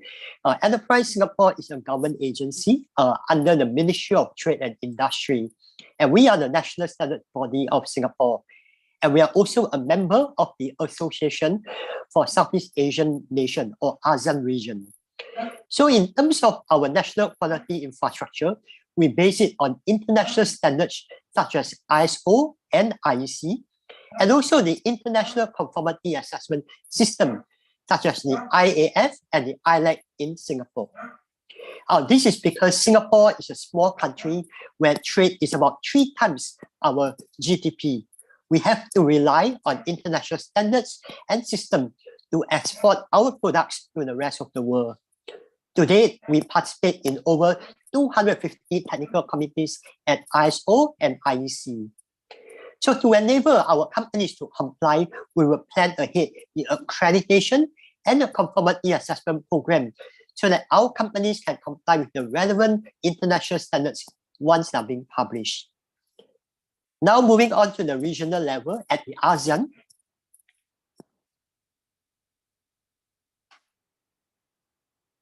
Go ahead. Okay.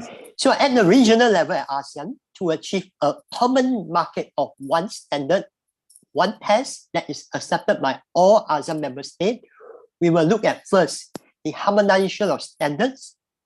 Second, the mutual recognition to avoid duplicative testing.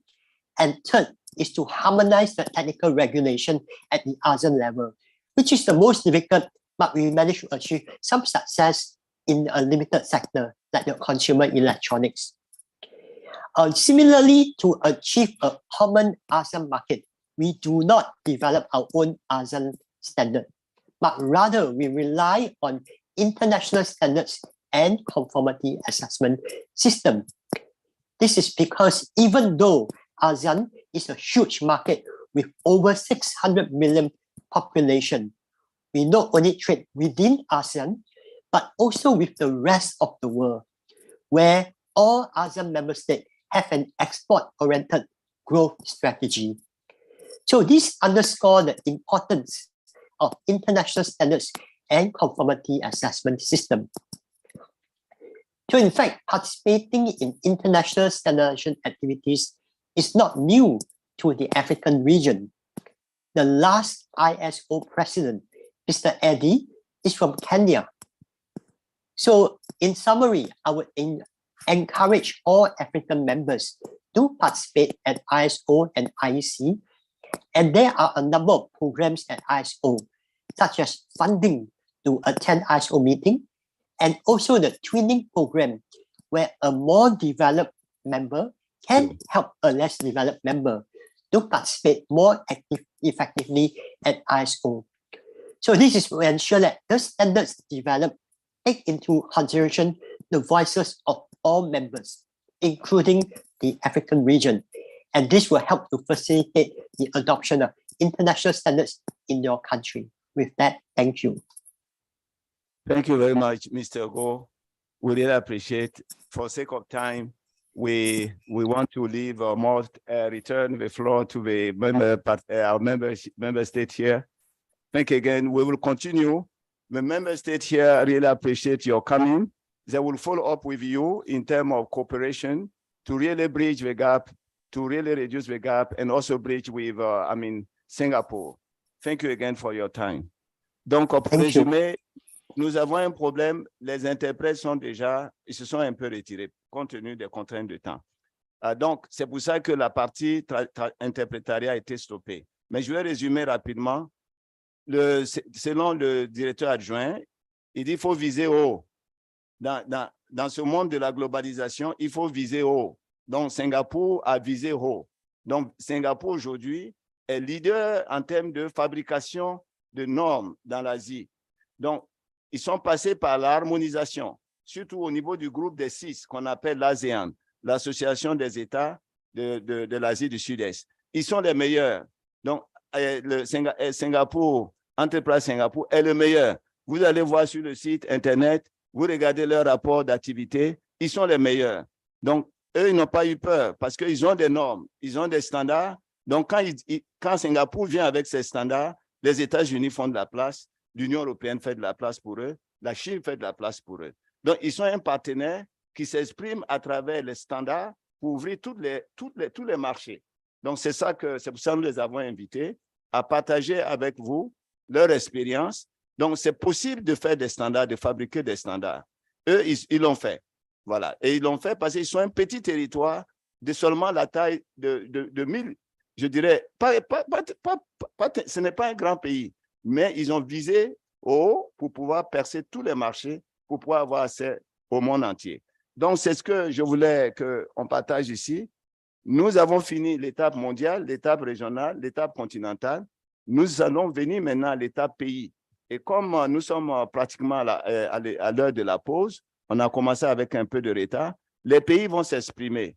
On va s'exprimer certainement après la pause. Hein? On va revenir. Ce serait vraiment maintenant le tour des pays de s'exprimer, en commençant par le Burundi, parce que nous sommes au Burundi. Donc, allons-y à la pause. Et après la pause, nous allons vous écouter comment vraiment aller à la coopération, comment aller sur des pistes de coopération, de partenariat avec tous ces acteurs qu'on vient de présenter. Voilà. Donc, je crois, Jean-Luc, je te retourne le micro s'il y a quelque chose que tu veux dire à ce stade. Sinon, je retourne le micro au président pour cette étape. Je crois qu'on vient de boucler. Merci, M. Adama. Je crois qu'on a pris une conclusion, c'est-à-dire pour relaxer un peu et pour revenir.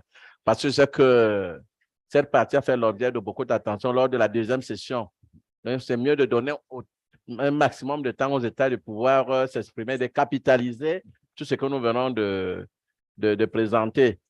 Par rapport aux serres également, que les serres également puissent également trouver des passerelles pour pouvoir renforcer leur coopération.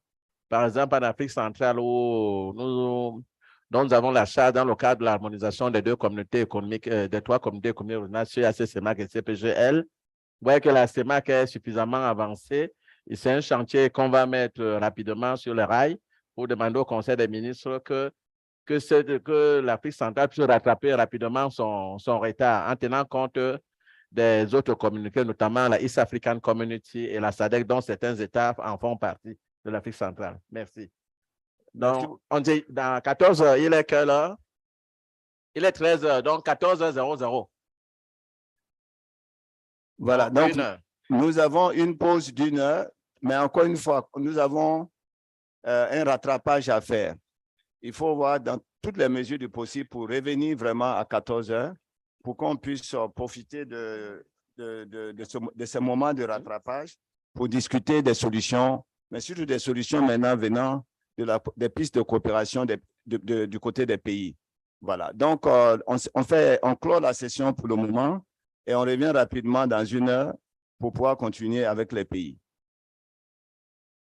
Voilà. Bon appétit.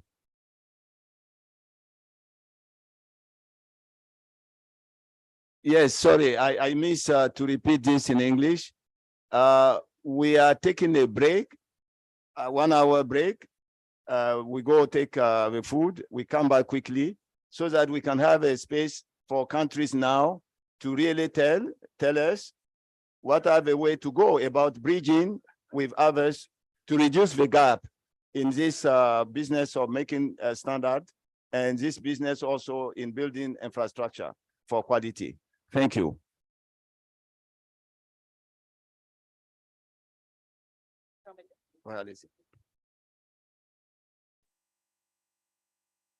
Mesdames et messieurs, pour votre attention, s'il vous plaît, j'ai 2 communications. La première concerne ceux qui ont eu des problèmes à se faire enregistrer en ligne pour le formulaire de sortie.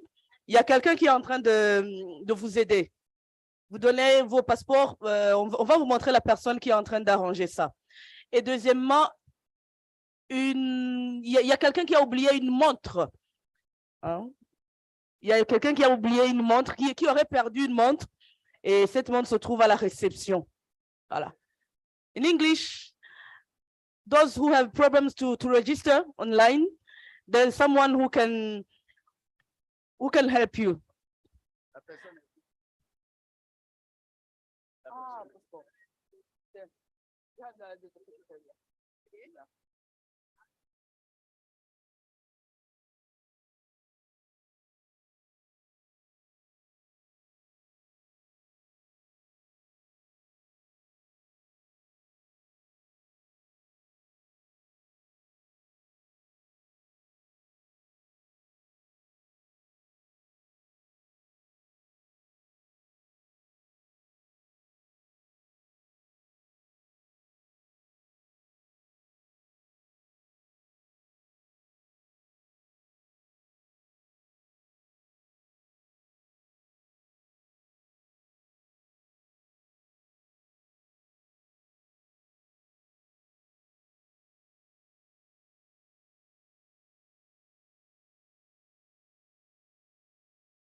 Parmi les défis que nous avions à relever figure la mise en œuvre de l'accord de la zone de libre-échange, ZLECAf, où notre pays a adhéré depuis 2018, mais la mise en œuvre traînait en longueur. Étant donné que nous avons des partenaires en République centrafricaine, nous avons essayé de faire le plaidoyer et c'est ainsi qu'au niveau du PNUD, il nous a été signalé que la Commission économique des Nations Unies pour l'Afrique serait disposée à nous accompagner pour relever ce défi. Et j'étais impatiente de participer à la première réunion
pour l'Afrique serait disposé à nous accompagner pour relever ce défi. Et j'étais impatiente de participer à la première réunion vidéoconférence au PNUD. Donc, à partir de cette vidéoconférence, qu'un engagement a été pris pour nous accompagner dans l'élaboration de notre stratégie. Mais, en urgence, nous avons vu avec le PNUD comment nous pouvions être appuyés, faire connaître ou vulgariser le contenu de cet accord. Investissement dans l'infrastructure. Nous avons l'autre deuxième vecteur, qui est le vecteur de, je dirais, de la création de production, la création de valeur. Donc, c'est l'axe des stratégies pour nous inscrire de façon systématique dans l'approche chaîne de valeur et plus loin dans l'approche mise en place de zones économiques spéciales. Donc, ça, c'est un autre axe. Les pays doivent se situer un peu par rapport à ça, dire qu'est-ce qu'ils envisagent faire, comment on peut entreprendre cette voie des arrangements de pays, les chaînes de valeur régionales, les chaînes de valeur continentales. Donc, ça, c'est le deuxième vecteur.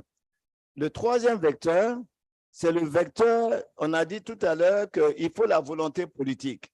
Donc, c'est le vecteur de la coopération. Quel est le degré d'ouverture, le degré de préparation des pays pour s'engager dans la coopération, pour s'engager dans les arrangements entre pays, pour s'engager dans des arrangements entre communautés économiques régionales, pour s'engager aussi dans des arrangements entre le secteur privé et le secteur public, c'est-à-dire les initiatives de partenariat public-privé, pour s'engager aussi dans tout ce qui est opportunité de s'impliquer avec les solutions internationales.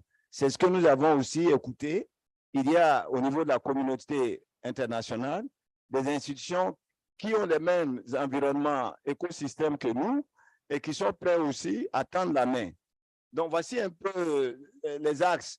Mais tout dépend des pays. Nous comprenons que les pays sont des États souverains, mais il s'agit aujourd'hui d'aller au-delà de cette appréciation du statut d'État souverain. Qu'est-ce qu'on peut faire comme piste de solution pour réduire le gap? Qu'est-ce qu'on peut faire pour aller plus vite? Quelles sont les solutions de rattrapage? Donc, je vous retourne le micro, l'espace. Quel est le pays qui veut prendre la parole? Vous levez la main et vous prenez la parole. Voilà. Allez-y, s'il vous plaît. Bonjour, monsieur le modérateur. Nous saluons tous les participants. Je m'appelle Taïra Aurélien. Je représente le ministère des Mines, de l'Industrie et du Développement technologique. Je suis accompagné d'une des collègues qui est de l'Agence des normes et de la qualité. Je vais, par rapport à la thématique, je vais élaborer peut-être, esquisser les pistes de solutions. Au Cameroun, nous avons pris conscience de la nécessité de rendre l'industrie camerounaise compétitive. Et donc, pour cela, il y a 2 ans à peu près, tous les programmes de la direction de l'industrie et du ministère ont été refondus. Et un programme spécifique a été dédié à la qualité. Et c'est l'intitulé du programme, c'est la modernisation de l'infrastructure qualité. L'idée ici, c'est de suivre l'indice de développement de l'infrastructure qualité. Et donc, nous sommes en train de travailler dans ce sens pour mettre en place tous les 3 piliers de l'infrastructure qualité. Et tout ceci vise à rendre les industries camerounaises compétitives. À date, certains piliers sont déjà mis en œuvre et d'autres, vous savez également que ça nécessite beaucoup de besoins. Et les initiatives sont en train d'être prises pour mettre en place tous les piliers manquants de l'infrastructure qualité. Et pour le détail, ma collègue ici présente qui représente la NOR va prendre le relais. Merci.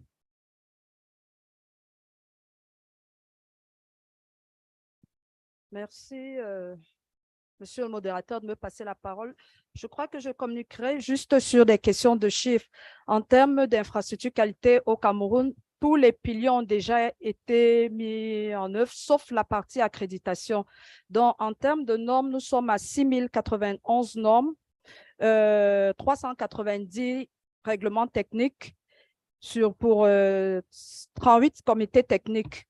En matière d'évaluation de la conformité, nous avons engagé un programme d'évaluation de la conformité avant embarquement en 2016, donc qui consiste à contrôler les marchandises avant leur entrée au Cameroun. Et nous sommes sur un contrôle moyen de 25 000 produits par an, avec un peu plus de 3 000, 2 500 certificats par là. Nous faisons également un contrôle sur le plan local, donc c'est-à-dire la certification des produits locaux. Et nous sommes sur à peu près 300 demandes de certification par an sur à peu près 150 certificats octroyés, sur un contrôle moyen de 2500 produits contrôlés et inspectés sur le plan local. Également, en termes d'évaluation de la conformité, nous avons plusieurs laboratoires, mais sur les plusieurs laboratoires, ils sont autour d'une quinzaine. Nous n'avons que 3 qui sont accrédités. Nous avons un qui est accrédité dans le contrôle du pétrole, la Sonara. Nous avons un laboratoire qui fait le contrôle du cacao-café, dont ils ont une accréditation pour cette filière, et un autre laboratoire accrédité qui fait le contrôle et analyse du sol. En termes de métrologie également, la métrologie légale, elle est réalisée au niveau du ministère du Commerce au Cameroun, mais également au niveau de l'organisme de normalisation, il y a un laboratoire en cours, un laboratoire de métrologie qui est en construction, laboratoire de métrologie industrielle, à vocation régionale. Donc, pour l'heure, la plupart des piliers existent déjà, uniquement l'accréditation. C'est l'organisme d'accréditation que nous n'avons pas au niveau national. Merci. Merci.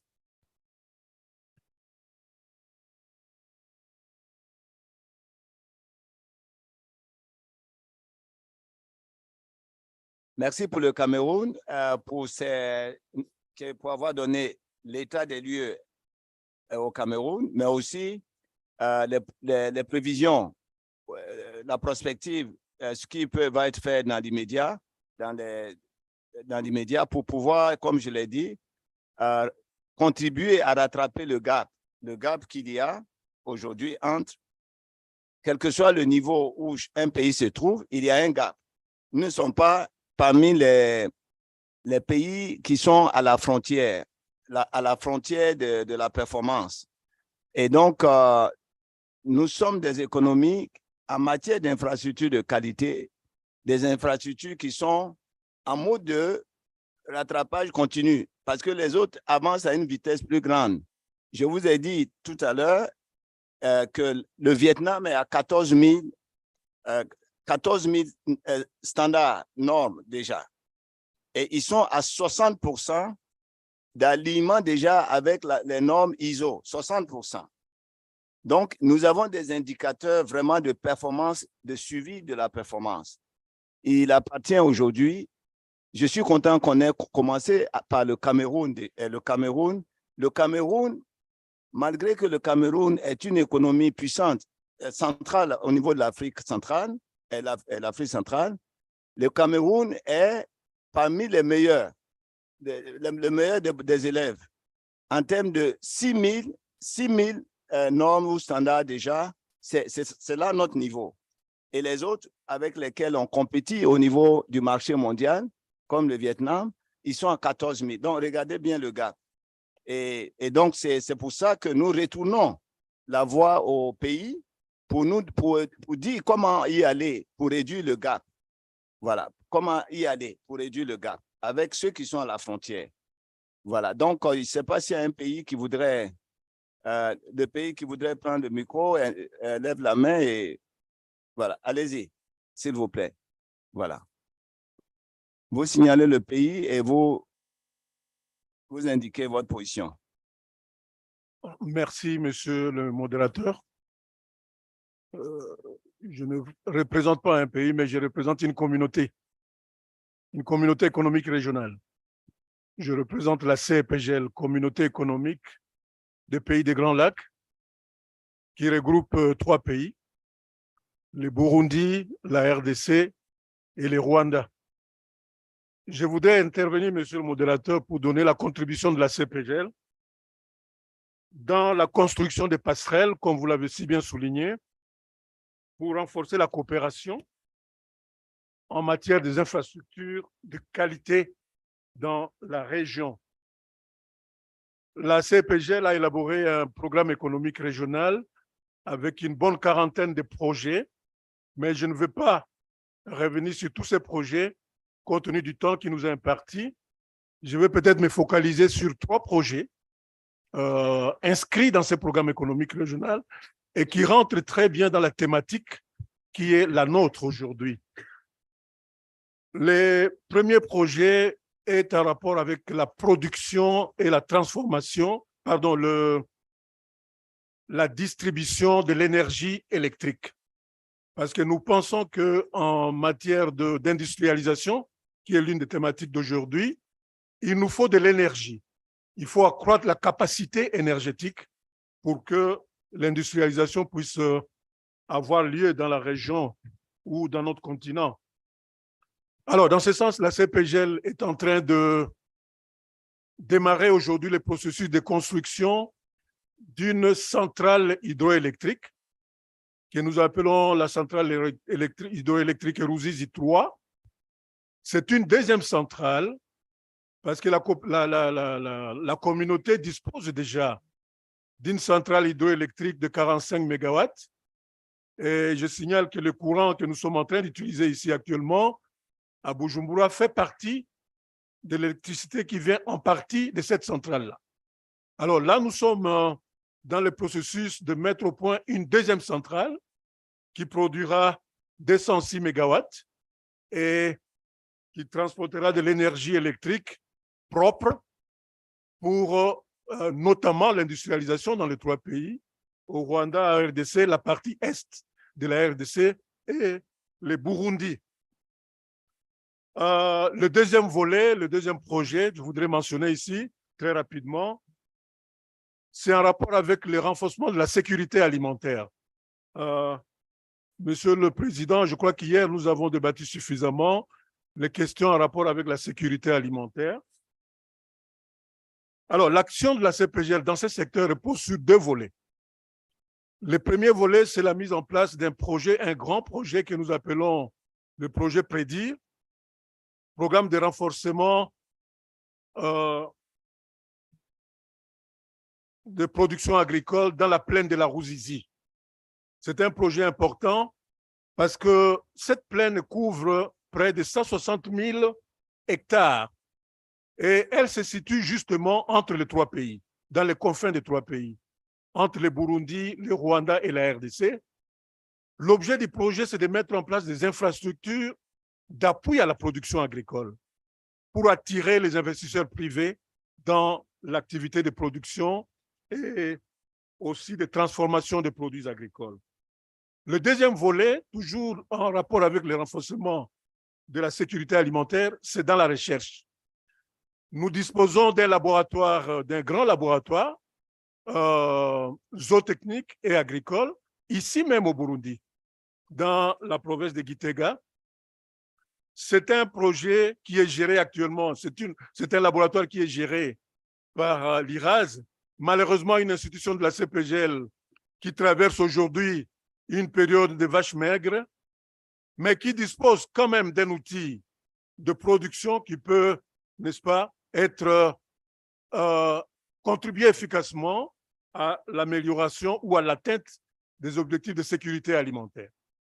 Enfin, je vais terminer, Monsieur le Président, pour dire que toute l'action de la CPGL repose également sur un protocole qui a été signé entre les 3 pays sur la libre circulation des biens, des personnes et des capitaux dans la région. Ça, c'est important parce que l'une des réalisations concrètes de ces protocoles, c'est la mise en place des postes frontaliers juxtaposés, ce que les anglophones appellent le one-stop border post. C'est très important parce que ça facilite la traversée entre le pays, ça facilite le rapprochement entre pays, ça facilite même les commerces entre le pays. Et c'est même, à mon avis, un pas déjà important vers la mise en place de la ZLECAf, en tout cas en ce qui concerne le pays de la communauté économique des pays des Grands Lacs.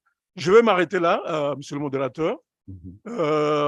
Les autres projets qui sont sur le programme économique régional de la CPGL, on peut les trouver dans les documents que nous pourrions éventuellement mettre à la disposition de la conférence, de notre réunion. Merci. Merci. Merci, monsieur le représentant de la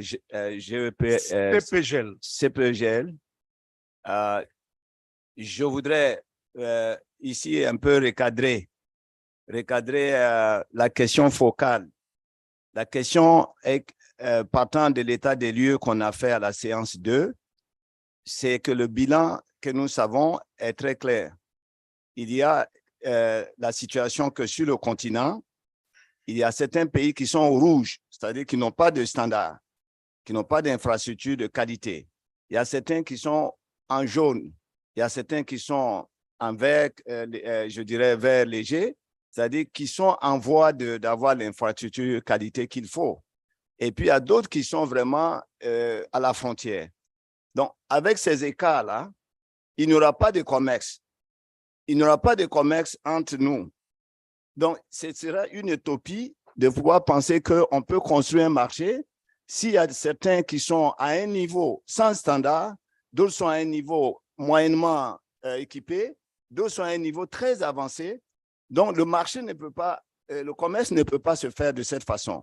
Donc, le marché, la zone de libre-échange dont nous parlons, ça va rester qu'un rêve. Il faut qu'on ait le même standard, un seul standard, une norme, un seul standard. C'est ce que le secrétaire général a dit, il est là. Il nous faut aller vraiment avec cette idée, cette session, une Afrique, un marché, un standard ou une norme. Et on peut maintenant peut-être aller dans le détail, un test, un certificat. Comment vous voyez la démarche? Comment y aller? C'est vous les pays. C'est vous les moteurs de ces approches-là. Donc, comment réduire l'écart? Comment vraiment converger vers cet idéal d'avoir une seule norme, un seul test, un seul certificat? Ça dépend des pays. C'est pour ça qu'on vous donne la parole. Comment y aller? Donc, la question est bien précise ici. Il faut nous dire comment vous voyez, est-ce que c'est par la coopération? Est-ce que le professeur a dit les options? En début de séance, en la session 2, on vous a montré 4 cadrans. Le premier cadran, c'était de voir quelles sont les approches qu'on peut faire pour mettre en place l'infrastructure qualité. Ça, c'était un vecteur.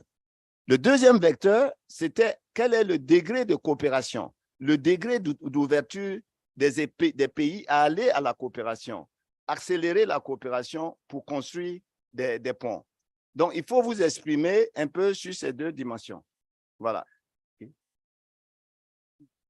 Voilà, donc, donc on vous attend sur les infrastructures qualité, les voies et moyens de coopération.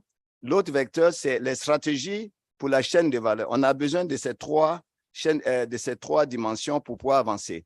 Allez-y allez-y dans le fond, s'il vous plaît.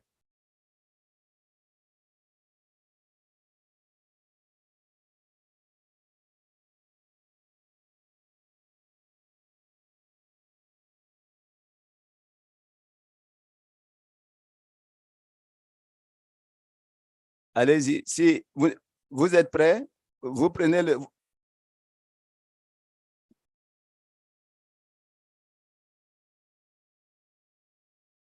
Est-ce qu'il y a un pays qui est prêt de ce côté? Allez-y.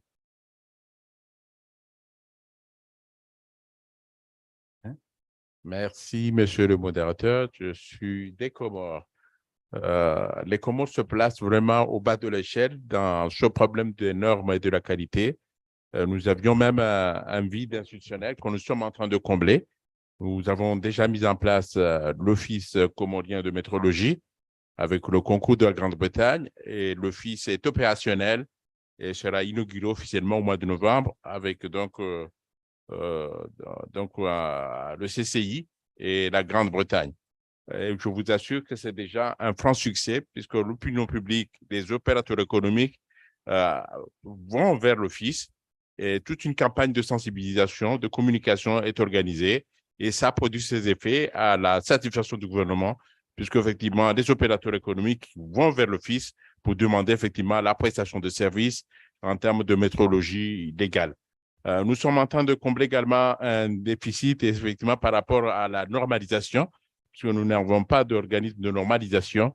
Un projet de décret est à la signature du Monsieur le Président pour mettre en place effectivement cet office. Mais d'ores et déjà, nous avons élaboré et validé un atelier national, un document de politique nationale de la qualité, donc qui a été donc également endossé par le gouvernement et qui est désormais le cadre de référence en matière de normalisation et de qualité.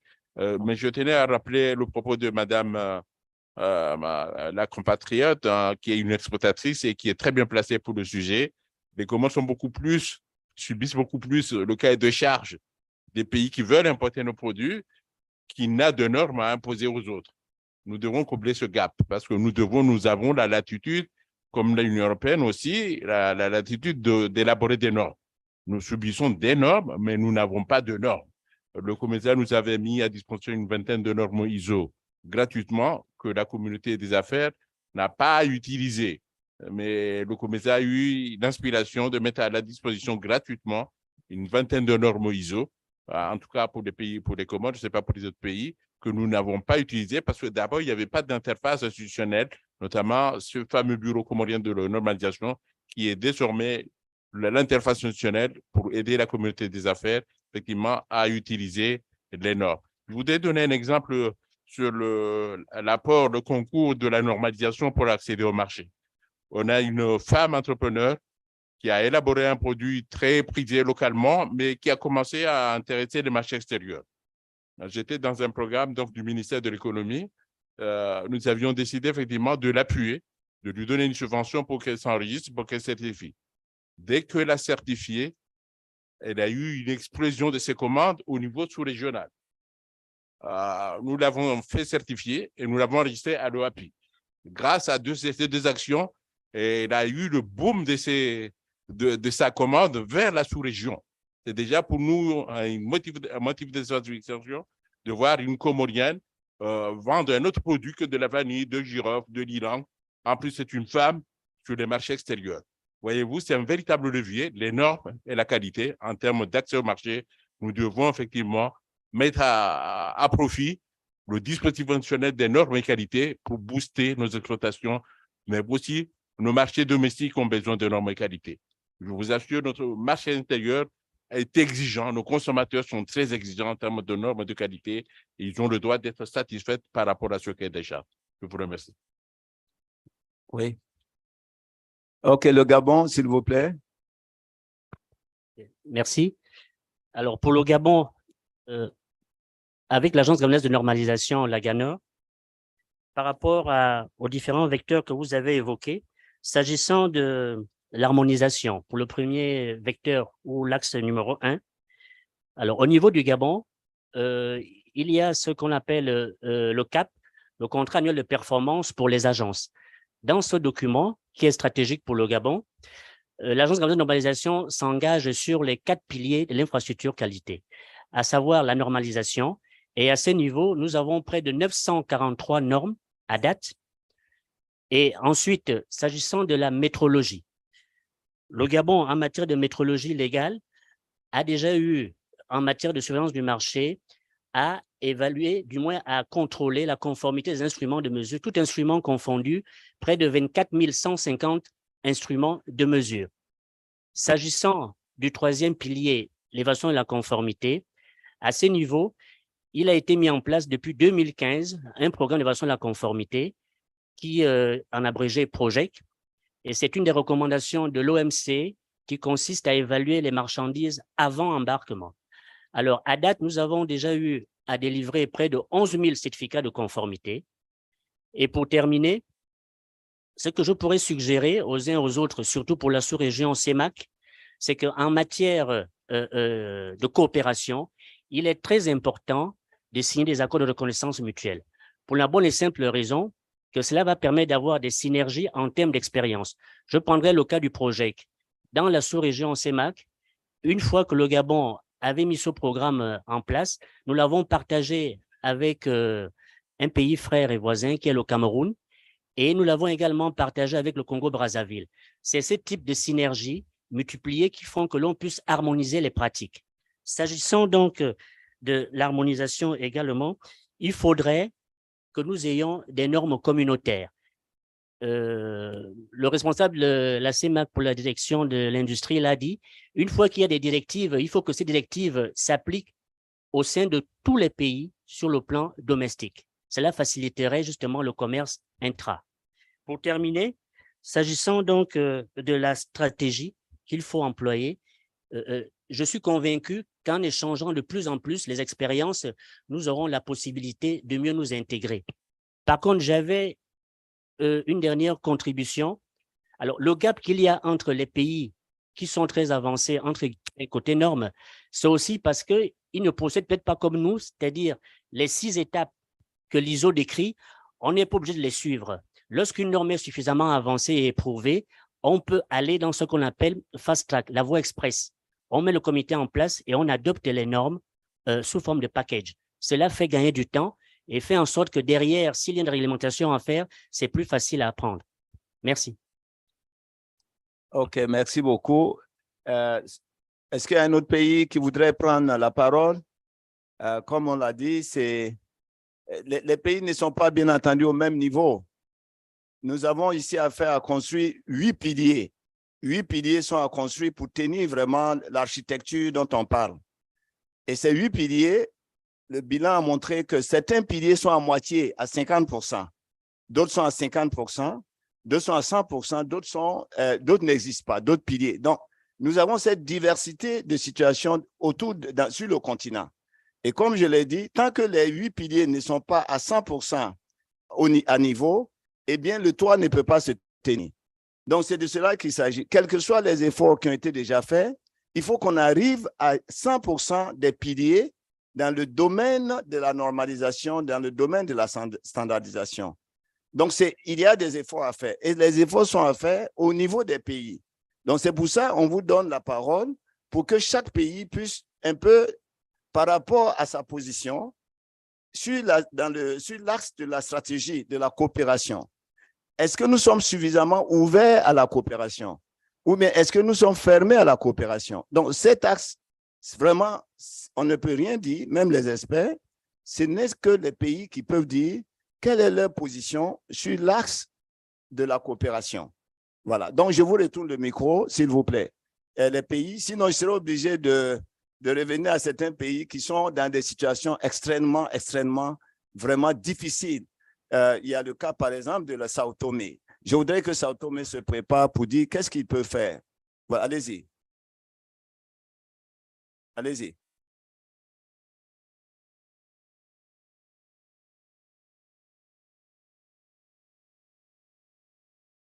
Sí, buenas tardes, señor moderador. Muchísimas gracias por concederme la palabra. Y gracias a todos los panelistas por la buena presentación que han llevado a cabo.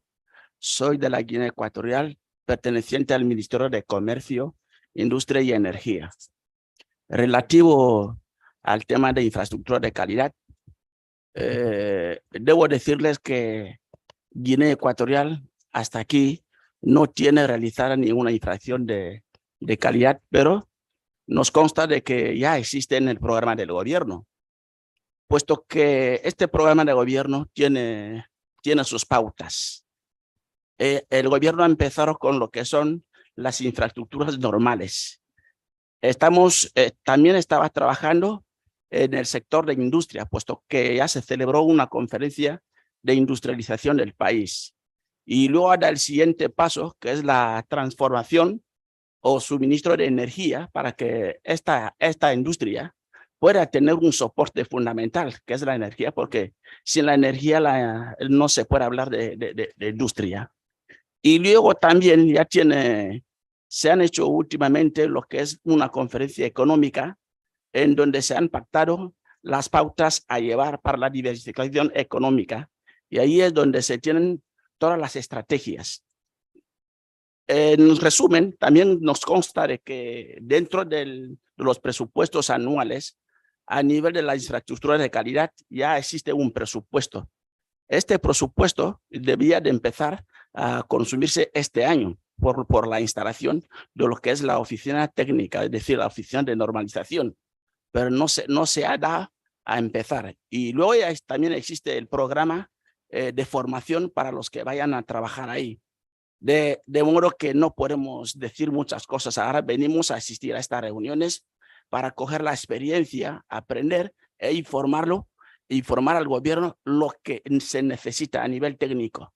Así que yo no puedo decir aquí qué es lo mejor ni qué no es mejor. En todo caso, todo esto se va a hacer dentro de poco. No tenemos por qué andar volando, tenemos que fundamentar qué es lo que se va a hacer. Pero en todo caso, a nivel de lo que son infraestructuras de calidad, el ministerio también está trabajando con la CEMAC, aunque los datos que hemos visto en las tablas, en las gráficas, no nos dejan en una buena situación. Es mucha preocupación cuando vemos a nuestro país en esta situación, lo cual no quiere decir que no se está valorando lo que son estos temas. Yo creo que el gobierno ya lo tiene presente, que se va a ejecutar. Yo creo que no vamos a invertir tanto tiempo en poder alcanzar cotas mejores para que podamos subir nuestro nivel. Muchísimas gracias.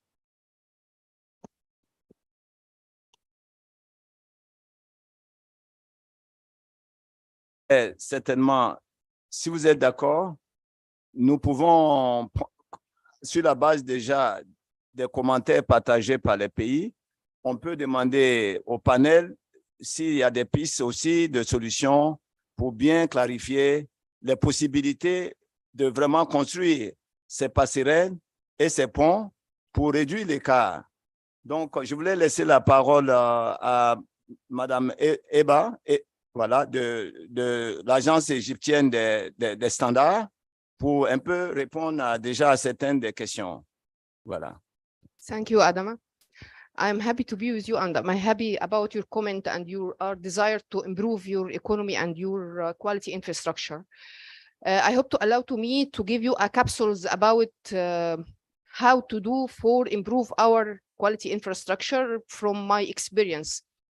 Quality infrastructure like supply chain, it is start from standard, because if you want to make accreditation, accredit according standard, if you make a calibration according standard, testing according standard, that means the standard, it is the first step in this supply chain.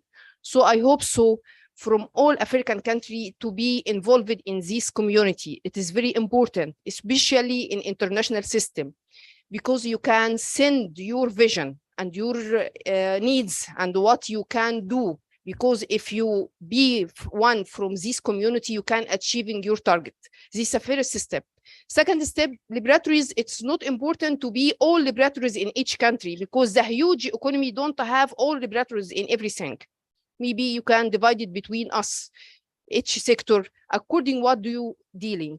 Second step, according we need to be adopted with international system to be followed what happened around us and to discover what is the new happen in different way, because now we suffering from a lot of things and we have a big challenge with different things, especially in environmental change and in environmental issue and climate change. I think Dr. Harmogini referred yesterday about what Europe asking about from to achieving a mini certification. Really, in fact, the standard, it is voluntary. According to ISO, it's published in the site. But in real, it is not voluntary, because when any agreement it's signed, the procedure for implement these agreements, it's implement according to standard. For example, Paris Agreement, the life cycle assessment for product to calculate the greenhouse gases emission. It is according to standard, carbon footprint and blah, blah, blah, and many standard related for this. So I hope so to starting by standard. Second, and the last thing, you need after adopted with the international standard to work together to making unique standard in African countries by ARSO, because it is a good organization and very strong and have a huge experience. So I hope so, work together, not for repeated for international system, but we making our standard, like Europe, EN. It is a separate. It is not repeated ISO standard, but it have unique and unmatched standard related for them. That is, we need to be our challenge and our potential in the future. The last thing, I think if we work together to achieving this supply chain, we at the end, we reach into the value chain and huge value. Our economy will improve if we work together and achieving our target by working with the international system, because international system like a marathon, everybody in this international system run to who search when he will win the game. If we don't know the situation real, I think we will in the back. But now, after I see the expertise here and in different places like in ARSO, I think we have a good expertise and a very special person. You can do everything. The national standardization body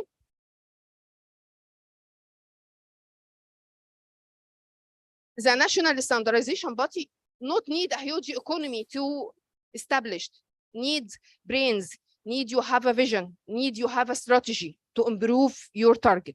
Thank you so much, and I'm sorry for all of this. Thank you. Nous avons un temps limité pour cette session parce qu'il y a d'autres sessions qui vont venir après. Donc, on voulait s'assurer quand même que les pays ont eu de l'espace pour pouvoir, je dirais, en tout cas, partager leurs défis, partager aussi leurs opportunités pour que nous puissions construire ensemble ces ponts et ces passerelles. Donc, je ne sais pas si vous avez ici encore, s'il y a un pays qui voudrait partager, sinon nous revenons. Sao Tomé, voilà, Sao Tomé, s'il vous plaît.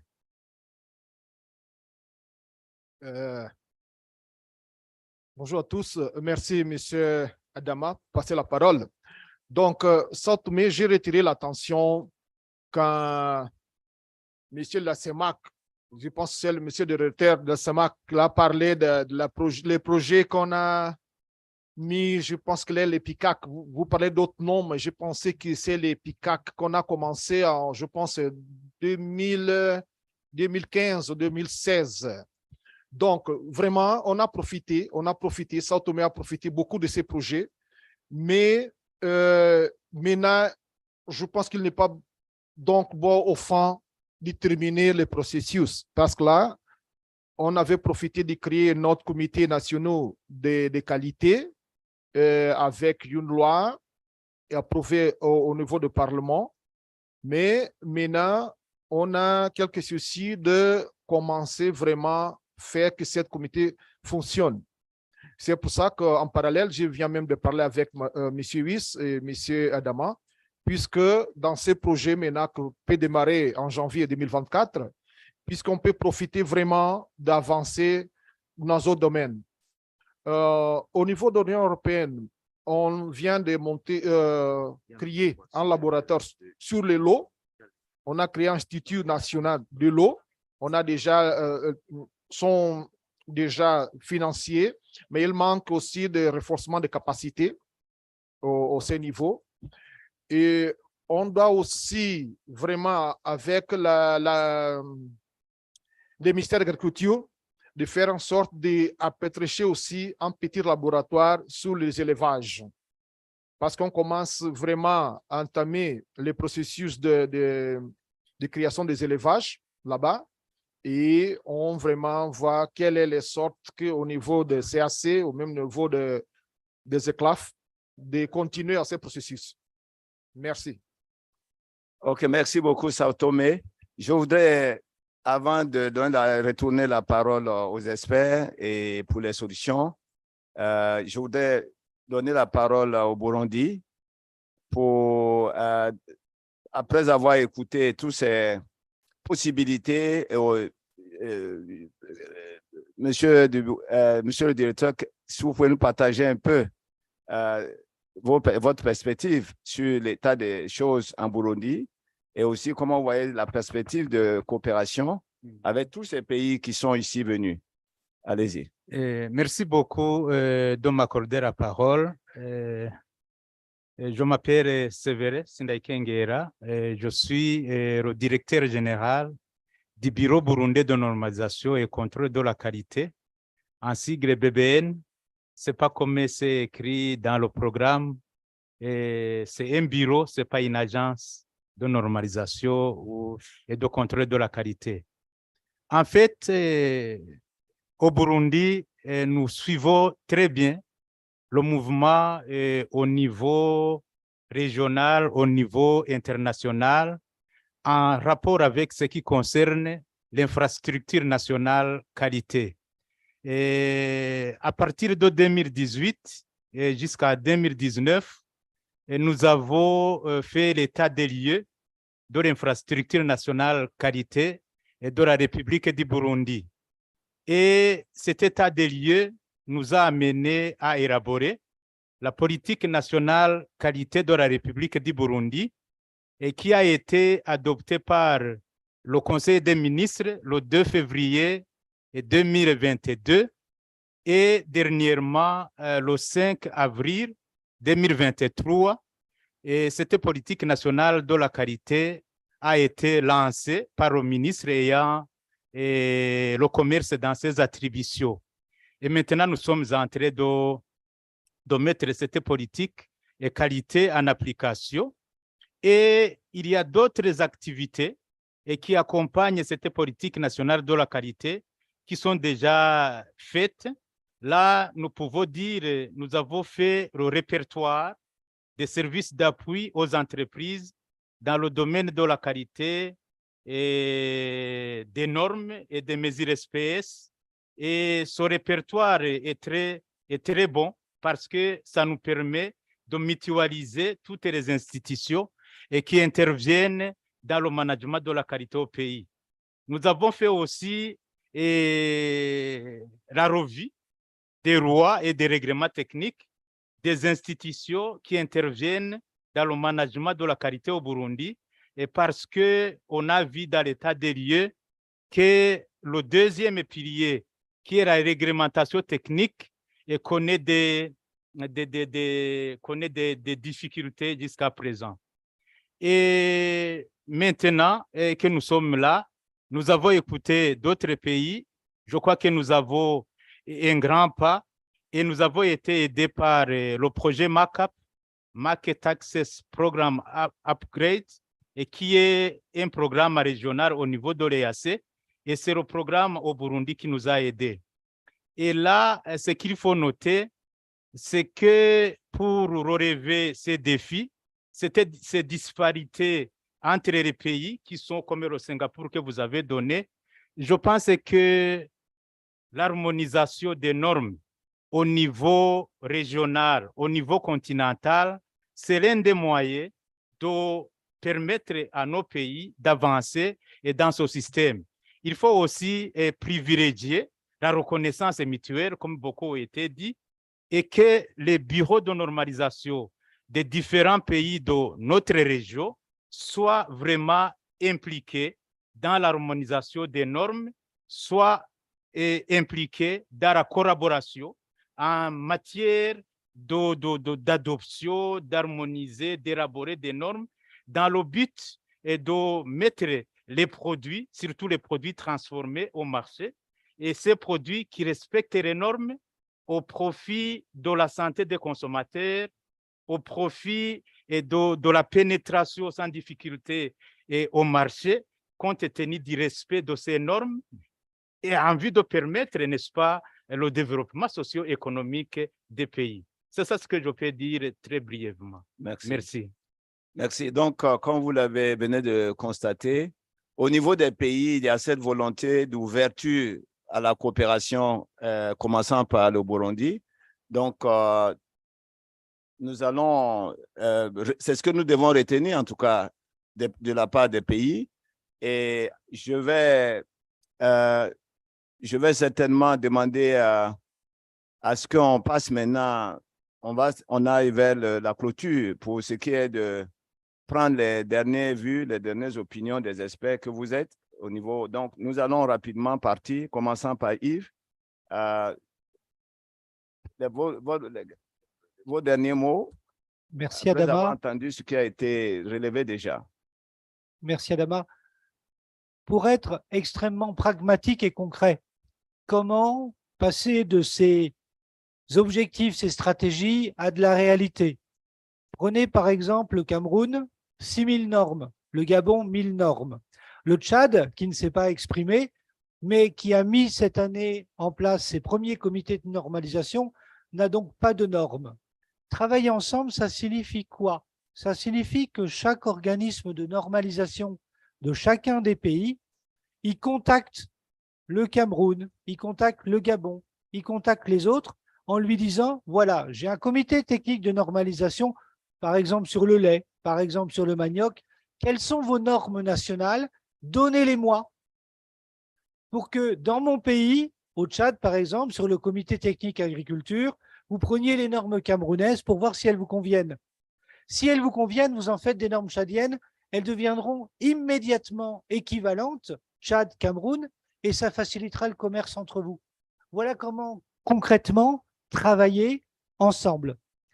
Et je dirais en dernier point, il est prévu donc, comme l'a évoqué succinctement Sao Tomé, 2024-2027, il va y avoir un nouveau programme d'appui aux infrastructures qualité financé par l'Union européenne pour booster l'infrastructure qualité dans tous les pays de la sous-région CEAC. J'ai dit. Merci beaucoup, Yves, Jean-Yves. Je pense que, Iba, vous avez quelque chose à ajouter? Allez-y, en quelques mots. Like what I'm saying, the standard, it is the first step. That's what I want to press and insist. To be one from the international system, it is supposed to succeed, to know what is the new trend happen around us. Circular economy, environmental issue, I insisted to refer for this point because it is a huge challenge we will facing in the future. But it's not future, it's very near, especially after Europe published the new regulation related for CBAM. I don't know if you know CBAM or not, carbon border adjustment mechanism, like taxes for products. So if any country sends their product to Europe, they need to know this regulation because it is the new challenge. To concentrate about to sharing with working group, not for technical community only, working group, very important. Working group, each voice, each expert. If you nominate 5 experts in this working group, it means you have 5 voices. But in technical committee, it is each country, each voice. It is the same in country and voice, but the working group situation is very different. In working group, the decision taken by consensus. In technical committee, according to 2/3 to 1/3. It is positive or negative. So it is very important point we need to concentrate about that.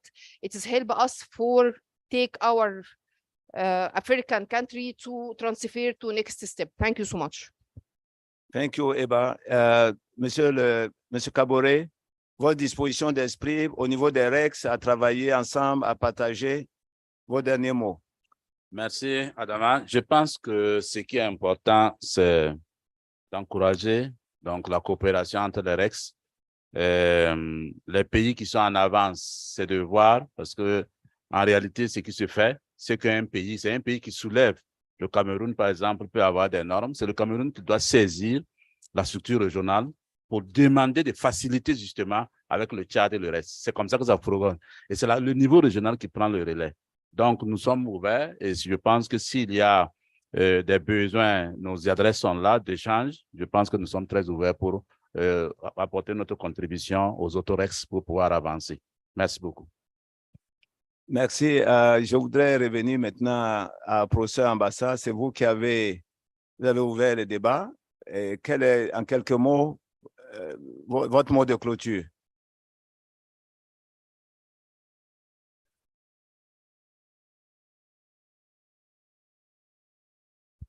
Après avoir suivi même les sessions d'hier qui étaient très intéressantes, je croyais que ceux qui allaient prendre la parole aussi allaient intégrer certains de ces éléments. Par exemple, moi j'ai vu il y a des choses inscrites sur un agenda. C'est le long terme, le court terme et le moyen terme. Donc, à court terme, on a des questions de l'insécurité alimentaire. Vraiment, là où il y a déjà une boussole, il ne faut pas la créer. Nos normes ne sont pas bien pour l'instant. Allons avec la FAO. La FAO, elle peut nous accompagner à très court terme parce qu'ils ont dit que ils sont en train de mener un programme comme ça en Afrique de l'Est. Ils peuvent, avec, je crois, les Comores. Hein. Ouais, donc ils ont des atouts pour pouvoir le faire. Pourquoi ne pas travailler avec eux dans ce domaine-là? Nous avons retenu 4 produits qui sont des produits de grande consommation, même avec l'Afrique de l'Est. Ça donne aussi des possibilités même qu'ils puissent déjà collaborer. Donc, dans le deuxième, à moyen terme, moi, je vois, bon, je lance un petit coup d'œil sur mon mot là. Alors, sur les solutions à moyen terme, moi, j'ai vu, c'est la mise en niveau. Parce que quand on parle des États, là, vous sentez les disparités tout de suite. Tous les États, la plupart des États de la CEMA qui ont pris là, c'est un même pôle. Le directeur de l'industrie a parlé tout à l'heure, là. Il a été clair sur un certain nombre de questions vraiment qui concernent la qualité. Mais quand on parle, je crois que ce n'est pas le bilan qu'on demande dans ce cadre-là. Mais il faut qu'ils s'inscrivent dans l'agenda de l'Afrique qui porte les valeurs. Il y a des valeurs là-bas. Donc, il faut une mise à niveau, même une mise à niveau au niveau des États, pour qu'on rattrape la question de normalisation et d'harmonisation. Et au niveau global, la qualité a un coût, parce que ce sont les budgets des États qui souffrent pour l'instant pour faire les investissements. Il faut qu'ils rentrent dans une culture qu'il ne faut plus investir en désordre. Donc, il faut investir dans ce qui est pertinent. Beaucoup de gens ont parlé là du déficit en énergie. Donc, ils peuvent aller dans ce côté-là. Et maintenant, ils ont dit la bourse, les questions de bourse. Moi, ça m'a particulièrement intéressé parce que nous sommes dans un modèle où on pense que la bourse n'influence que les institutions. Non. La bourse influence les projets. Donc, ce qu'on peut faire à long terme, c'est qu'ils créent des projets fédérateurs même. Le Gabon peut faire le même projet que le Cameroun, la Guinée équatoriale. D'ailleurs, il y a déjà un panier de projets comme ça au niveau de la CEMAC. D'accord. Donc, voilà. Donc, ils peuvent faire ça. Et avec la bourse, la BM, la bourse de valeur mobilière qui est là, est-ce qu'on ne peut pas créer un compartiment sur des questions de marchandises et de matières premières? Et à ce moment-là, on oriente les investissements là. On a dit, par exemple, le Cameroun a des zones de libre-échange, je le sais. Mais ces zones de libre-échange-là ne sont pas opérationnelles. Il faut investir utile, investir de manière pertinente pour qu'on revalorise ces zones de libre-échange. Et ça demande un programme avec une visibilité. Merci. Merci pour avoir touché aussi du doigt la question de l'énergie. Sans les standards dans le domaine de l'énergie, eh bien, on ne peut pas aussi compter les uns sur les autres pour qu'on puisse commercer entre nous en matière d'énergie. C'est pour ça que je voulais terminer par demander au professeur Oziala, qui est un expert en énergie, au niveau de l'énergie particulièrement, quelle est la solution pour la perspective de solution pour les standards dans le domaine des produits pétroliers? Oziala, vous avez la parole, s'il vous plaît, pour clore. Merci, monsieur le modérateur. Vous me donnez la parole pour parler un peu de la filière hydrocarbures en ce qui concerne la normalisation de produits qui en sont issus. C'est vrai que l'Afrique est dotée en énergie de manière presque scandaleuse. Mais les paradoxes existent dans la gestion de cette matière. Vous me demandez d'aborder l'aspect lié aux produits énergétiques. Je vais y aller parce que le premier paradoxe qui touche à cela, c'est le fait que l'Afrique, à travers les pays producteurs, exporte en général son pétrole à l'état brut. Donc, le pétrole est exporté et en revanche, les produits raffinés pour sa consommation intérieure, ces produits sont importés. Rien que ce paradoxe-là fait que les États africains perdent beaucoup d'argent. Avec les chiffres que nous avons, on peut lisser. Tous les pays africains n'ont pas le même niveau de production. On peut lisser. Vous avez le Nigeria à près d'1,5 million barils jour. L'Angola aussi est bien placé. Il y a d'autres pays qui sont moyens. Le Gabon, le Congo, le Tchad est à 100 000 barils jour. Mais quand on fait le lissage de tout cela, on peut considérer que chaque pays africain a à peu près 400 000 barils jour. On produit à peu près 400 000 barils jour pour faire la moyenne africaine. Mais sur les 400 000 barils jour, l'Afrique, les pays africains envoient, pour ceux qui disposent des raffineries, envoient à peu près 25 000 barils par jour à leur raffinerie. Sur les 400 000 barils que ces pays produisent, c'est 25 000 à 24, le Tchad, c'est 20 000 barils jour qu'on raffine. Mais avec ces volumes, ces quantités envoyées au raffinage local, la demande intérieure n'est pas satisfaite. Elle est peut-être satisfaite de 50%, de 60%. Donc, dans chaque pays, il y a près de 40% qui sont importés pour combler toute la demande. En dehors de pays comme l'Algérie et la Libye. Donc, à partir de là, on voit l'anachronisme. Il faut que les pays africains produisent localement, raffinent localement leur pétrole au lieu d'envoyer 24 000 barils jour dans leur raffinerie. Il faut augmenter ce volume-là. 24 000 barils jour par rapport à leur production, c'est 6%. Donc, la retenue nationale est de 6%, M. Adama. 94%, vous donnez gratuitement aux autres pays. Vous avez un commerce qui enrichit les autres et non vous-même.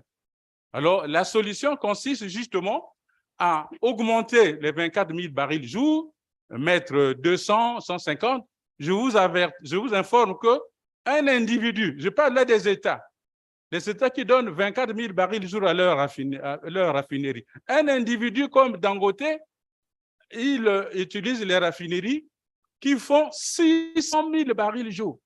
Un individu. Et les États ne donnent que 25 000 barils jour. À la fin, le surcoût pour combler la demande intérieure est trop fort. C'est des milliards que les États donnent pour les subventions au prix à la pompe. Il faut donc augmenter. Quelle solution pour les standards? La solution, c'est avoir des raffineries de grande taille, comme à la Dangote, pour qu'on n'importe plus. Les importations coûtent trop cher.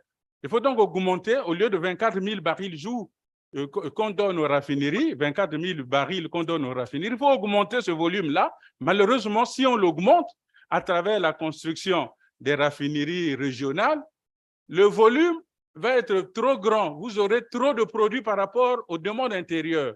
Donc, il faut réfléchir aux normes pour que l'excédent de produits parte en Europe, parte dans d'autres continents. Merci. Et voilà, c'est ça, il faut penser à ces normes-là, de ces produits raffinés, pour qu'ils pénètrent le marché occidental. Merci. Nous avons donc des experts qui ont la solution énergétique parce que tout le continent, nous n'avons pas d'énergie, nous n'avons pas de produits dérivés transformés sur place. Nous sommes le seul continent où la facture pour ce qui est de l'importation est le plus élevée que tout autre produit, tout autre service. Donc, le professeur a fait un papier, une communication qu'il pourra aussi verser, je dirais, à tout ce qui est proposition de solutions pour régler ce problème d'énergie. Donc, je voudrais ici retourner le micro au président. Président, si vous prenez le micro pour nous aider à aller maintenant vers la clôture. OK, je vais d'abord laisser aux collègues de la CEMAC de dire un mot pour son mot de fin, comme les autres. Merci. Oui, merci, Monsieur le Président. Mon mot de fin, en fait, ça sera un peu résumé de tout tous les différents travaux qui ont démarré depuis mardi. Nous savons que nous avons l'infrastructure qualité qui est vraiment au cœur de toutes nos différentes des sessions que nous avons eues. Je peux revenir sur un exemple de hier où nous avons vu comment un pays comme le Vietnam, qui attire énormément les IDE, et nous remarquons aujourd'hui que ce même pays-là, nous devons faire référence à lui concernant les normes. Donc, vous voyez bien la corrélation qui est là-dedans. Nous ne pouvons pas, nous sommes obligés de passer d'abord par la phase d'industrialisation, c'est-à-dire que nous identifions les chaînes de valeur à fort potentiel.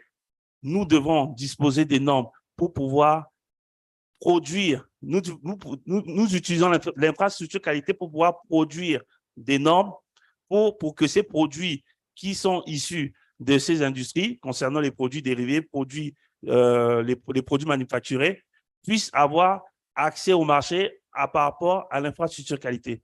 Donc, pour que après la mise en œuvre de la stratégie d'AZECA nous permet de pouvoir atteindre tout le marché africain. Voilà mon mot de clôture. Merci. Et, monsieur le représentant de la Commission économique et monétaire de l'Afrique centrale. Bon, monsieur le modérateur, en fait, je crois que l'infrastructure qualité est au cœur de l'Afrique du 21e siècle. Et pour cela, il y a un coût à cela. Ce qui veut dire qu'après les échanges, il savait qu'il y a un coût qu'il faut que les États supportent, surtout les États, que le secteur privé participe, soit fortement impliqué, mais pour cela, l'État doit mettre les moyens. Je crois que c'est les résolutions que nous pouvons prendre ici aujourd'hui, c'est-à-dire de susciter les États, de mettre les moyens suffisamment si nous voulons être compétitifs et que le secteur privé soit impliqué. Et on a aussi constaté qu'il y a une ouverture au niveau de la coopération, que ce soit les représentants de l'Inde, de l'Égypte, des autres communautés, de la CEDEAO et autres. On est prêt à un partage d'expérience. Je crois que ça, c'est aussi une autre recommandation que nous pouvons faire. Il y a aussi le problème de la formation, parce que tous les États ne disposent pas du personnel adéquat à ce niveau. Je crois que voilà un peu le résumé de ce que nous avons, des échanges que nous venons d'avoir, que nous devons prendre ça en recommandation. Merci pour les contributions, merci pour les panélistes, les différentes conditions et à très bientôt. Merci. Merci donc à tout le monde. Donc, nous avons bouclé avec la session 7. Nous passons maintenant à la session 8. La session 8 qui va donner donc une meilleure idée sur la base des CIE, des comités intergouvernementaux que nous avons eu à faire dans le passé. Le tout dernier, c'était aux Seychelles. Nous avons pris des recommandations et ces recommandations nous ont permis de nous orienter sur des travaux pour répondre à vos attentes, pour répondre à vos besoins. Donc, c'est dans ce sens-là que la session 8 va porter sur la présentation du rapport d'activité de nos deux bureaux pour un peu vous donner quelques indicateurs, quelques repères sur ce que nous avons pu faire et prendre encore de nouvelles orientations auprès de vous pour pouvoir mieux travailler, approfondir encore nos travaux et mieux répondre vraiment aux préoccupations ou aux attentes de nos deux sous-régions. Donc, Jean-Luc, Maman, je vous retourne le micro en attendant que les collègues pour la prochaine session se mettent en place.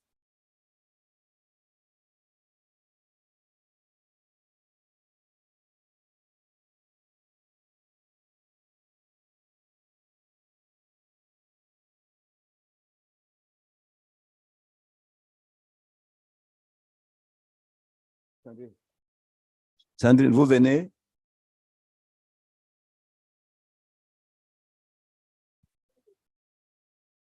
Les télécommandes? Ça doit être là-bas.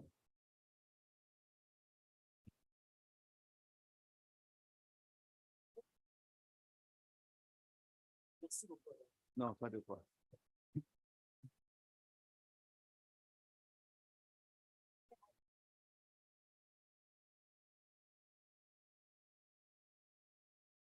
Présente d'ici, monsieur.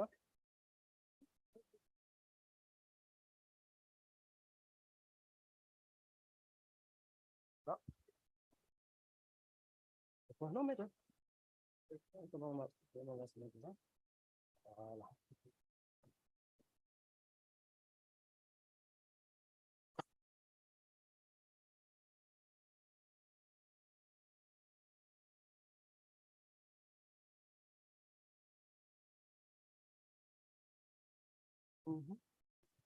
Madame la présidente, je te laisse ou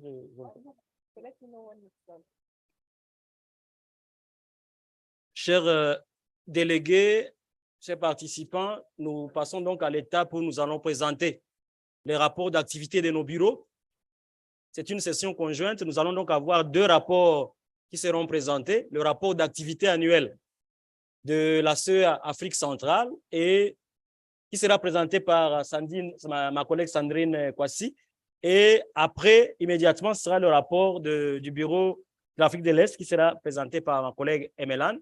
Après quoi, nous allons ouvrir les discussions pour recueillir vos orientations, vos critiques, ainsi que tout autre commentaire sur le rapport. Et après quoi, nous allons répondre et placer les jalons pour les activités de l'année prochaine. Sans beaucoup tarder, je donne donc la parole à Sandrine pour la présentation du rapport de l'Afrique centrale.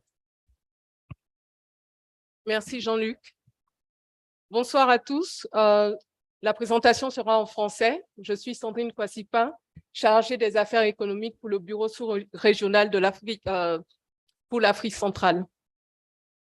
Donc, assez rapidement, nous rappellerons le mandat du bureau, les résultats depuis le dernier CIE, la contribution de ces résultats aux ODD, les prévisions pour 2024, ainsi que les défis, leçons et opportunités tirées des activités depuis le dernier CIE.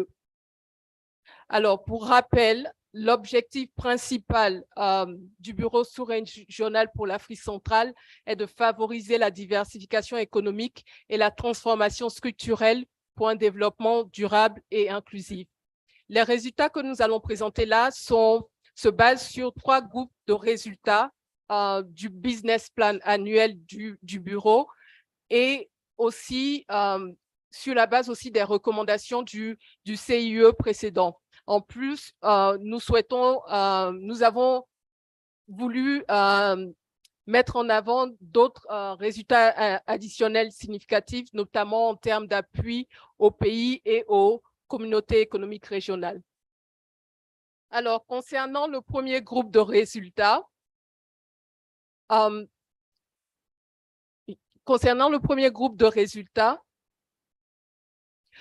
nous avons enregistré des avancées significatives pour accélérer la mise en œuvre de la zone économique spéciale sur les batteries et les énergies renouvelables entre la RDC et la Zambie.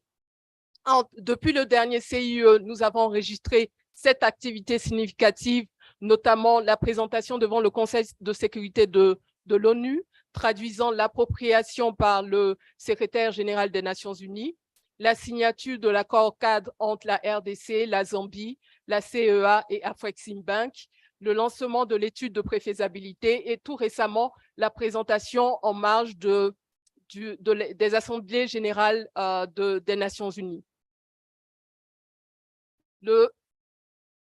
Juste pour signifier ici que le bureau continue à travailler à la mobilisation d'acteurs déterminés à accompagner ce projet donc, de création de chaînes de valeur des batteries électriques entre la RDC et la Zambie.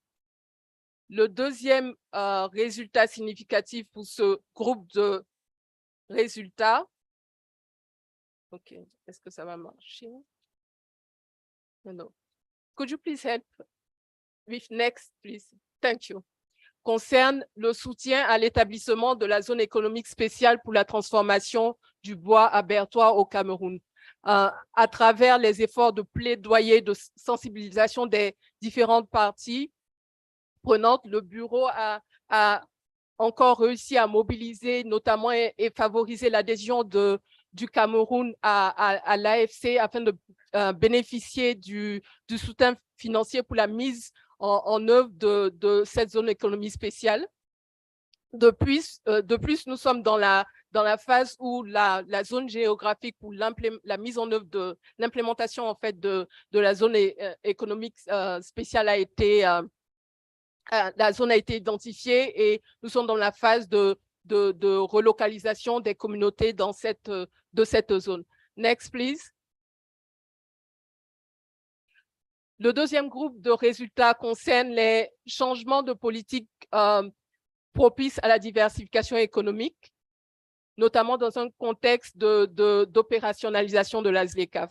Alors, le bureau a enregistré un grand nombre d'activités en lien avec la mise en œuvre de la ZLECAf, notamment des consultations avec les différentes parties prenantes, y compris les gouvernements, les communautés économiques régionales, les organisations de la société civile, les femmes, des programmes de sensibilisation également, le soutien au pays dans l'élaboration, l'adoption et la mise en œuvre des stratégies nationales ZLECAf, le renforcement des capacités sur la collecte de données liées au commerce, toujours dans le contexte de la ZLECAf, en collaboration avec la CEAC, le développement et la validation de stratégies commerciales et industrielles sous-régionales pour soutenir la mise en œuvre de la ZLECAf, etc. Next, please. Alors, concernant la validation de stratégies nationales ZLECAf, nous avons eu deux validations, deux ateliers de validation, notamment à Sao Tomé et en RCA. En RCA, l'exemple de RCA que je souhaite partager tout particulièrement, nous avons eu un atelier de validation avec une cérémonie d'ouverture présidée par le Premier ministre qui a rejoint la cérémonie avec des membres du gouvernement. Nous avons eu Madame le ministre du Commerce et de l'Industrie qui a co-dirigé les discussions avec les 150 participants des administrations publiques, du secteur privé, de la société civile et des associations de femmes et des organisations internationales en RCA. L'atelier en RCA a abouti notamment à la signature d'un mémorandum de coopération entre le pays et la CEA. Next, please. Toujours dans le cadre de ce groupe de résultats, le bureau a eu la validation des stratégies régionales d'industrialisation et commerciale pour la ZLECAf en collaboration avec la CEMAC et la CEAC. Cela a été le résultat d'études quantitatives pour identifier les opportunités, les gains et les pertes associées à la ZLECAf pour la sous-région et aussi de tout ce processus de sensibilisation de parties prenantes et de soutien au développement et à la validation de stratégies nationales. Next, please. Enfin, toujours dans ce groupe de résultats, nous avons eu tout ce qui concerne le renforcement des capacités des parties prenantes à Sao Tomé et Principe, en Guinée équatoriale. La capacité des fonctionnaires a également été renforcée sur la modélisation, les statistiques et la modélisation pour le commerce, du commerce pour l'analyse de la ZLECAf à Sao Tomé et Principe, Angola et en RDC. En collaboration avec la CEAC, des consultations ont été initiées avec les femmes entrepreneurs et les femmes engagées dans le commerce. Lors d'un webinaire sur le genre et le commerce dans le cadre de la ZLECAf, en marge de la Journée internationale de la femme. Next, please. Alors, pour ce qui concerne les activités en cours, nous avons le projet Genre et commerce en Afrique centrale dans le contexte de la ZLECAf qui découle justement des consultations que nous avons eues avec les femmes engagées dans le commerce et les femmes entrepreneurs dans la sous-région. Et nous avons aussi engagé des discussions avec les universitaires en tant que pour s'assurer la durabilité et la transmission du savoir concernant notamment la ZLECAf, la diversification et l'industrialisation. Next, please. Concernant le groupe de résultats 3, sur le renforcement de la capacité des États membres à mobiliser des financements durables en intégrant le capital naturel dans les comptes nationaux, le bureau a soutenu le développement des comptes de capital naturel au Cameroun à travers l'élaboration d'un projet de plan national de développement de la comptabilité économique et environnementale. À la suite, bien entendu, d'ateliers de validation et d'ateliers aussi de sensibilisation, le projet de plan a été validé par le partenaire, notamment l'Institut national de la statistique, qui a pris le leadership et afin de s'assurer que ce projet de plan sera soumis à l'adoption par le gouvernement. Next, please.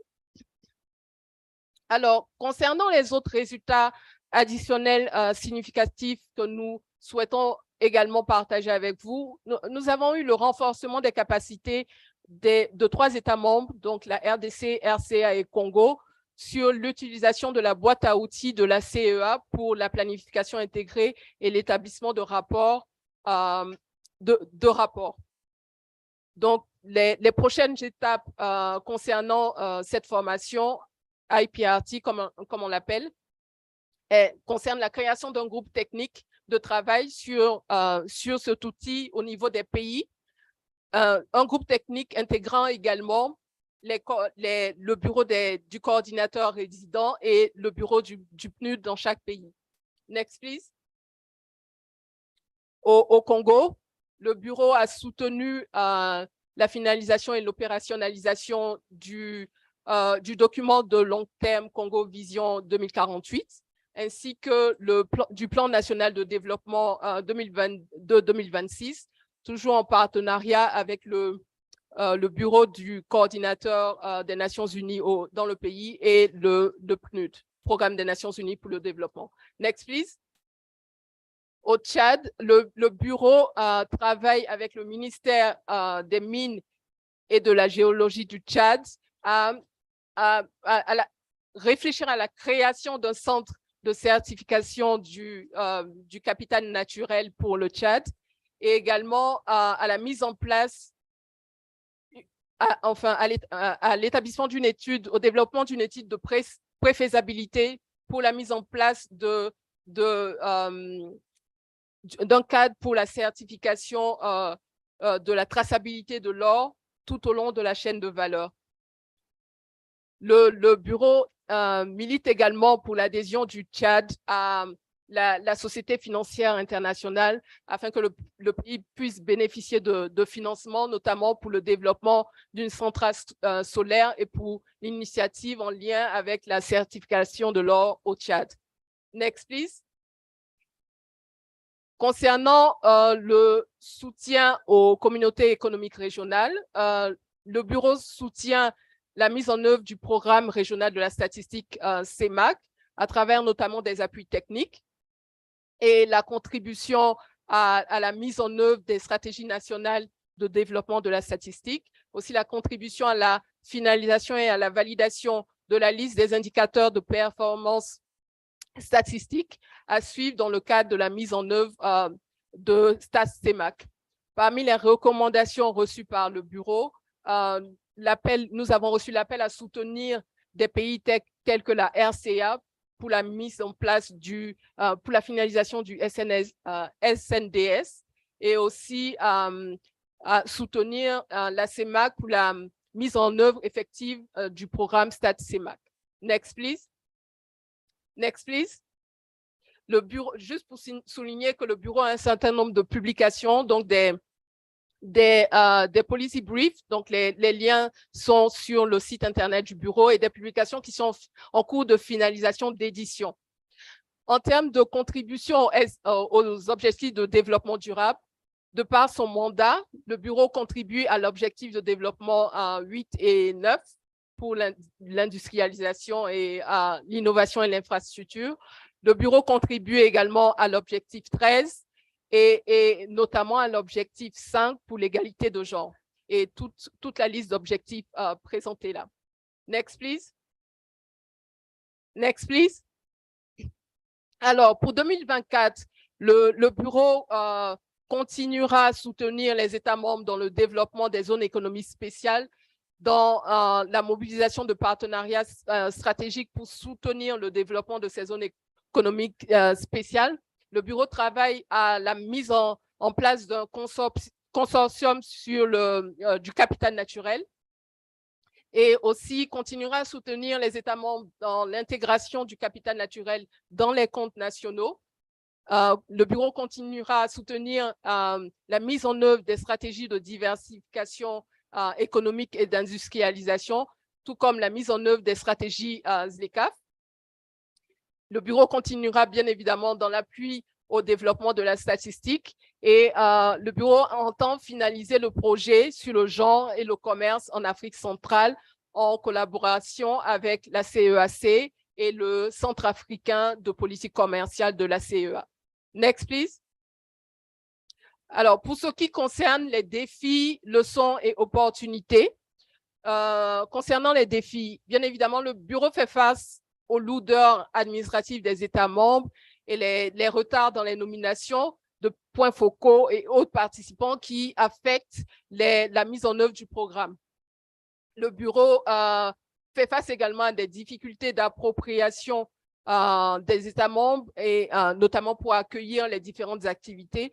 Bien évidemment, nous avons les crises, comme les crises sécuritaires, la crise Covid, les crises internationales, les crises climatiques, etc., qui également, bien sûr affectent également la mise en œuvre du programme.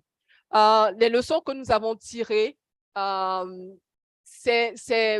concernent notamment l'engagement des autorités dans les États membres au plus haut niveau. J'ai partagé l'exemple de la RCA.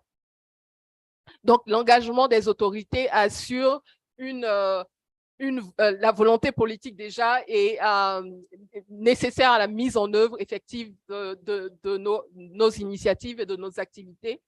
Le bureau retient aussi l'importance de bâtir des partenariats stratégiques avec les bureaux pays des Nations Unies, mais également avec les institutions sous-régionales afin de mobiliser davantage de ressources et de s'assurer d'une synergie dans les initiatives et dans la mise en œuvre du programme. Toujours dans le cadre des partenariats, et je vais continuer avec les opportunités, le bureau travaille à la mobilisation de partenaires stratégiques de la société civile, au niveau du secteur privé, au niveau même de la CEA, de l'ensemble de la CEA, etc. Le bureau a également engagé des discussions avec les organisations des droits de l'homme et des organisations de la société civile afin de s'assurer de l'intégration des questions du genre, des questions de vulnérabilité, des questions de droits de l'homme également dans l'ensemble de son programme, mais aussi des questions de respect de l'environnement. Next. Et je vous remercie.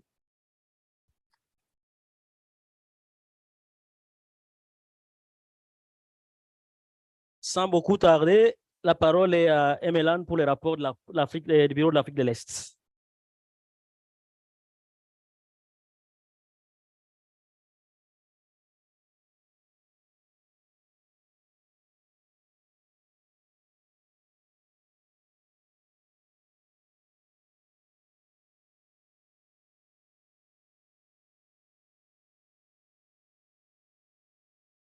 Thank you very much.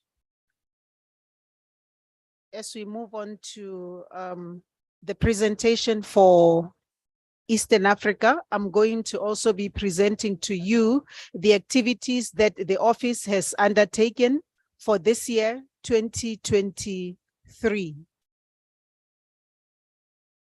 Next slide. We will cover the mandate of the office, some key achievements, knowledge products, partnerships, and action points from last year, as well as what we plan to do for next year.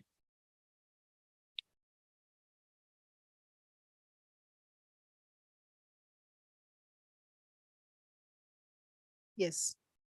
As you can see, the mandate of the office is to promote structural transformation, to promote sustainable development of member states, as well as promotion of international cooperation for Africa's development.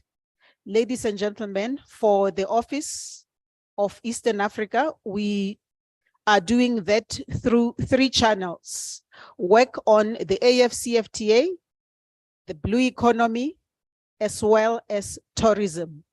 And by so doing, we are equally contributing to the SDGs, as you can see from there. Now, what are the core functions? We generate relevant policy research.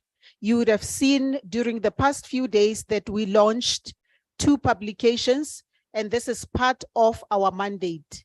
Equally, we provide platforms to discuss regional issues and possible solutions. And the ICSOE, this platform here, is one such platforms. But throughout the year, we have also had some webinars organized around certain issues of importance, where we have had member states, sometimes just the private sector, sometimes member states and the private sector, as well as experts to discuss the issues. We also ran some operations, including providing technical assistance to countries, and I'll go deeper during the presentation. What are our service lines? We do policy analysis, we do data analysis and modeling. We also focus on trade and regional integration as our focus area, and we also do private sector support to the extent possible.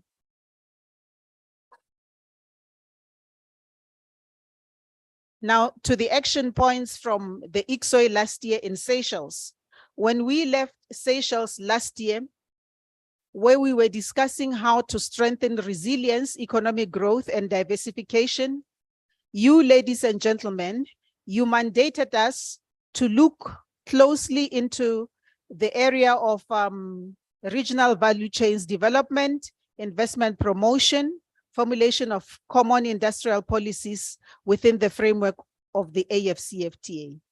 You also said to us we should look into capacity building, particularly for the youth, for women, and SMEs. On blue economy, you urged us to develop blue economy and tourism, but for blue economy in particular, to look into the environmental and social accounting systems. I would like to recall that during this meeting, we've been talking about the importance of climate change.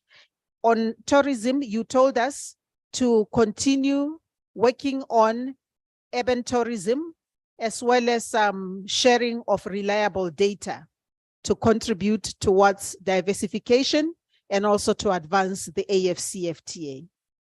On partnerships, you had urged us to strengthen public-private partnerships, and we have tried to do that.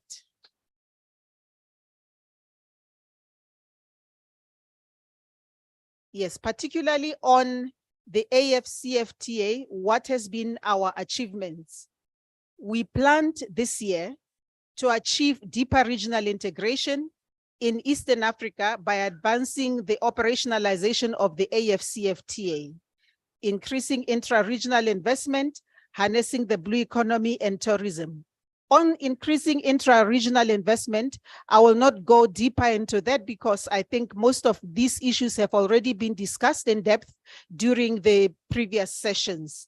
But just to share with you that on AfCFTA ratification in the region of the 14 countries that are covered by our office, only 3 are yet to ratify, and that's Eritrea, South Sudan, and Somalia. We have been working with Somalia and South Sudan since last year to elaborate development of the AfCFTA strategy, while at the same time having consultations with the governments to encourage them to ratify the AfCFTA. We have also accompanied some governments to implement the AfCFTA strategies. On the blue economy, we have sought out to implement the sub-regional blue economy initiatives. And on tourism, we sought to design and implement policy frameworks.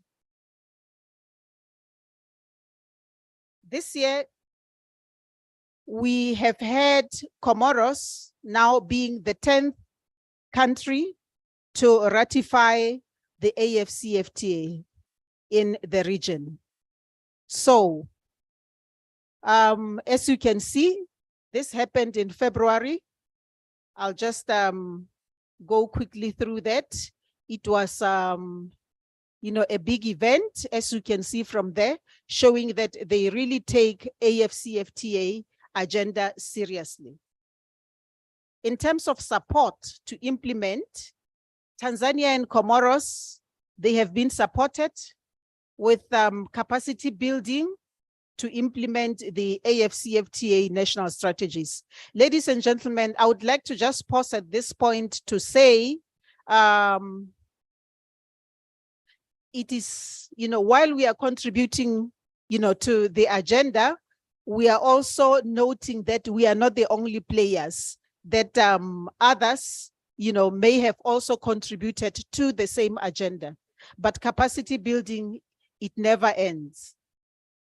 On tourism, we are highlighting the Uganda Tourism Satellite Account, which was developed and launched in, I think, January of this year. Here, why Uganda? You know, it's just a case to demonstrate that capacity was built because ECA did not develop the TSA for Uganda by itself. They trained the Ugandan players, and then government and all the other relevant stakeholders, they came up with the TSA. On this issue of the tourism satellite accounts, I would also like to add that there had been conversation during the year with the government and the UN system in Congo, and the government of Namibia has also been supported in this regard. On Burundi, we have assisted with the tourism policy, the bill, as well as the strategy implementation plan. Government revised the strategy and we supported the implementation plan, as well as the tourism investment guide, which was launched yesterday.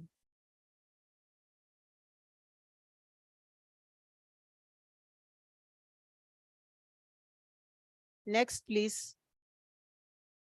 Yes, on the blue economy, we assisted Ethiopia with formulation of an action plan to implement the blue economy strategy. Now, it's beyond just that. Let me just maybe in summary say, the office has accompanied Ethiopia to implement their blue economy agenda. There was also a ministerial conference on blue economy to translate the Great Blue Wall Initiative into concrete projects. And this took place in Comoros. This was, of course, under the patronage and within the context of support to His Excellency Azali Assoumani, President of Comoros and Chairperson of the AU. So this conference adopted the Moroni Declaration for Ocean and Climate Action. This declaration will serve as an advocacy tool for the Great Blue Wall initiatives in all major events on blue economy and climate action. We also did a situational analysis of blue economy and circular economy, focusing on MSMEs and a baseline of blue economy and circular economy in Seychelles. Just before the ICSOE, we presented the office business plan in summary, as well as shared with the ambassadors that are based in Kigali for countries in the Eastern and Central Africa. We shared with them what this meeting was about. We had in attendance, for instance, from Central Africa, we had Angola, we had Congo, we had Guinea in attendance during the ambassador's briefing. What has been, some of our products that we came up with? I will not go into much details about them. As you can see them from the screen, the macroeconomic and social developments, which was launched on day one of this ICSOE. We've also produced a study on socioeconomic impacts of maritime threats on the Eastern African coast and Western Indian Ocean. Here we were just, trying to show to governments what is the cost of insecurity. You don't address it in the Indian Ocean, what is the economic cost? And we also had a report on socioeconomic and ecological assessment of the blue economy in Tanzania. Then we also had a study report on enhancing capacities in logistics and transportation for inland waterways in Eastern Africa. Ladies and gentlemen, we also, engaged in some partnerships because you can't deliver alone. As per the example that I gave earlier concerning the AfCFTA, we partnered largely with UNCTAD on how selected LDCs can increase their chances of achieving structural, economic, and social progress towards and beyond graduation from LDC. We also partnered with the AUC, IUCN, and UNDP. We partnered with UN Residence Coordinator's Office in Mauritius and Seychelles. We also partnered with UNDP, ITC, Afrexim Bank, and UNCTAD in capacity building of public and private stakeholders on AfCFTA implementation tools. What are we planning to do in 2024? One, while we are waiting, of course, to hear from you, this is what we are presenting to you that we would like to focus on in 2024. We would like to shift from formulation to implementation of national AfCFTA strategies. As I had indicated, we are only left with 3 countries to ratify. We are working with 2. Hopefully by next year, this time, we should have good news for you. But of course, we don't have control over that. We are just hoping that Somalia and South Sudan will have ratified when we meet again next year this time. We hope to continue to harness the blue economy potential within the AfCFTA and continue to design and implement policy frameworks on tourism.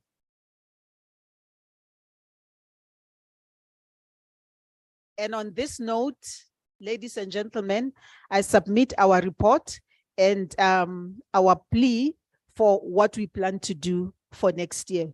Thank you very much.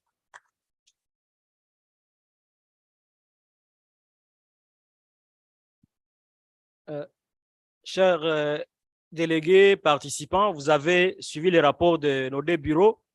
Nous allons vous donner actuellement la parole pour tout commentaire, toute addition ou toute orientation que vous jugerez nécessaire pour pouvoir enrichir nos ambitions pour l'année prochaine, mais aussi nous orienter pour que nous puissions vous servir mieux selon vos priorités. La parole est donc à qui veut la prendre. Très bien. Nous allons commencer par ce côté-là. Vous vous présentez rapidement et droit au but pour la question.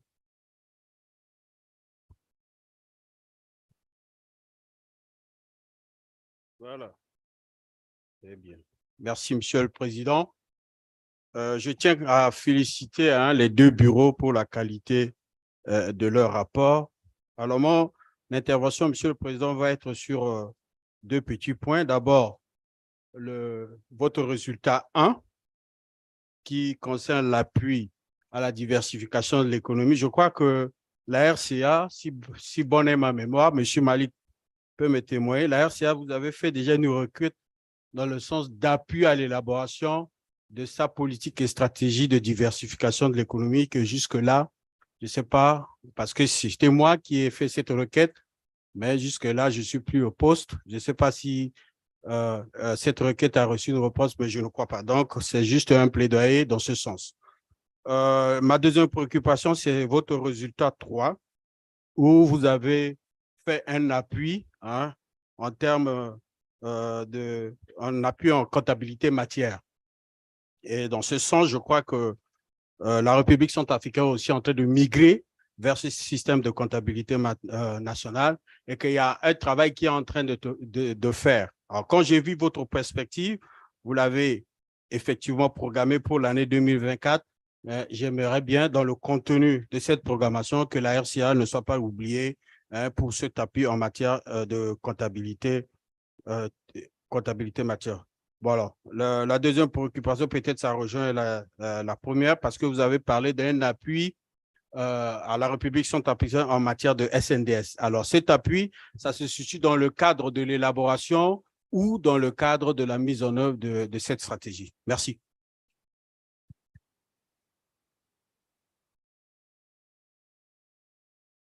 La République centrafricaine, on continue avant de rentrer vers le Cameroun. Oui, madame. Merci beaucoup, Monsieur le Président, et félicitations aux deux présentatrices.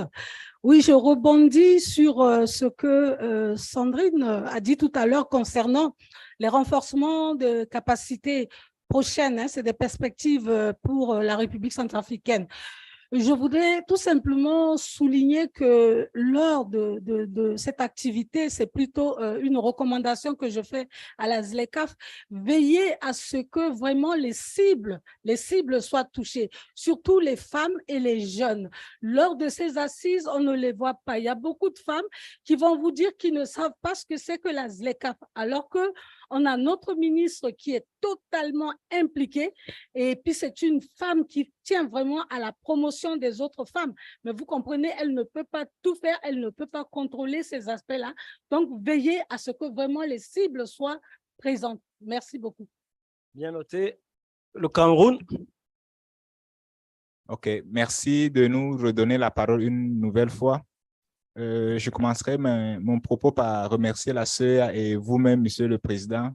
Je me rappelle que vous nous avez toujours appuyé. Je me rappelle, il y a 2 ans, vous avez appuyé un projet au Cameroun d'identification des opportunités dans 3 villes, que nous avions nommé le projet Tricoquette, qui était entre la ville de Douala, Kribi et Yaoundé.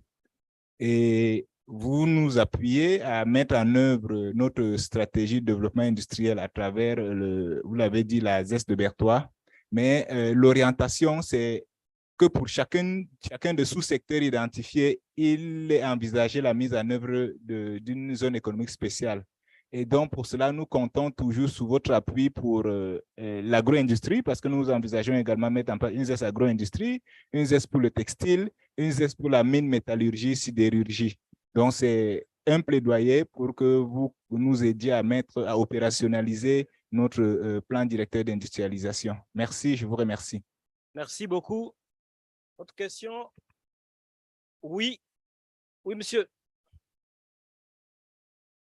Merci, Monsieur le Président. Je félicite les présentateurs qui ont fait une très bonne présentation. Cela nous a permis effectivement à voir un peu comment évoluent les activités dans nos 2 sous-régions. Et je trouve que c'est une très bonne chose. Mais je voudrais quand même aussi attirer votre attention parce que la ZLECAf, nous avons organisé 2 activités successives au niveau des organisations des producteurs pour comprendre qu'est-ce que c'est que la ZLECAf et comment on peut aller traduire cela exactement aux petits producteurs à la base. Je crois que monsieur l'autre a participé à ça, l'expert Adama Koulibaly a eu à participer à une de nos activités. Mais je souhaiterais, c'est toujours un plaidoyer, je souhaiterais que EAF, East African Farmers Federation, soit vraiment impliqué dans vos activités lorsque vous tenez des activités, vous organisez des activités, mais aussi la plateforme régionale des organisations paysannes de l'Afrique centrale soit impliquée aussi. Je souhaiterais aussi que dans chaque pays, on fasse une recommandation que les organisations paysannes nationales qui regroupent plusieurs organisations soient impliquées dans les activités de la ZLECAf pour porter les informations auprès des organisations à la base, auprès des producteurs, pour qu'ils comprennent quel rôle ils peuvent jouer dans la ZLECAf. Voilà un peu, Monsieur le Président, ce que je souhaiterais apporter comme contribution. Merci. Merci beaucoup.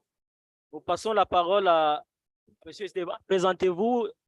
C'est vous qui regardez derrière là. Oui, oui, oui. Ah, OK. Merci de m'avoir donné la parole. C'est bon. Yes, thank you very much, Mr. Chair. I would like to speak with respect to the activities of the Eastern Africa. I congratulate the team, ECA East Africa, for a lot of good work they've done, particularly. Sorry, can you introduce yourself, please? Yes, my name is Donald Mari from Repoa, a think tank based in Tanzania. So my recommendation is that because the ECA also deal with the knowledge product and policy research, I recommend that they work also very closely with the think tanks that are placed in countries, because they have a lot of local context that they can bring to the work of ECA, but also work as a very effective intermediary with the local policymakers, and not just on the workshop like this, but also in the process of implementing the research itself, so that these think tanks also interact with the experts from ECA for capacity building, but also for more effective dissemination of policy recommendations. Thank you.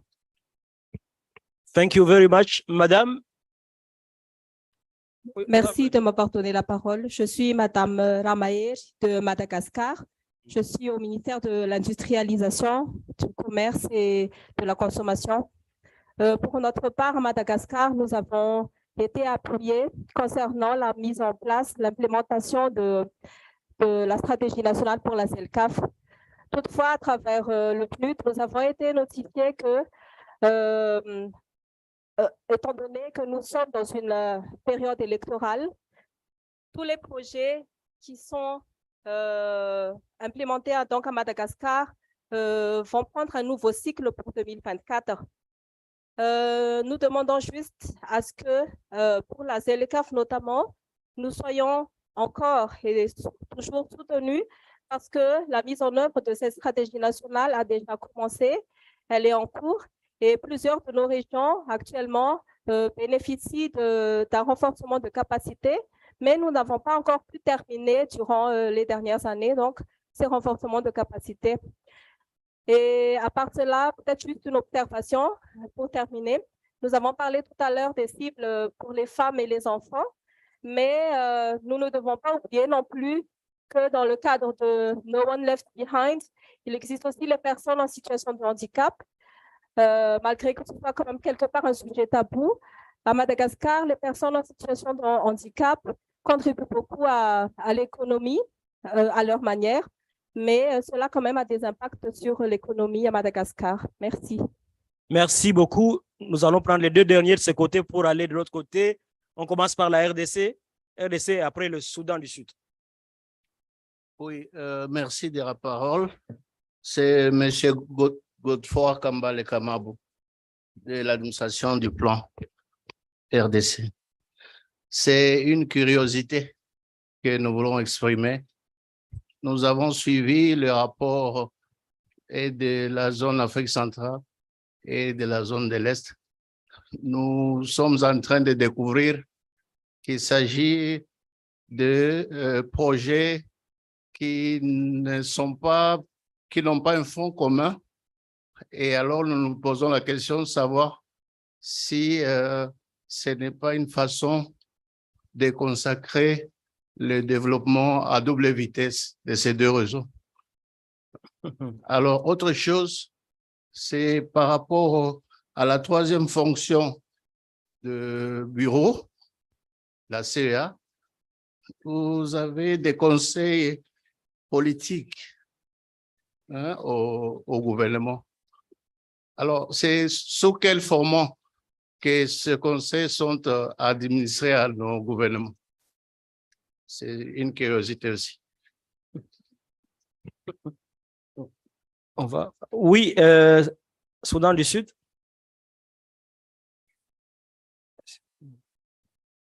Thank you very much for once again giving me this opportunity, and thank you much for the briefing that we had on how far you've done and what you've done. As said before, you know, South Sudan has not yet ratified the African Continental Free Trade Area.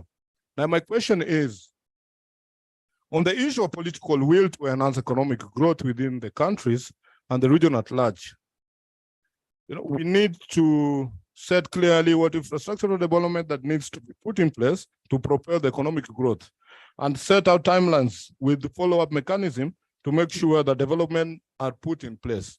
So with this, I want to say sometimes when it comes to political will, if we can work closely with the private sector institutions to make sure that we push and emphasize on what is supposed to be done for the development of, you know, productivity. Because the main key issue here is increasing on productivity for us to be efficient in the African Continental Free Trade Area. Thank you very much. Thank you. Nous passons maintenant de ce côté-ci. On commence par le Congo-Brazzaville, M. Osiala.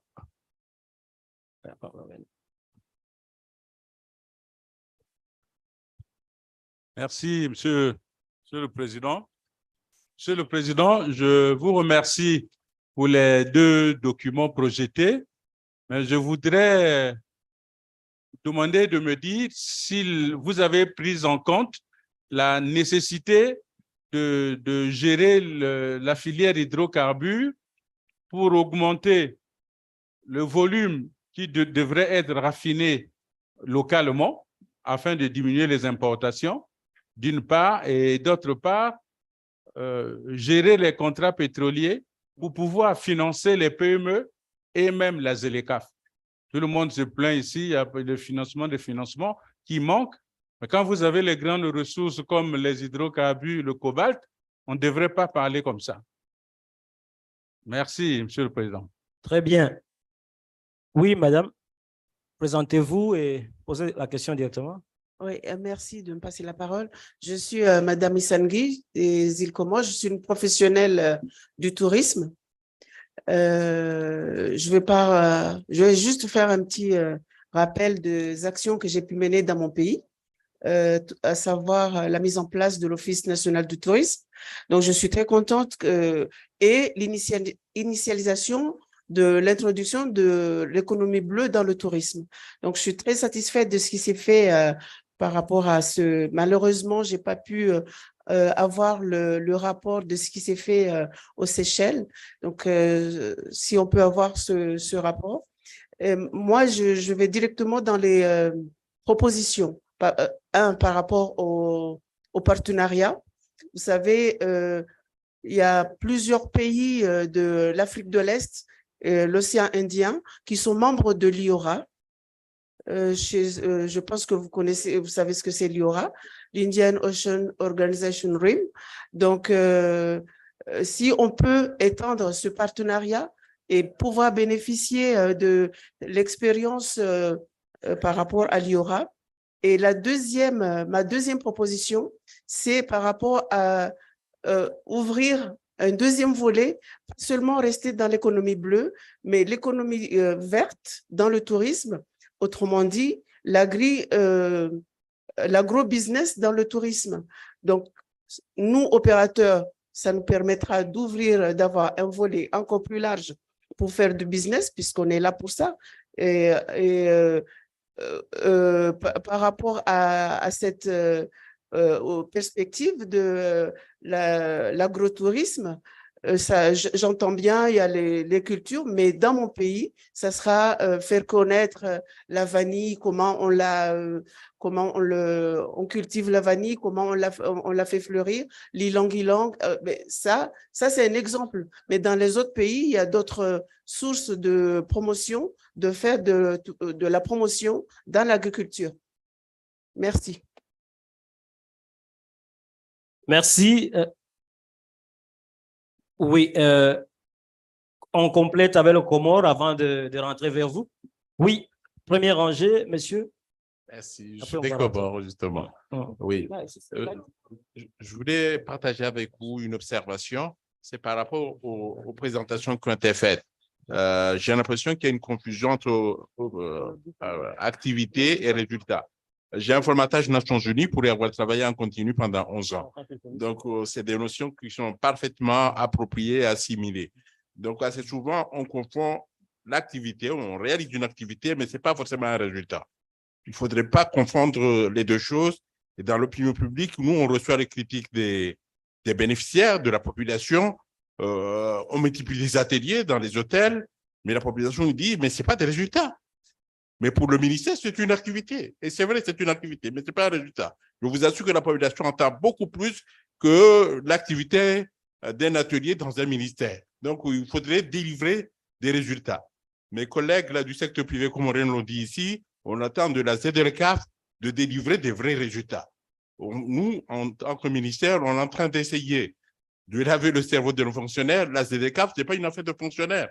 Autant nous sommes des facilitateurs de la mise en œuvre de la ZLCAF, mais les vrais acteurs, c'est le secteur privé qui doit se l'approprier, qui doit faire des vraies affaires sur le continent, entre Africains. C'est ça l'enjeu de la ZLCAF. Soit dit en passant, nous avons une stratégie nationale de mise en œuvre de la ZLCAF qui a été élaborée avec le concours de la CEA.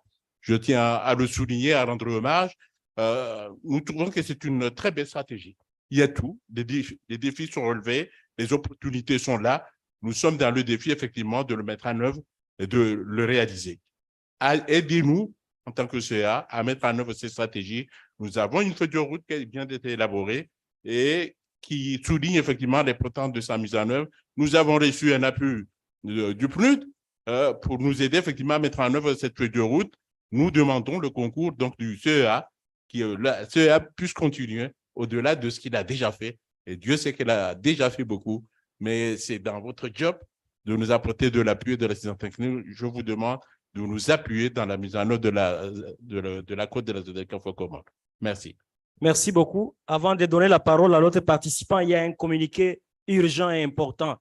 Tous les participants qui sont pris en charge par la CEA et qui n'ont pas encore reçu leur DSC sont priés de se diriger vers le secrétariat où la banque est installée en train de payer le DSC. Ceux qui n'ont pas encore reçu leur DSC, s'il vous plaît, la banque va partir. D'autres ont déjà reçu. Ceux qui n'ont pas reçu, dirigez-vous vers le secrétariat pour le paiement. Sponsored participants who have been invited by EC and CAVAD and who are expected to receive their DSA, the bank is outside there at the secretariat. Those who have not been paid, please go to the secretariat right now before the bank closes. They are waiting for you. On peut continuer? Oui. Après, on va aller au fond. S'il vous plaît. Merci beaucoup. Tout d'abord, je remercie l'UNECA pour la contribution en faveur de l'économie bleue, le tourisme durable. Vous pouvez vous présenter, s'il vous plaît? Ah, d'accord. Je m'appelle Ibrahim, je suis des îles Comores, je représente les jeunes entrepreneurs. Ah, les Comores. Nous avons une inquiétude concernant l'économie bleue et le tourisme durable. C'est la question de l'économie circulaire, les déchets toxiques. Nous avons remarqué que la population pollue beaucoup plus la biodiversité marine et qu'autour de nous, il y a des bateaux pétroliers qui passent, qui jettent des déchets. Donc aujourd'hui, comment l'UNECA peut approfondir et avancer encore beaucoup plus pour voir déjà, en développant l'économie bleue, voir comment on peut insérer le concept de l'économie circulaire. C'est-à-dire, aujourd'hui, on ne peut pas permettre des entreprises productrices et qu'ils ne savent pas comment gérer leurs déchets. Nous recommandons le taxe carbone en Afrique. Il faut que ces bateaux pétroliers qui polluent nos mers payent et que chaque entreprise aujourd'hui qui innove dans l'économie bleue et dans le tourisme durable, voir comment adapter son plan d'affaires pour gérer ses déchets. Voilà, c'était ça la recommandation. Merci beaucoup. Le participant qui demandait la parole au fond, là. Oui, vous avez la parole.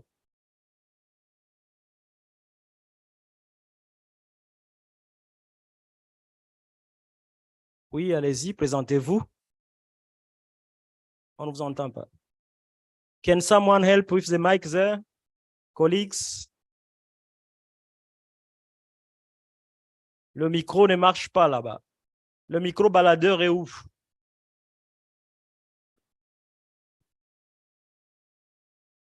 Il est là-bas.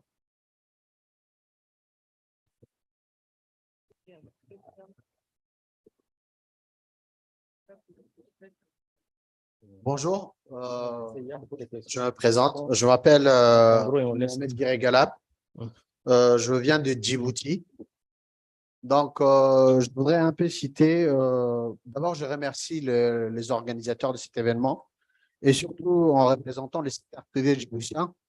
Je ne sais pas combien de personnes ici représentent le secteur privé, mais je trouve que c'est très important qu'on soit associé à ce genre d'événements, puisque tout ce qu'on est en train de parler, après, les acteurs principaux sont les secteurs privés. Donc, Djibouti, je voulais poser quelques suggestions et quelques remarques sur les graphiques qu'on avait vus précédemment. Djibouti importe énormément. Djibouti a investi beaucoup sur le logistique, sur tout ce qui est portière. Et je serais vraiment très heureux qu'on importe aussi de l'Afrique parce que toutes les importations, j'ai vu qu'on importe plus que le Congo, alors qu'on fait plus de 1 million d'habitants. Donc, c'est dommage qu'on importe de l'extérieur. On pouvait importer de l'Afrique, mais il y a un manque d'infrastructures. J'entends souvent des projets qui vont relier Djibouti au Sénégal, des infrastructures qui vont être construites, mais je ne sais pas quand est-ce que ça va avancer. Il y a un autre point qui est très important aujourd'hui, c'est le numérique.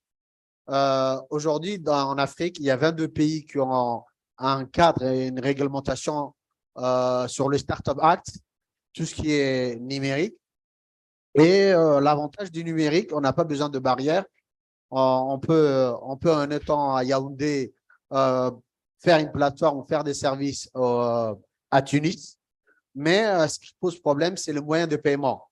Donc, actuellement, est-ce qu'il y a en Afrique un moyen de paiement pour commercer, surtout au niveau start-up, tout ce qui est digital. Et aussi, il y a un problème de confiance. Si je fais le service, je ne sais pas si je peux être payé. Donc, juridiquement, est-ce qu'il y a des plateformes qui sont en règle et qui sont mises en place?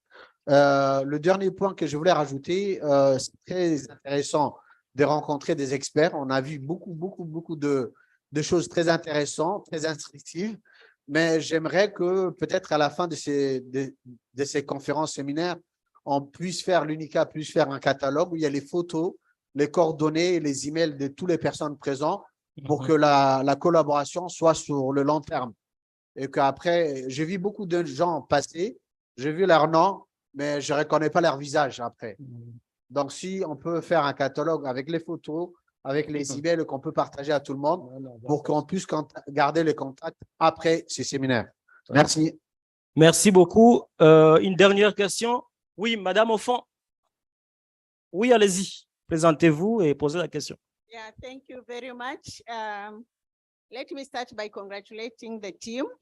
You have really made a very recommendable a proposal on how we move ahead. Can you kindly introduce yourself, madam? I'm Jovita, I'm live from Tanzania, my dear, representing women's organization. Thank you. Yeah.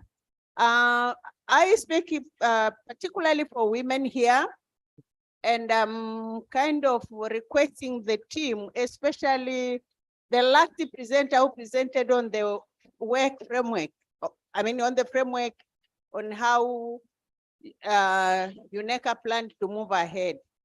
I would urge if under gender component, you could add focus on supporting the system. I don't know whether to support the policy processes on how they can facilitate the backward linkage, especially in the agriculture sector. This is where majority of women and young people fall back, and actually they don't even know what is going on. They just buy fertilizer seeds without proper guidance. And particularly on issues of standard, how do we support those majority farmers on the ground, particularly women who lack information? They don't know when they are selling the final product, the issues of standard, but they are not the one who determine the seeds, they determine the fertilizers, determine whatever pesticides that they are buying. They are just buying, no proper guidance, no, I don't know, the system in general to support them use those pesticides and input properly is not there. I'm not saying UNECA, you should come at the ground at the national level to support, but to insist when it comes to policy processes that the nationals have to really look at it, the issues of backward linkages, so that we produce farming products which are quality before even packing, where we get aflatoxin and whatnot. But at the production process, we need to produce quality with the proper guidelines and the proper support. That is what I'm urging. And again, supporting women farmers to link regionally. I don't know how you will do it, but at policy level, you can create, I mean, I don't know whether to create, but to facilitate platforms where women farmers can continue sharing experiences, what they have gone through, whether someone produced the tomatoes or potatoes or onions and failed to market because they lacked quality, so that we continue addressing the obstacles that constrain those who are producing without information, without proper guidance. Thank you very much. Thank you very much, Madame. I think, okay, the very last one. Au fond, monsieur, vous avez la parole. Thank you very much. My name is Luca Kwol from the Sud Institute, a think tank in South Sudan. I just want to really appreciate the presentation. And what I want to advance here is the research agenda with the Common Trade Agreement. And I think we may need to zoom into, while we be talking about intertrade, we have to talk about intertrade within the country. And I would really put the agenda of research based, especially South Sudan. We have the World Bank, they always produce the how to do business in a country. And that is a very important document to provide where should you start focusing the research. I am raising these issues because this is where you will be able to look into some of the hurdles, how you can be able to promote entrepreneurial culture within a country like South Sudan. And I think one of the things you may need to consider also, I think the idea of research to what level the trade will not produce inequality and exclusion. And one of the things that one we may need to wish to do is to what level the trade, the inter-trade will be able to help in eroding the social exclusion, because we know the social exclusion is becoming a very important factor. I just want to echo what was said earlier.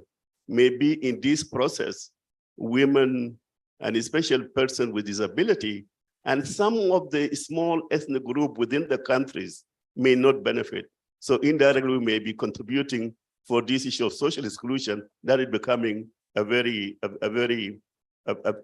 challenging. So my point, especially for the East Africa, I think focus on research, because for us in the research community, I think we'll be able to provide evidence that can help in terms of advancing the agenda of Common Trade Agreement, not only across, but within the country. And thank you very much. Thank you very much for all these questions and comments. Merci, chers délégués, pour les questions. Nous allons directement donner la parole aux collègues qui ont présenté. Après, on va donner la parole à d'autres collègues de la CEA qui sont dans la salle et qui voudraient apporter leur contribution sur le projet avant que nous ne puissions conclure au niveau des directeurs. Je commence donc par Emelang. Can you respond to some of the questions raised?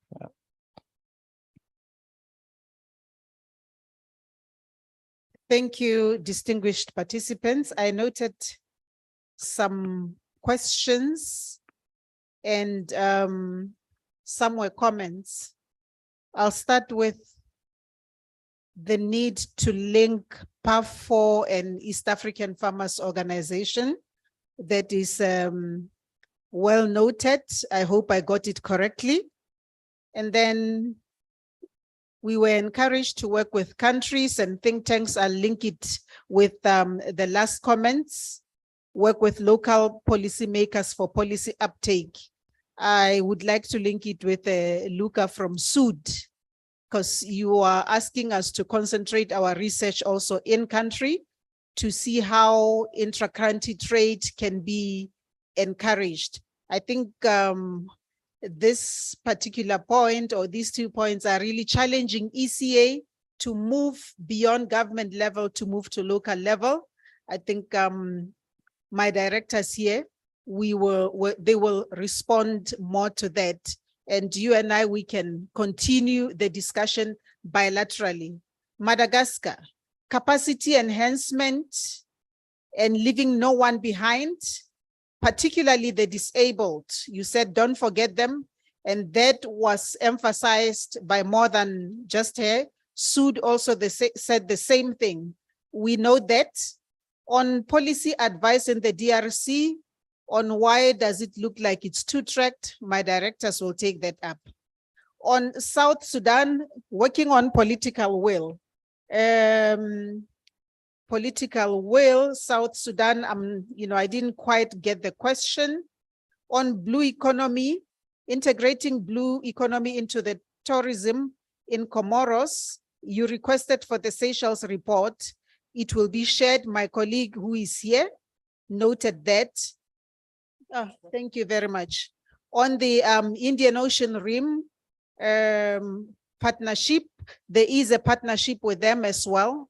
My colleague Honita may want to say a few words after this on that and share the Seychelles report with you. On focusing on agribusiness, this is agribusiness in tourism. This is a recommendation and we know that. And also continue supporting Comoros, we know that. The issue of toxic waste and the blue and the circular economy and waste management. I think we can have a discussion because it's linked with your point, Madam. Your 2 points are related on how do we focus on agribusiness without necessarily adversely affecting the circular economy.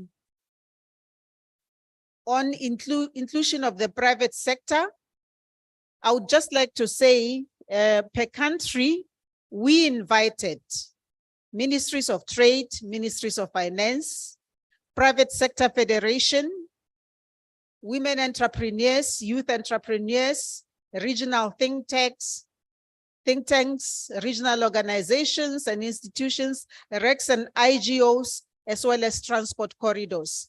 So from your country, you find that people were invited. The fact that not everybody's here does not mean they were not invited. And then along the same lines, you requested for the list of participants. We will share that with you, but surely we can't promise to share pictures of participants. Those were just for our records. I don't think, we don't have intellectual property over that. So we will give you the details, including email, and then you can take the conversation further. My colleague Suleiman, are you here? Okay. Yes, I'm here. Yes, I would like to maybe at the end of this share a little bit on the payment system that would allow startups to start particularly and trade, in the region. Are there any platforms in place? You can share that, or Andy can, say a few words on that. The need to focus on gender and supporting backward linkages in agriculture. We will look into that, Madam Jovita. Yes, we will look into that. Maybe just to share with you, a few weeks ago, I think 2-3 weeks ago, we had a discussion with an Israeli group and they were sharing some of the insights. Very, very interesting.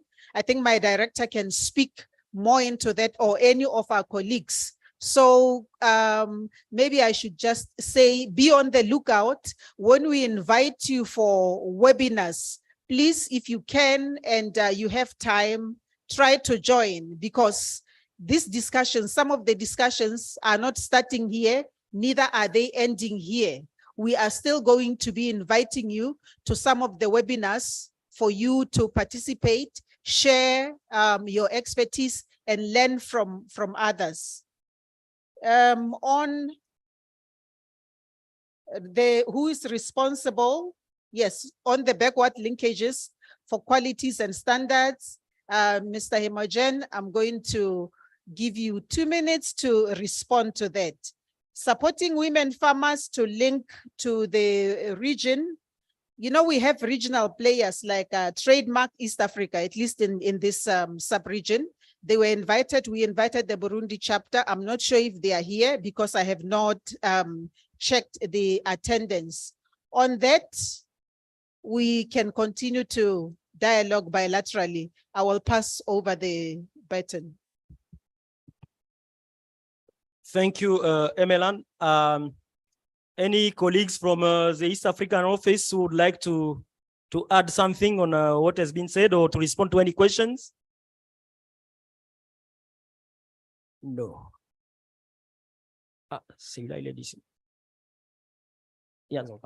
Thank you, Chair. On the issue of standards, the backward, and we support actually SMEs directly, yeah. And the issue of gender is included, like standard on food and agriculture. We will support from 2023-2025, 40% of our work will be supporting the SMEs led by women and youth. The main challenge, Chair, is that I have been discussing also with a few countries here. It's on the membership. The membership, the same thing we were talking about, AfCFTA ratification and so on. All African Union organization, the same as ARZO, countries should become members. Yeah, when you are a member, you can benefit more. Cameroon has said that in 2012, they had only around 300 standards. By now participating actively in ARZO activities, they are on 6,000 standards, and they are actually also implementing different programs. We should start from there. Countries have ratified AfCFTA. TBT Annex 6, Article 6, if you look at it, it's recommended that countries will be using ARZO standard. Imagine that you ratified and you are not a member and you are required to use ARZO standard. Thank you. Thank you very much, ARZO. Countries have been following. I'm sure they will take the right decision and join ARZO. Now, responses to the questions addressed to Central Africa. Sandrine? Merci beaucoup, cher directeur. Je pense que les recommandations sont bien notées. Je remercie les délégués. Concernant la RCA, la requête est bien reçue. Ce que je n'ai pas souligné, c'est que nous avons reçu en fait une lettre officielle à la suite du mémorandum de coopération signé, donc une lettre officielle du cabinet du Premier ministre avec une liste de requêtes. Et mon directeur en dira plus. Nous travaillons en fait à la mobilisation de ressources pour répondre à cette requête. Je vais essayer d'apporter des éléments de réponse concernant la question d'inclusivité et de la ZLECAf.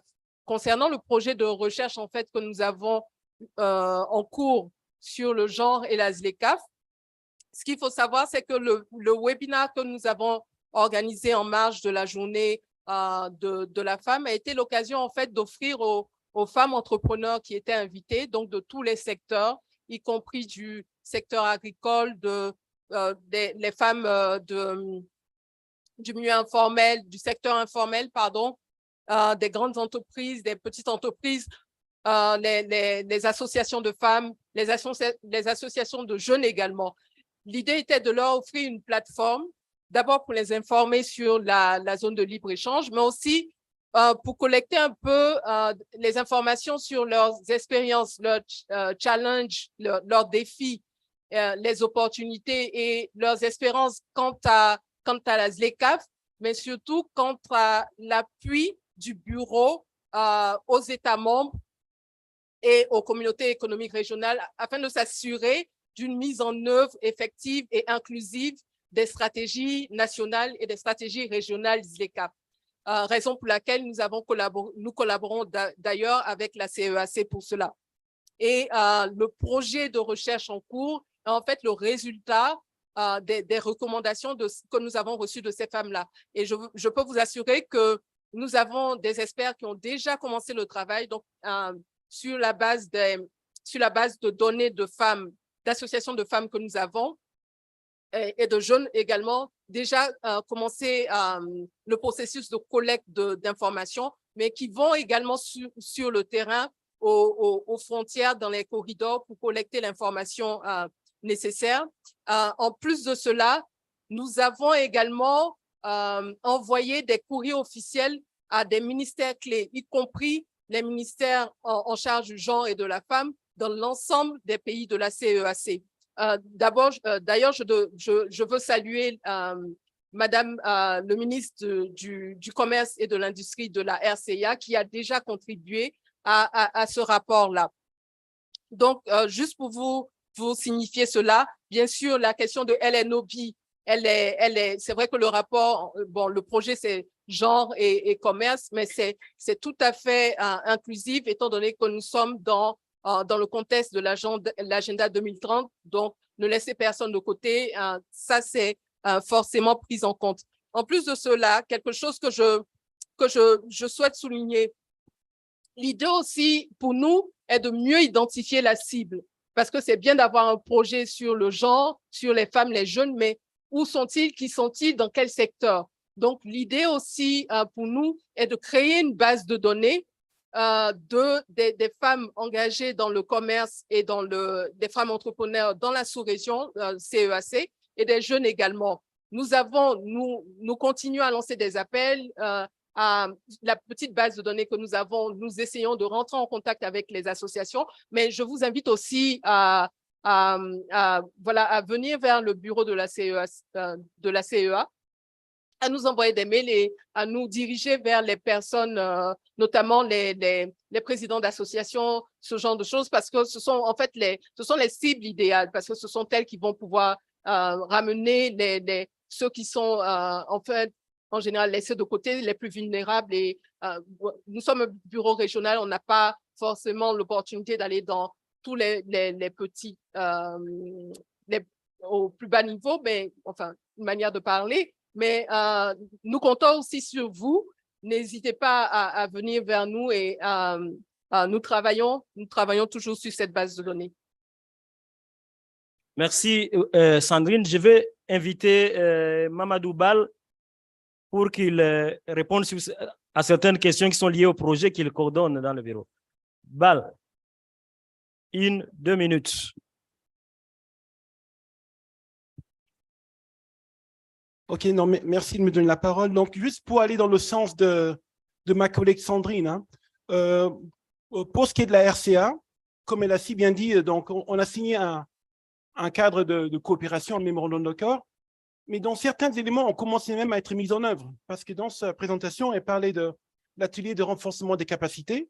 Ça faisait partie des domaines, ou même les politiques commerciales avec la stratégie ZLECAf. Il faut savoir aussi que la CEA n'est pas seule.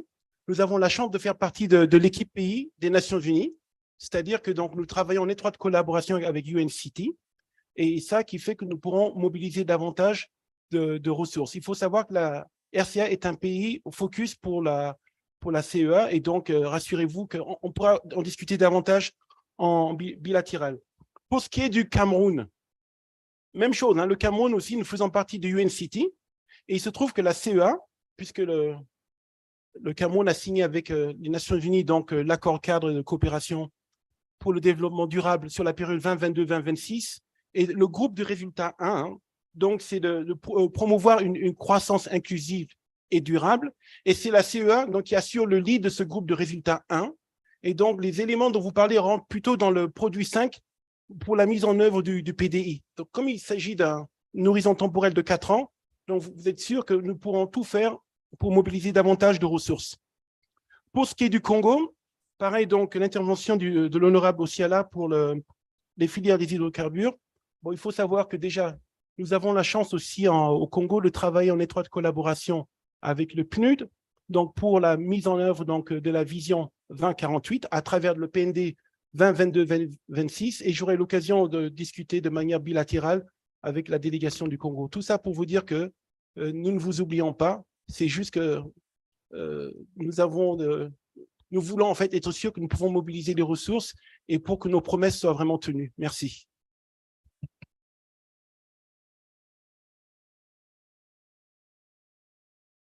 Oui, Laurent. Oui, allô? Oui, c'est pour répondre à une question qui a été posée par rapport au système de paiement électronique. Alors, la CEA a lancé en 2022 un rapport sur l'état du fonctionnement des systèmes de paiement électronique en Afrique en association avec la Banque mondiale et Africanenda. Il en est ressorti qu'il y a à peu près 29 systèmes de paiement mobile entre Orange Money, MTM et puis PayPal, etc. Et donc, il en ressort que sur ces 29, ce sont les 29 les plus fiables. Alors, c'est une réflexion qui est importante et fondamentale parce que si on parle de ZLECAf, sans système de paiement électronique, la ZLECAf est un vœu pieux. Parce qu'à un moment donné, il faudra payer les factures. Donc, sans un système fiabilisé. Et là, on s'aperçoit tout de suite qu'en ouvrant la porte, on rentre effectivement dans une normalisation. C'est ce qu'on a vu tout le long de ces 3 jours. Une normalisation bancaire entre les systèmes financiers. Et là, donc, c'est un débat qui est un chantier sur lequel est en train de travailler donc l'UNECA avec la Banque mondiale. Et je vous invite à allez sur Internet, vous allez trouver ce rapport qui est public. Merci. Merci beaucoup, Laurent. Je crois que tous les collègues ont répondu aux questions. Je vais... Ah oui. Nous répondons à la requête des pays en mode One ICA. Nous travaillons avec les divisions substantives qui sont à Addis Abeba et j'ai saisi cette opportunité pour saluer tous les collègues qui sont venus d'Addis Abeba et qui sont avec nous ici. Et en mode One ICA, je vais demander d'abord à Sonia, à Suleiman et après à Grace qu'ils présentent brièvement aux États membres les mandats de leur division et les projets phares sur lesquels ils travaillent et qui peuvent intéresser nos États membres ici représentés. Sonia, you have the floor. Merci beaucoup, Jean-Luc, et bonsoir à tous. Donc, moi, je représente la division du secteur privé, développement et finances. On a beaucoup parlé de secteur privé et ça tombe bien puisque la CEA a une division qui a pour vocation d'accompagner justement les États dans la mise, je vais formuler ça peut-être différemment, mais c'est d'améliorer déjà la collaboration entre les acteurs publics et les acteurs privés, mais aussi de faciliter finalement, de créer un environnement qui soit favorable au secteur privé afin qu'il puisse jouer son rôle.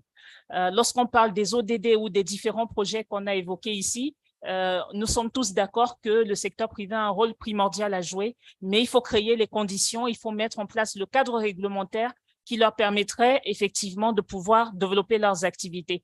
J'ai l'habitude de dire que ce n'est pas le rôle des pays d'innover, c'est le rôle du secteur privé d'apporter l'innovation et donc de contribuer aux politiques industrielles, à l'industrialisation de nos pays, de favoriser l'accès au financement à travers notamment les nouvelles technologies ou d'autres types d'innovation. Au niveau de la CEA, je vais peut-être faire le lien avec différents points qui ont été mentionnés par les États membres. Je pense que le premier jour, il y a un expert qui a parlé du coût de la dette.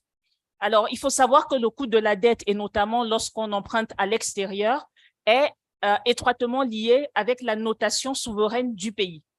Donc, la CEA travaille avec la plupart des pays africains justement pour déjà améliorer leur notation. C'est une des conditions pour pouvoir s'endetter à un taux qui soit abordable. Alors, derrière cette notation, il y a la perception du risque que représentent nos pays. Et aujourd'hui, on reste perçu comme un continent extrêmement risqué. Alors, il y a toute une éducation à faire, à la fois pour nos États, mais également pour les agences de notation. Donc, dans les différents engagements que nous avons avec eux, nous interagissons avec les États et les experts, donc des agences de notation, justement pour que le contexte et la dynamique des pays africains soient pris en compte. J'en profite pour rappeler à tous les États membres que la CEA, en collaboration avec IDEP, lance un cours sur la notation souveraine mi-octobre qui est gratuit, qui est disponible, hein, pour tous nos États membres. Donc, tous ceux qui sont intéressés peuvent évidemment s'inscrire. Le deuxième point qui a été mentionné, c'est la question du financement, notamment pour les PME. Et là également, nous avons mis en place un certain nombre de programmes sur lesquels on travaille. Il faut bien comprendre, lorsqu'on parle du financement des PME, ce n'est pas que le financement bancaire. Et c'est rarement le financement bancaire. Très souvent, les PME se financent à travers des fonds spécialisés et à travers des structures mises en place par les banques multilatérales sous forme de garantie aux institutions financières. Là-dessus, nous pensons que l'investissement à impact peut justement permettre d'adresser les besoins des PME qui ne sont pas toujours des besoins en milliards, mais parfois qui peuvent être des besoins en dizaines ou centaines de milliers et pour lesquels les banques n'ont pas toujours une offre suffisante. Deuxième point, au Cameroun et notamment en Côte d'Ivoire, nous travaillons actuellement avec des partenaires sur un produit pilote qu'on appelle Inclusive Bond. Donc, ce sont des obligations impact social qui ont pour vocation de financer exclusivement les petites et les micro et petites entreprises du secteur agricole. Et nous nous sommes alignés justement, nous nous sommes assurés, que les secteurs sélectionnés pour ce produit soient en lien avec les stratégies ZLECAf mises en place par les pays. J'en profite également pour mentionner que mes collègues, notamment de la section agriculture, ont mis en place récemment des lignes directrices pour le développement des agropoles. On n'en a pas parlé ici, mais je pense que c'est un sujet lorsqu'on parle d'industrialisation. Enfin, on a discuté des infrastructures, qui est un sujet critique. On ne peut rien faire si on n'a pas les infrastructures appropriées. Et là, plusieurs programmes également de la CEA. Le premier, c'est tout le travail qu'on fait sur les cadres réglementaires, notamment autour des PPP, donc des partenariats publics-privés, pour permettre justement aux acteurs publics et privés de mieux travailler ensemble. Deuxième point, nous lançons très prochainement un programme de formation des investisseurs institutionnels en zone UMOA. Alors, l'objectif est le suivant. Sur la plupart de nos projets d'infrastructure en Afrique, vous remarquerez que ce ne sont pas nos investisseurs institutionnels locaux qui financent. Très souvent, on fait appel à des bailleurs de fonds, on fait appel à des banques commerciales, on fait appel à des sociétés d'export qui, à travers des mécanismes de garantie par des agences de crédit export, financent nos projets. Ce que nous voulons, c'est permettre aux investisseurs d'être à l'aise avec le financement des infrastructures. Mais nous nous sommes également rendus compte que la plupart d'entre eux n'ont pas les outils pour évaluer les risques, pour suivre l'investissement de ce type de projet. Donc, le programme que nous lançons en zone UMOA vise justement à renforcer les capacités des investisseurs afin qu'ils puissent allouer une partie de leurs actifs sous gestion aux infrastructures, au financement des infrastructures de cette sous-région. Et nous voulons justement les organiser sous forme de consortium afin qu'ils puissent partager les risques, partager leur expérience. Et je pense que c'est aussi une manière beaucoup plus proactive d'inviter des investisseurs internationaux parce qu'effectivement, ils viendraient co-investir à nos côtés et pas investir tout seuls. Dernier point, et je m'arrête là, nous travaillons également avec un autre partenaire qui s'appelle OMFIF sur les indices, sur un indice de développement des marchés financiers en Afrique. Alors, l'indice ne concerne pas que les marchés de capitaux, mais analyse vraiment la structure financière de l'économie d'un pays. Et donc, à travers cette étude, ça nous permet d'avoir une lecture, un diagnostic finalement des initiatives qui sont portées par le gouvernement, comment est-ce qu'elles sont mises en œuvre, où sont les enjeux. Et par derrière, la CEA pourra donc proposer un programme d'assistance technique dédié. Merci beaucoup. Merci beaucoup, Sonia, pour cet enrichissement du bouquet des services que la CEA peut offrir aux États membres. Je passe directement la parole à Suleiman.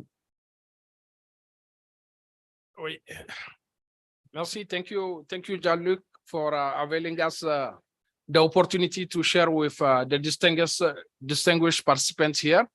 some highlight of the work that we are doing within the Regional Integration and Trade Division of the Economic Commission of Africa, with a focus on the work that is happening in the African Trade Policy Center, actually. So we have been talking a lot about AfCFTA, the African Continental Free Trade Area, which is a kind of umbrella for all division, all sub-regional office in the Economic Commission for Africa. But to put it that way, we are kind of the custodian of this initiative, and we have been pretty much very engaged in supporting member states actually developing the strategies. To date, it was presented, we supported directly as ECA, 43 African countries actually develop a national AfCFTA engagement strategy, and we leverage also partnership, essential, notably with UNDP, which supported an additional four countries. So the implementation of trade policies, it's with a view of implementing trade policies with the objective of diversifying their economies, promoting inclusivity, creating jobs, and generating foreign exchange, and repositioning trade to take advantage of the wider African markets. And in this vein, I will not recall the country, but I give you the crude number. So it provide also some specifics, because when we develop the strategy, we just don't stop there. So when it comes to implementation, we are also receiving requests from member states, and we are already engaged with some of them in terms of trying to sketch out, have a precise work plan regarding the implementation strategies. So to provide some example, we are engaged in continental-wide studies on regional value chains, notably on the textile industry, which initiated from a request from Mauritius. Mauritius wanted actually to map out, to find out where it can source the inputs when it comes to textile on the continent. So this was a commendable initiative, and we deemed appropriate to widen it and to undertake Africa-wide study to locate precisely which country produce what and at which level into the textile and apparel value chain. So to make this database available very soon, when the study will be concluded, we felt that it will be appreciable by member states. We are also engaged with AfricSimbank on automotive value chains, because a lot of countries on the continent are actually interested to position themselves in the wider automotive value chain. So this exercise also is going on very well. We contracted, or AfricSimbank, I should say, contracted a South African firm, and we are part of the technical working group providing input, and the study is moving forward in the right direction. On the thematic of this ICE, I think the standard also, we are engaged with ARSO. I was very pleased to see Hermogen in the room also. So he knows that ECA is partnering with ARSO to try to level up the work, that the excellent job that ARSO is doing, and to provide them the appropriate support on this front. There is also on the industrialization side a pharmaceutical initiative, or I should put it properly, a AfCFTA Pharma Anchored initiative. And this initiative was coming out because of the mismatch between the Africa, which carries 25% of global disease burden, and at the same time consuming only 2% of the medicine produced worldwide. And this was really dramatically illustrated during the COVID pandemic, whereby we felt the fragility of our health system in many of our countries. Even basic personal equipment protection are nowhere to be found. The vaccine were hoarded by producing country in the first phase. So Africa felt really its vulnerability on that front. So we are trying to push forward and to raise the game of member states in terms of participating and contributing valuably into the pharmaceutical sectors. And this is being done through mainly three strategies by pooled markets. So we are trying to put all the countries together as one market, even if it's in terms of sourcing medicine or importing vaccine, and initiatives like the AVAX and others proved to be very reliable and helpful during the hard time of COVID to get vaccine to the African people. And we are also pushing to get localized production. So, you know, for vaccine manufacturing, Rwanda and other countries are now getting into the map of vaccine production on the continent, and Senegal on the western side. So this is also part of the Pharma Anchored initiative of the AfCFTA by ICA. So we are supporting also some countries like Cameroon and Gabon in terms of setting up and operationalizing digital investment guide. Digital investment guide is actually a web-based investment promotion tool, which can serve as the first point of contact for domestic and international companies or investors. The project also involves building capacities of national stakeholders on matters related to sustainable investment promotion and facilitation. We are currently collaborating with UNCTAD in examining the interlinkage between the green consideration and the implementation of AfCFTA. And this is with a view to identify the challenge and opportunities of greening, the implementation of the African Continental Free Trade Area protocols, and providing evidence-based recommendation, which can be used, of course, by negotiators and policymakers. So we are also implementing what we call country business index in a number of countries: Angola, Cote d'Ivoire, Democratic Republic of Congo, Egypt, Gabon, Kenya, Morocco, Namibia, Nigeria, Rwanda, Senegal, South Africa, and Tunisia. So this is with the aim to understand how well the private sector in these various countries is implementing the AfCFTA. Is there a good understanding of the AfCFTA, but by itself as a framework? What is the level of appropriation? Is there a good understanding of the steps that are needed if a company is to trade within the African market? So all this information is synthesized through the African Country Business Index, and it provides also valuable tools for policy makers and investors likewise.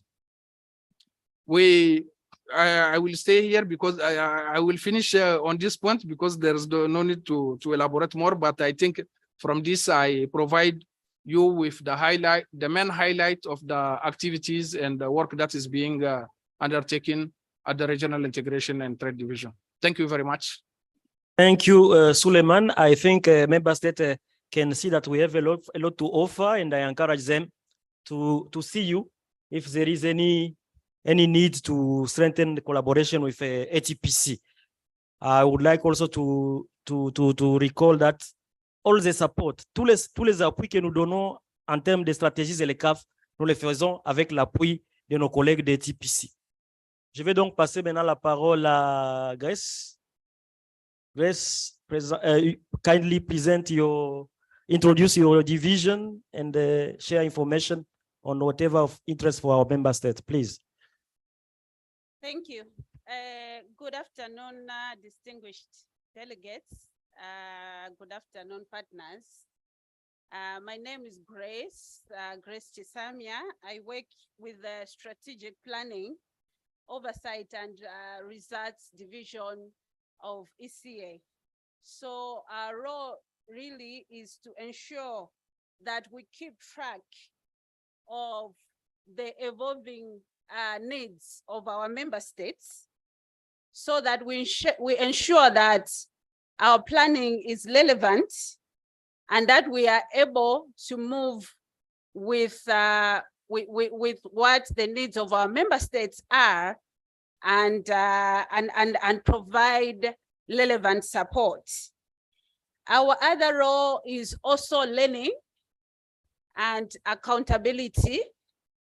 The learning really is to ensure that whatever we do there's a loop where whatever is implemented, we have lessons drawn out of it, and so that it can feed back into our programs and again support that we provide to you.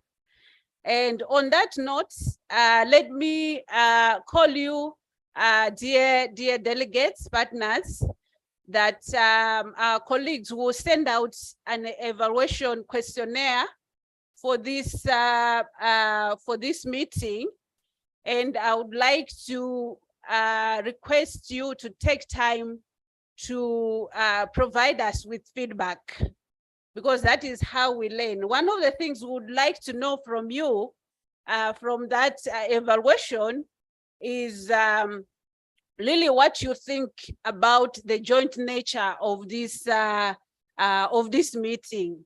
I do know that this is the second time that we are doing the joint intergovernmental committee of senior officials and experts, and we would like to have your feedback in terms of what you think about it, and also how we can make it better.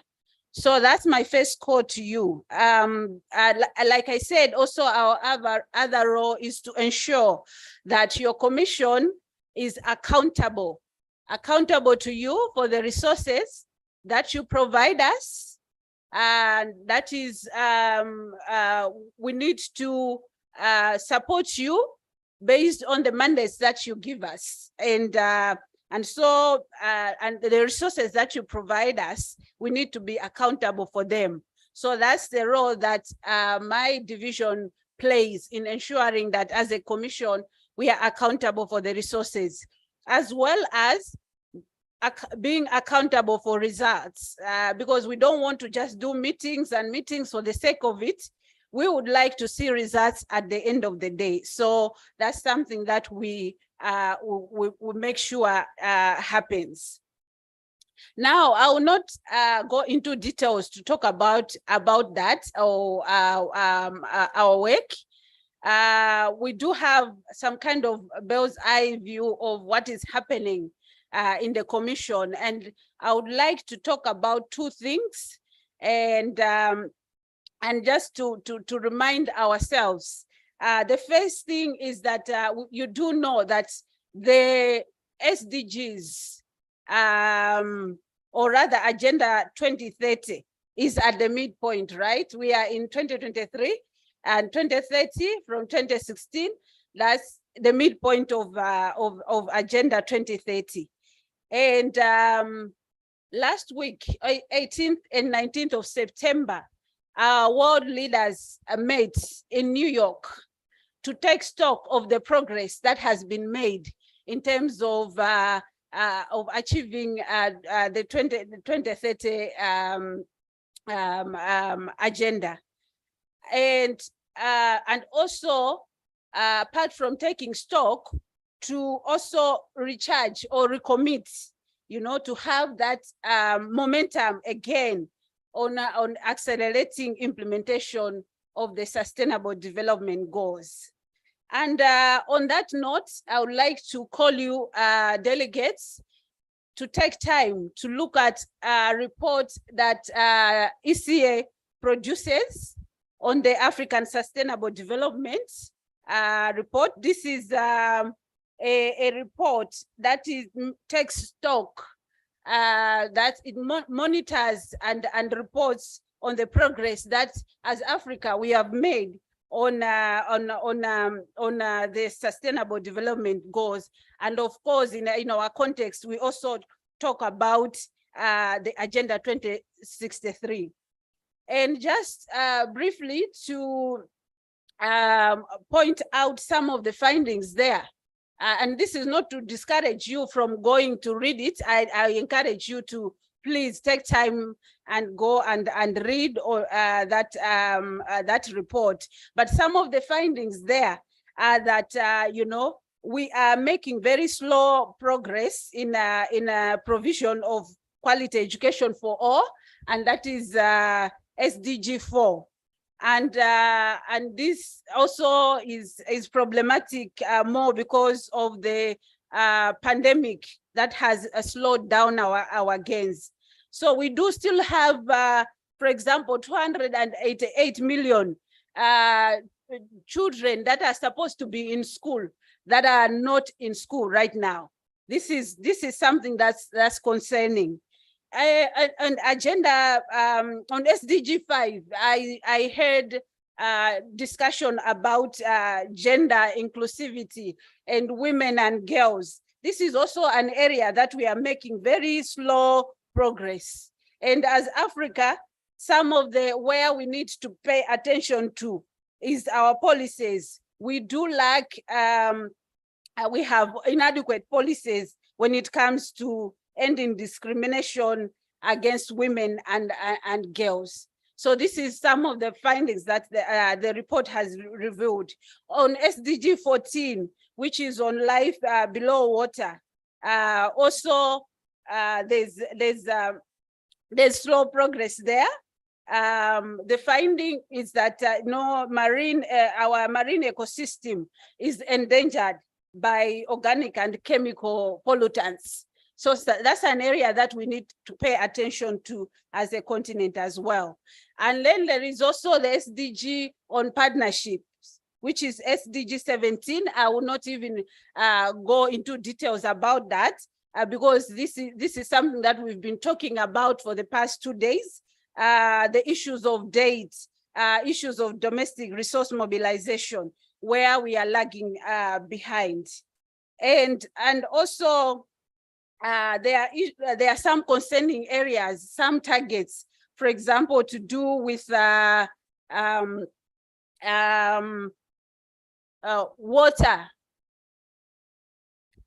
providing of provision of water, and also sanitation.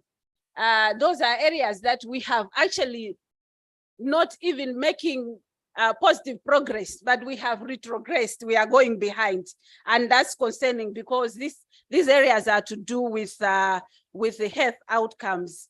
Of course, this is not to say that we are not making any positive progress at all. We are making positive progress in some areas.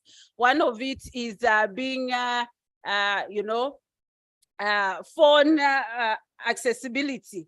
We have made progress in that area. We are making progress in terms of energy, though there's still a lot that needs to be done. And so talk about monitoring and reporting of SDGs. I would also like to call upon you and emphasize something that was mentioned by my colleague, Sandrine there. Sandrine talked about a tool called IPRT, or Info Integrated Planning and Reporting Tool. This is a tool that as ICSOE, we are working and supporting with you. I mean, supporting you on. It enables simultaneous, monitoring and reporting on the implementation of Agenda 2030, as well as Agenda 2063. And it also helps to align these two agendas with your national development plans.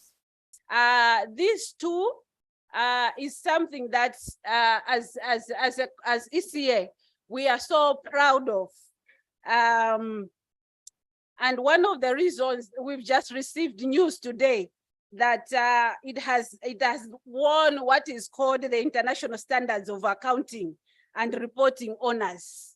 This is an initiative by ANTAT.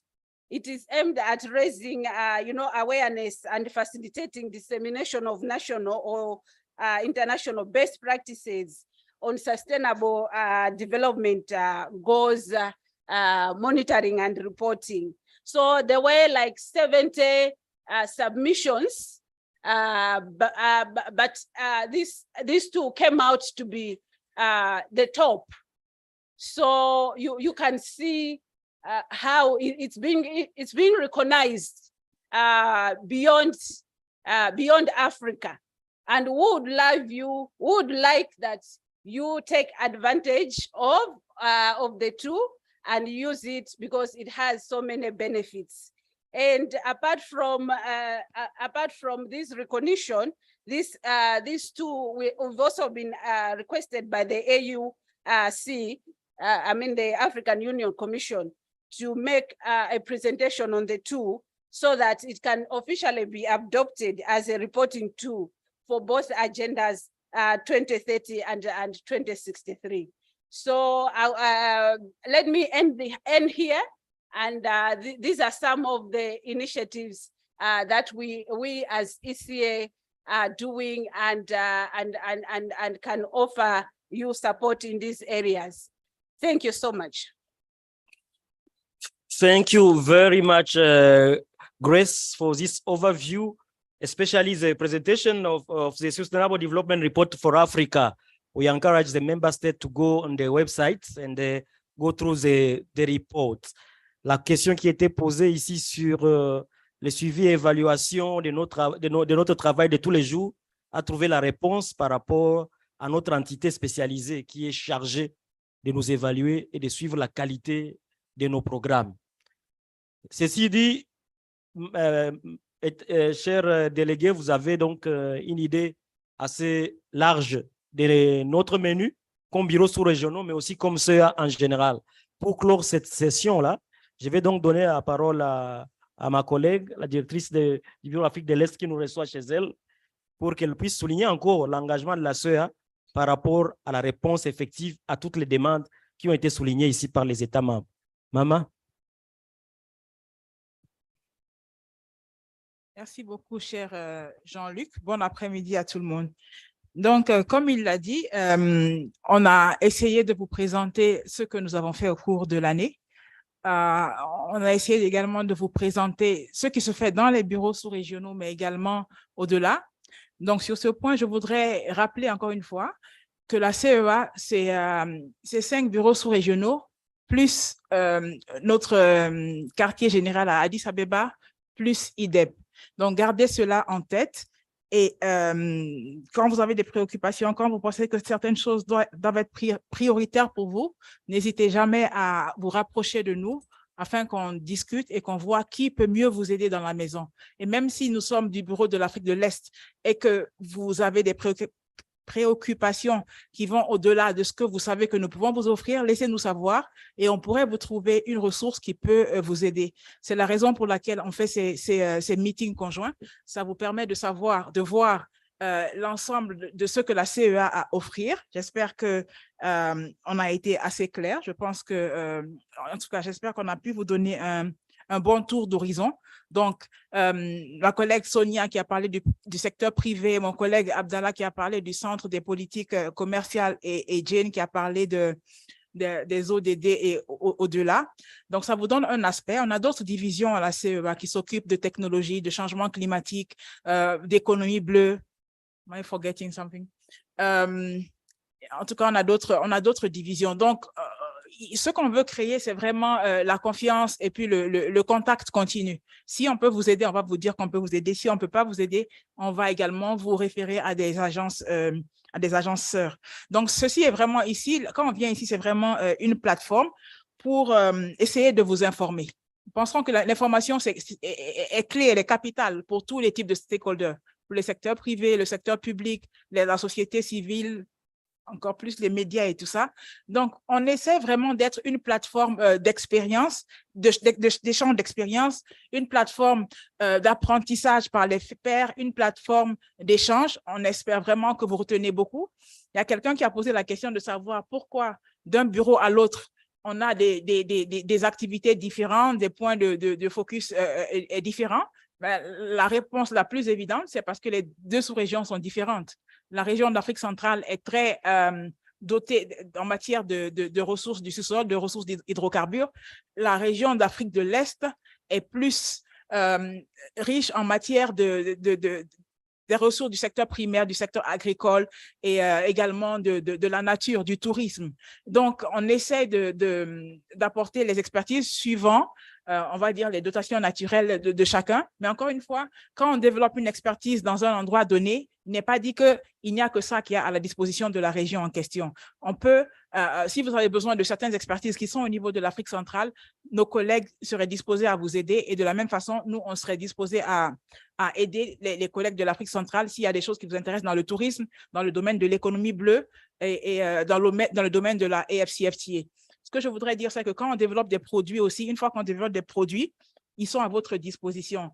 Laissez-nous savoir. Il y a eu beaucoup de requêtes, de demandes d'appui en matière de AfCFTA. On vous a cité les pays qu'on a déjà appuyés cette année. On a développé déjà un training material. Je ne sais pas comment dire ça. Du matériel didactique. Et donc, il est à votre disposition. On peut le répéter. Mais ce que je voudrais dire, c'est que il faut que de votre côté, vous soyez aussi le plus flexible possible. Il ne serait pas possible ni réaliste pour nous de revenir peut-être dans le même pays 2 fois, 3 fois, et pourtant votre secteur privé est vaste. Donc, essayons de faire recours aux moyens qui sont à notre disposition aujourd'hui, les cours online. Okay? Donc, ces matériels didactiques sur la AfCFTA, par exemple, on les a déjà. On reçoit beaucoup de demandes. On est prêt à aller dans les pays une fois déjà pour le présenter. Mais après, si vous voyez que vous avez votre secteur privé très large qui a besoin d'être renforcé encore plus, on serait disposé à engager en ligne, par exemple. Je pense qu'on doit mettre tous les moyens qui sont à notre disposition pour aider nos différentes économies à bouger. Il faut vraiment qu'on s'engage à cela. Au-delà de cela aussi, les pays qui ont de l'argent mais qui n'ont pas la compétence ou à qui il manque les expertises, on est prêt aussi à venir apporter ces appuis-là. Donc, il faut vraiment que chacun fasse les efforts maximum possibles pour que la connaissance et la compétence arrivent dans vos pays afin qu'on puisse faire bouger les secteurs comme on veut, faire bouger les programmes de la AfCFTA comme on veut, ces programmes de qualité qu'on a discuté aujourd'hui. On a entendu beaucoup d'experts, mais il faut vraiment que cette expertise partagée soit appropriée au niveau des pays. Et on compte sur vous, vous qui êtes là, pour travailler dans ce sens-là. Le secteur privé a demandé qu'on travaille ensemble. Nous, on ne demande pas mieux. On est là pour vous renforcer. Les think tanks, la recherche, tout ça, on est là pour travailler avec vous. On est vraiment des personnes très accessibles.